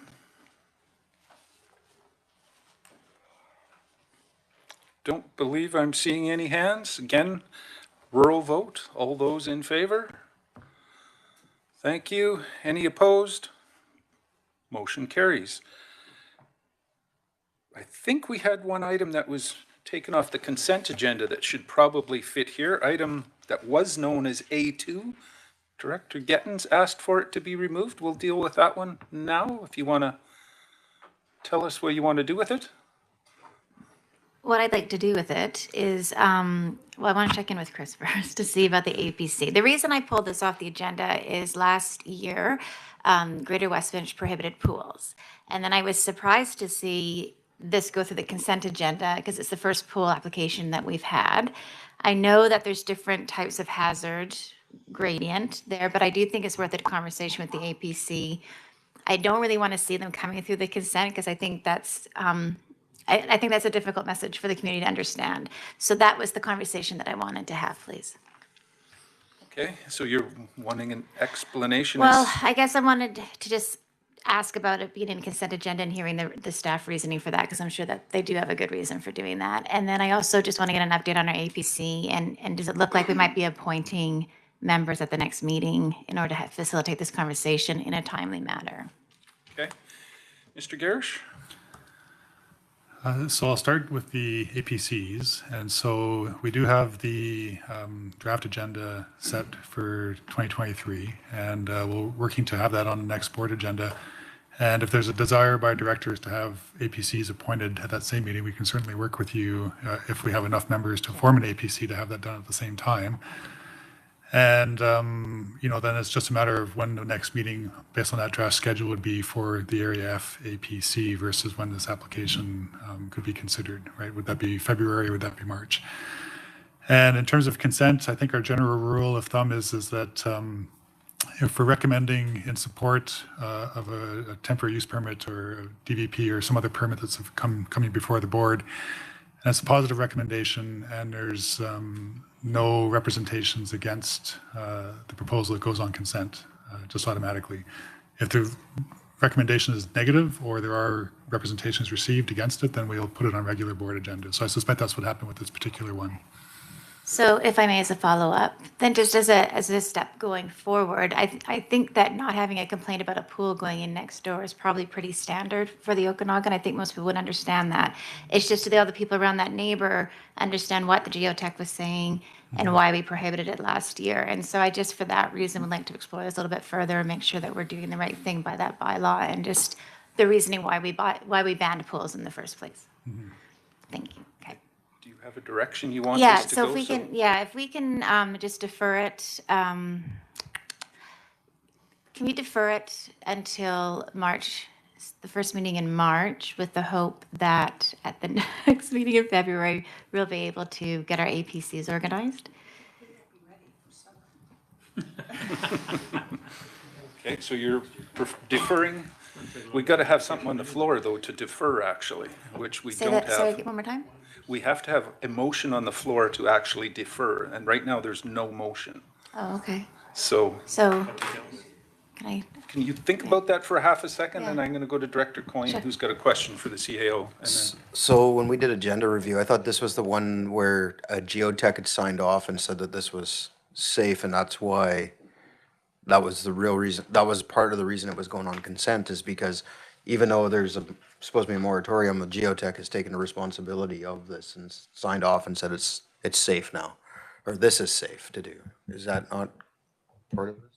So typically, when we do a blanket geotechnical report on an area, oftentimes the geotechnical report would say there is some hazardous conditions in this area, but if a property owner gets another geotechnical report on that specific property, then they can take mitigative action and it can move forward. And that's similar to what we did with North Beach after that rock slide issue a few years ago. So that's what happened in this case, was that the property owner got a separate, more detailed, specific geotechnical report. Okay. And we were willing to accept that. Okay. Director Monteith, you had a hand up? Yes, I just want to maybe give a hand to my colleague, an idea, maybe just making a recommendation or a motion for the application to go right to your APC. Is that possible? we don't have an APC in place, so that's my concern. My concern is that and this was a lot of conversation for Area F, and there was a lot of community conversation around the pools, because it's hard for a community to accept that this is part of what the reality is of living in West Bench. And my understanding and the concern from our staff here was that I've heard that there's a cumulative effect that people are concerned about. And I actually do believe that this home is in a more stable area of West Bench. My concern is that this is going through the consent agenda, so the message to the community is, as long as you get this geotech for your own property, it goes to the consent agenda. And I have a problem with that if we're about to start with the new APC and it's a brand new bylaw. So I agree that it should just go directly to the APC. I think it's a worthy conversation to have. If this is something that Sandstone won't be subject to, then I think we need to look at the bylaw, not necessarily to postpone this one application, but I think it calls a question of whether the blanket idea is the right idea. And that's what I need to explore a little bit further. So yes, going to the APC would be the great next step. Hopefully we can get the members appointed next meeting and then have an early March meeting just to kind of clarify some of those unknowns that I just need more time to clarify on with community members. Okay, so moving it to go to the APC when they're assigned or approved by the board, I guess is the word. Okay. Okay, seconded? Yeah. So sending it to the APC. Any other discussion? Seeing none, roll vote.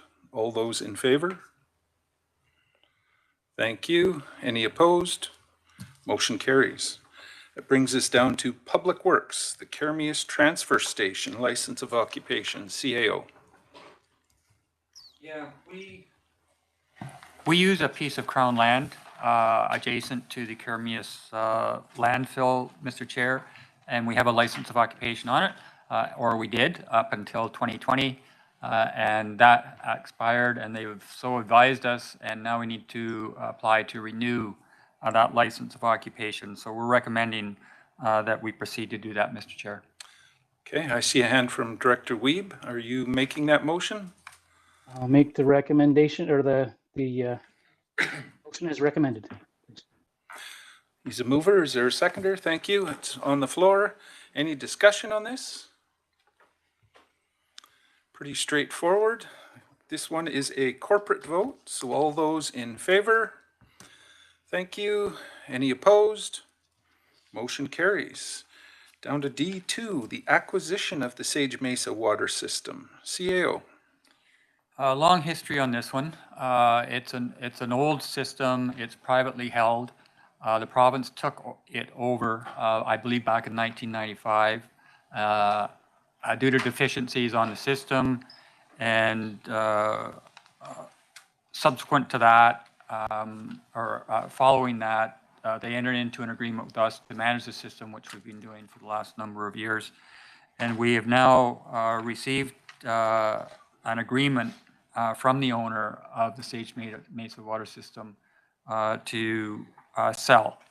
So this then is us bringing forward our recommendation to commence the acquisition process in accordance with our policy. And in this case, there are funds in the Sage Mesa Reserve that the province is willing to allow us to use for the due diligence studies that will need to be done. It's about $70,000. So we are recommending that we proceed with the due diligence, Mr. Chair, with costs assigned to the Sage Mesa system. Director Gettins. Well, this is a very exciting day to let this one move forward. I think this one has been around for since 2008, if I'm not mistaken. Maybe longer. Maybe longer. I know my predecessor in my role worked really hard on this. Staff has been working very hard on this. I think staff have come and gone during this conversation. And honestly, the utility owners have been around for a long time too, working and always trying to be positive and collaborative. So I will make the administrative recommendation on this, please. So it's moved, seconded. Thank you. Any discussion? Oh, is there a presentation? No? No I presentation? don't believe so. I do have a few questions then, if I might, just because I know this is going to be an important issue for Sage Mesa. And I think Lisa did a great job of putting together the report and what we're going to be doing next around the assessment process. I think what I'd like to hear a little bit more about is just the timeline. And so we're hoping to have the assessment done, it'll take about 6 to 8 months or so by late 2023. And I know that what the citizens are going to look for from this conversation now is when do they get to engage and when do they get to learn more about different options. I do want to make it really clear there are no solutions to this yet. We still have to do the assessment and talk to partners and figure out the right way to go on this. But if maybe you could talk about that a little bit, Lisa, if you don't mind, and just about when we have the assessment and if we and the board agrees to take it on and take over the utility, how are the citizens engaged? Go ahead, Ms. Bloomfield. Thank you, Mr. Chair. What we're doing right now is we're going to create a communications plan, and in that it'll detail out our engagement with the community as well as every other interested party. The main time that we're going to be engaging with the public is once we have the information put together. We're going to do the assessments, the engineering and financial assessments, and that's the information that we take out, present the options to the community. At that time, we'll ask them yes or no, do you want to have the RDOS take over ownership or no? And it'll, depending on the community itself, it may be by a referendum. So late 2023 is when we anticipate going out and starting to talk to the public. And depending on the type of assent process that we need to undergo, that'll be up to about 6 months with the referendum. Okay. Could I ask yeah, please, thanks. Once we have the utility under the regional district umbrella, then I think there's like a $40 million liability. Is that something like, anyway, something like we've got great insurance. While we're doing this assessment, is it still the utility or the province insurance if anything was to go wrong? Who's responsible if anything happens to the system while we're doing the assessment? Ms. Bloomfield? Yes, it's status quo in terms of the ownership and the management of it, yeah. Okay, thanks. And I do just have one more question if I can, Go please. ahead. Thank you. And this will be a project on regional connections at some time. And will that happen during the assessment or at the end of the assessment? Yes, we're going to put the page up fairly quickly as soon as I get underway, because we'll be going out and looking for a consultant soon. And what we want to do is we want to make sure that the public knows exactly where we are in the stages. And there'll also be a place in there that the public can ask me questions, and we can provide a frequently asked questions once we start getting a few.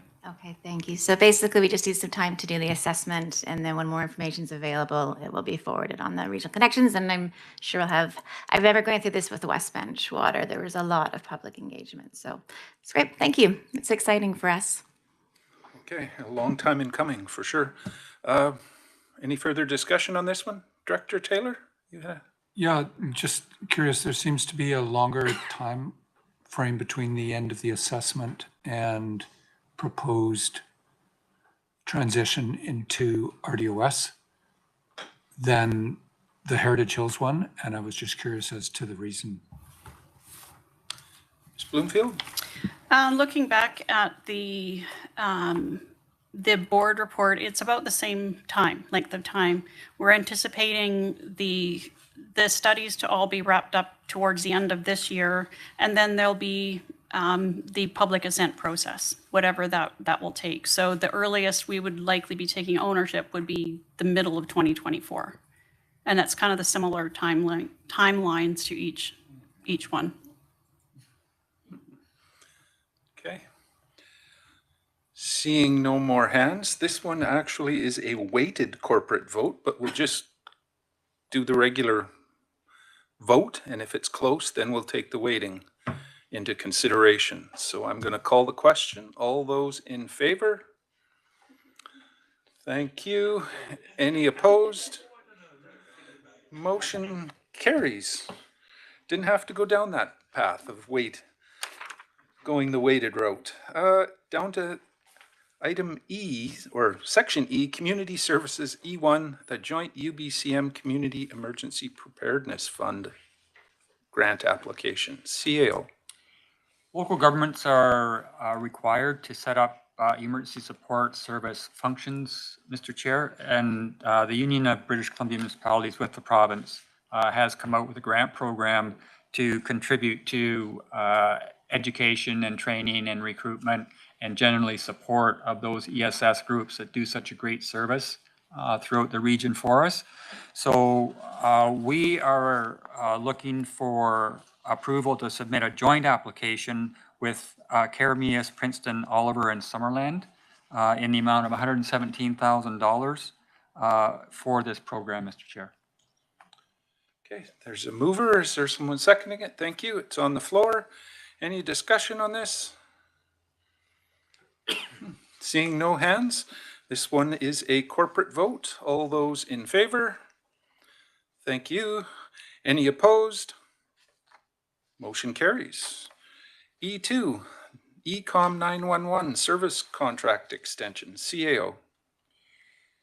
So there's 9 regional districts that have joined together, and the Central Okanagan Regional District administers this program for us. But this is our primary operations center dispatch service with Ecom, Mr. Chair.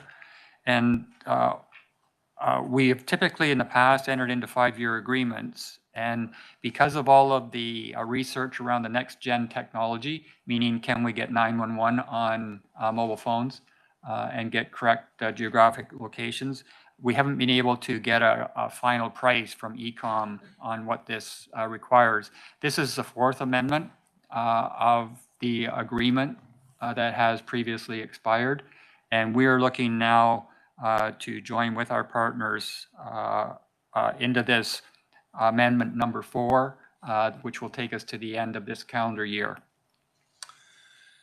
Direction from the board on this? Kind of can't do without 911. Do we have a mover? Moved? Seconded? Thank you. Any discussion on this? Seeing none, again, corporate vote. All those in favor? Thank you. Any opposed? Motion carries. Down to finance. F1, City of Penticton borrowing security issue for spring of 2023. CAO. Yeah, just an idiosyncrasy of the province in that they require all applications for borrowing through the Municipal Finance Authority to go through a regional district. This is a City of Penticton borrowing bylaw for $3.1 million for the advanced wastewater treatment plant expansion and $4.7 million for our reservoir expansion. And we're looking for 4 readings for that, Mr. Chair. Okay, looking for direction on this. Director Bloomfield, and you're moving her. Great, seconded. Any discussion on this? It's kind of standard practice for these borrowings. So this is a unweighted corporate vote, just so you're aware, but we will just see the show of hands and see where we go. All those in favor? Thank you. Any opposed? Motion carries. None opposed. Just to be contrary, down to G, Legislative Services, G1, Oliver Parks and Rec Service, motion to dissolve, CAO. So the regional district has 5 services for Area C and the town of Oliver. So this is the arena, the pool, the community center, some parks that are owned by Oliver but are jointly shared cost-wise, and programs. So I don't know, about a decade ago, we decided that it would be fairer if a society was created that the regional district would own, but that we would appoint board of directors to. So the Oliver Parks and Recreation Society was formed under the Societies Act, and we have a management agreement with them for those 5 services. And the members have since indicated they'd like to see that society dissolve and enter into a management agreement with the town of Oliver. So we got the resolution from the members of the society, Mr. Chair, to dissolve. So this is our recommendation to the board, is that there's a process under the Societies Act that requires a liquidation study, and there's a dissolution process. So this is our recommendation to commence that liquidation and dissolution process, and to do that by the end of this year, and in the meantime, enter into a management agreement with the town of Oliver. Okay. Any direction on this, Director Johansson? I'll move in and I'll just make a quick comment. The direction that we're taking here is really a result of a great working relationship that the town of Oliver and Area C director have. Town council is 100% supportive of this, and we've had good conversations with the Oliver Parks and Recreation Society manager. She is also on board, and we've also discussed this with the Swiss Indian Band. So we're ready to go, and we're all in agreement. So I'll move the motion. Okay. I see other hands for seconded. I was just going to say, is Director Knodel prepared to second this, just to indicate that support? That's good. Any further discussion on this? Is weighted. This one is an unweighted vote when we get there. Seeing no hands on discussion, I'll call the question. Corporate, all those in favor? Thank you. Any opposed? Motion carries. Over to G2, Smoke Control Service Establishment rescind readings, CAO. We've had a smoke control bylaw, a regulatory bylaw, sitting at first and second reading for since 2011, Mr. Chair. We went through quite a process at that time. It was all tied into that Air Quality Coalition, and there wasn't an agreement generally on it. And then subsequently, we've got our open air burning bylaw, or clean air burning bylaw. So we need to dispose of this bylaw sitting at second, and we're recommending that it be rescinded and the bylaw abandoned. Direction on this, mover and a seconder, thank you. Any discussion needed? I don't think so.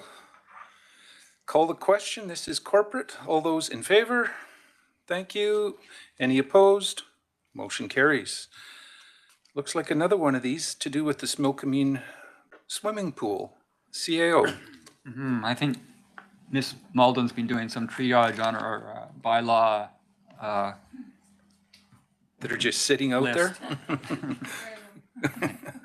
So this is a bylaw that's sitting at third reading that was started in 2019 in order to work to construct a recreation facility swimming pool up adjacent to the existing community center, but it was based on a grant, and the grant was denied. And there doesn't seem to be any prospect right now that might be approved. So we're recommending that this bylaw be rescinded and the bylaw abandoned. Okay, I'm seeing a mover and a seconder. Any discussion needed on this one? Seeing no hands, call the question again, corporate. All those in favor? Thank you. Any opposed?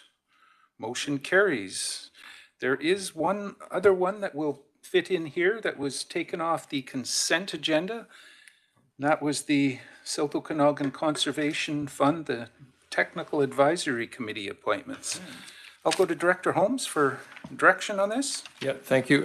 So I have no issue with the motion, and I'm happy to bring that forward to appoint the 3 candidates. I just wanted to pull out in the staff report that, where it noticed the criteria that's considered for applicants, the expertise and qualifications in management, restoration, enhancement of fish and wildlife habitats, sensitive ecosystems, species at risk, natural resource management, and qualifications in environmental studies, science, ecology, and other applicable qualifications. It's all good. I think, I wonder if that criteria should also include traditional Indigenous knowledge or traditional ecological knowledge. A lot of the project applications that have come to us, they don't really have any indication of how they're going to work with First Nations or how they're going to apply traditional knowledge.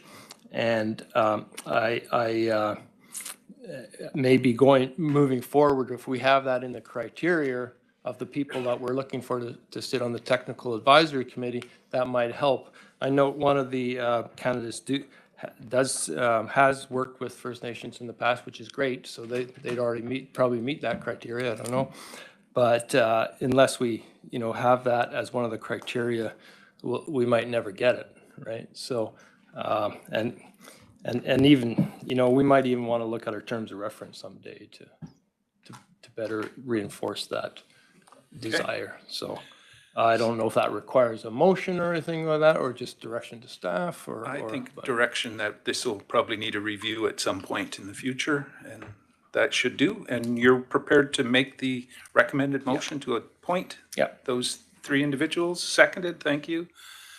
Any discussion? I think this recommendation is a good one, and we'll move forward. This would be a corporate vote. All those in favor? Thank you. Any opposed? Motion carries. Brings us down to the CAO report. Anything there, CAO? Just a reminder on our customer focus workshop tomorrow with Tracy Lorenzen, Mr. Chair, and that all of the member municipalities have been invited, and the CAO group, and should be an interesting day. Okay. I'm sure most everybody will be there tomorrow, so down to other business, and that brings me to the chair's report. The only business that I would report on at this time is last term I was appointed to sit on the Fire Safety Act Committee run by UBCM, and we've been inactive for a little while, but it's mainly because of the juggle with cabinet members and a new person at the helm of that minister that has changed that's involved with that. So it's going to probably be a while before we have any action on that Fire Safety Act, which is actually concerning whether we do fire safety inspections in the regional district area overall. So it might be a while before you hear another report on me, but that's the reason why. Down to board's representations, Municipal Finance Authority. That's me again, and the next meeting for that is end of March, I believe, March 28th and 29th. Intending to attend that, but that would be some time down the line. Nothing to report from Municipal Finance Association, or Insurance Association, my mistake. OBWB, anything there? Yes, thank you. We had our first meeting of the year on January the 10th. The board chair is me, and the vice chair is Blair Ireland from Lake Country. And we have several new members on the board, and fortunately for RDOS, we have 3 returning members, so we're in good stead. The Water Conservation and Quality Improvement Grant Program is now available, and grants are up to $30,000, and all of that information is on the OBWB website. I mentioned the Invasive Mussel Vulnerability Toolkit this morning. That is being done right now. The milfoil machine, interesting, we were looking at getting a new milfoil harvester, and we have sort of put it on hold at the moment because we found that there's a really good one which is quite a bit more expensive, but it is, they're looking into it, and it will be able to store the milfoil and get around on, it's an aqua something or other. I don't know whether Director Holmes remembers that, but it will be able to get in and out of smaller places. It will be able to go under the bridge in Esuya, so go north end to the south end, and it will be much easily moved around on Vassal Lake. So I know that those people will be happy. So that is being looked at right now, and there's a report on water for Okanagan agriculture that is being looked at. And I want to say that at the last meeting, we welcomed alternates, Matt Taylor and Adrian Federigo, to the meeting, and they learned all about what they could do if they were there as an alternate. So we thank them for coming to the meeting.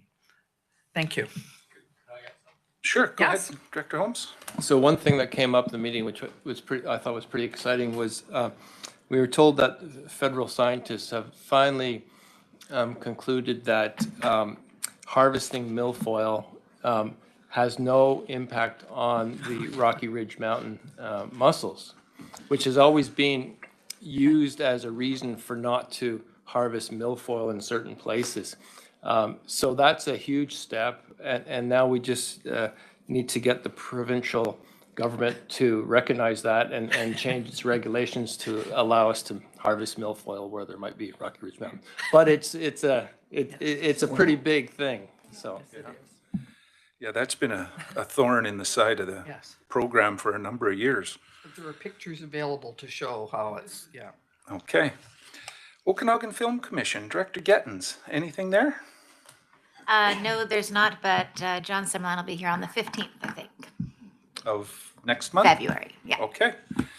Okanagan Regional Library, anything, Director Monteith? Okay. Sterile insect release, Director Bush? Yeah, so the first meeting will be February 3rd with the new board members. Okay. Southern Interior, or SIMIA for Director Knodel, anything there? All is quiet on this front. Starling Control, Director Bush? Yeah, nothing. Nothing.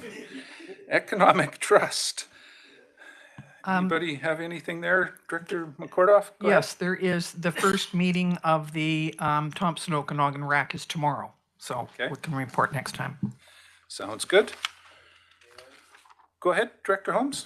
my name shouldn't be on there because I was the one who drew the short end of the stick, if you remember. Oh, yeah. We got one too many names anyway, don't we? Yeah, that'll be corrected. Thank you. That shouldn't be on there either. The Vermilion Forks one, I don't think, is one we report on. Brings us down to director's motions. Director Federigo had a motion the last time around. 2, go ahead. So the first one speaks to Discover Naramata had put in a grant for the BC destination. They have moved on to the second round, so they're very excited about that. They're doing a dynamic digital audio tour, so they're working with a company that's going to make a digital audio tour for the area. So they're just looking for a letter of support from the RDOS to put in with their grant. So this is a letter of support. Should that be dealt with today, or is there a deadline? Okay, then. That was a notice last meeting. Yeah, so. It then comes from one meeting to the next, Mr. Chair. Okay, so you're prepared to make this motion? Yep, you mover, a seconder, thank you. Any discussion needed? Just a letter of support. Call the question, all in favor? Thank you. Any opposed?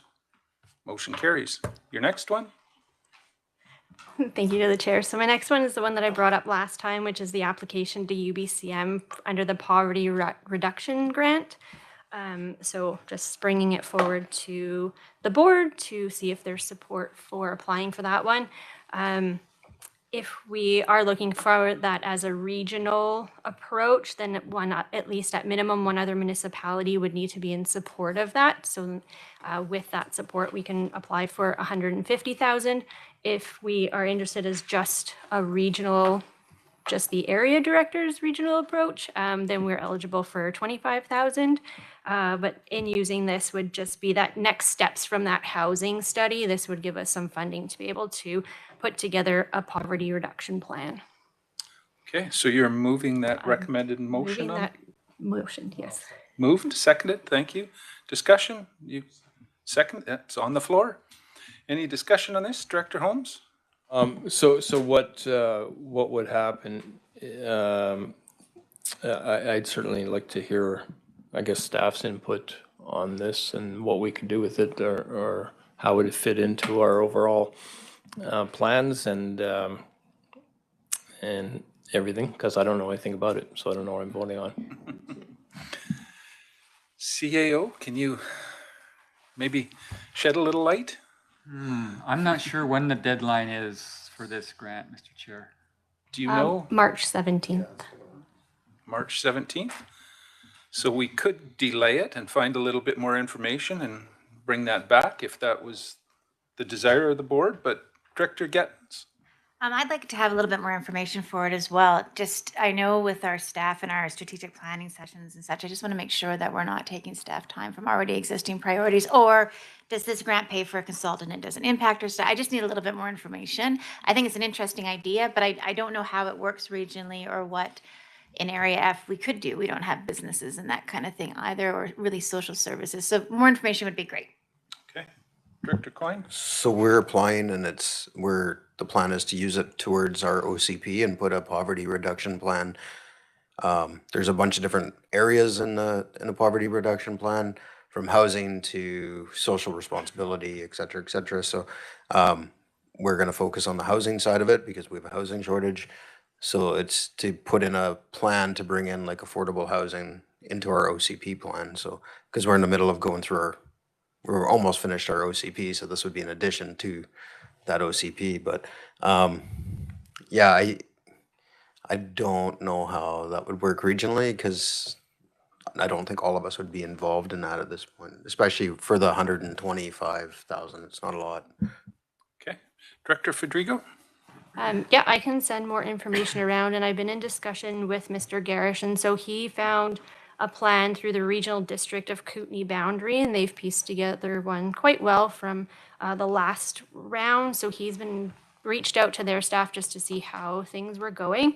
But the pillars included in their plan are partnerships and relationships, healthy public policy, education awareness, and monitoring and evaluating. So it is quite broad and covers quite a few areas, but I'm happy to share this information if anyone wants to see how other regions are doing it.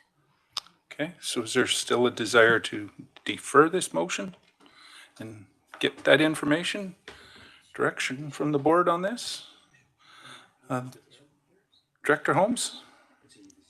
Yeah, I'd certainly like to look at the criteria and see how it matches with our strategic plans, and because as was said, there's no point going off here if we're going off there. So. Sure, so you're making the motion to defer it until we get that info? If we get some information from. Okay, seconding it, I'm assuming, Director Taylor? Good. Really no discussion on deferral, so we'll hear more on this in the future. Call the question. All in favor of deferring?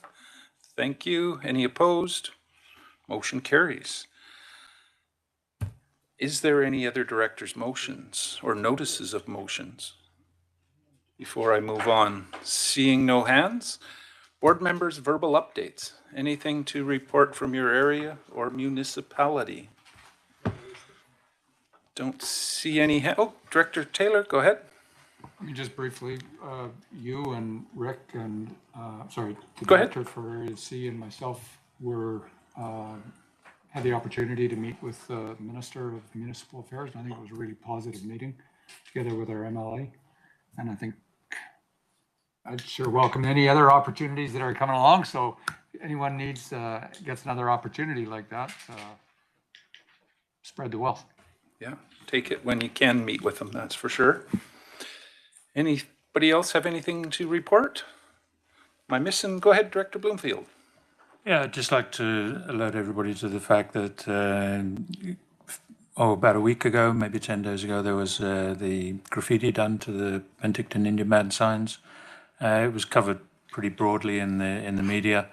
The PIB were very thankful of the support that was shown by the regional district with Director Monteith there and myself there, and just sort of standing by them and saying that, you know, it's not acceptable, and just the general support that was shown to PIB.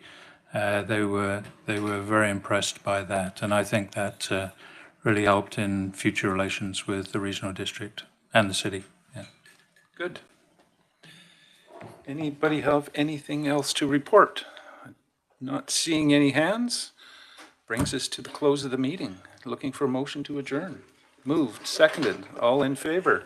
Lots of hands for that. Nobody opposed. We are done. Thank you, everybody, for your patience, and do remember the session tomorrow. And that is at the Convention Center, correct? Okay.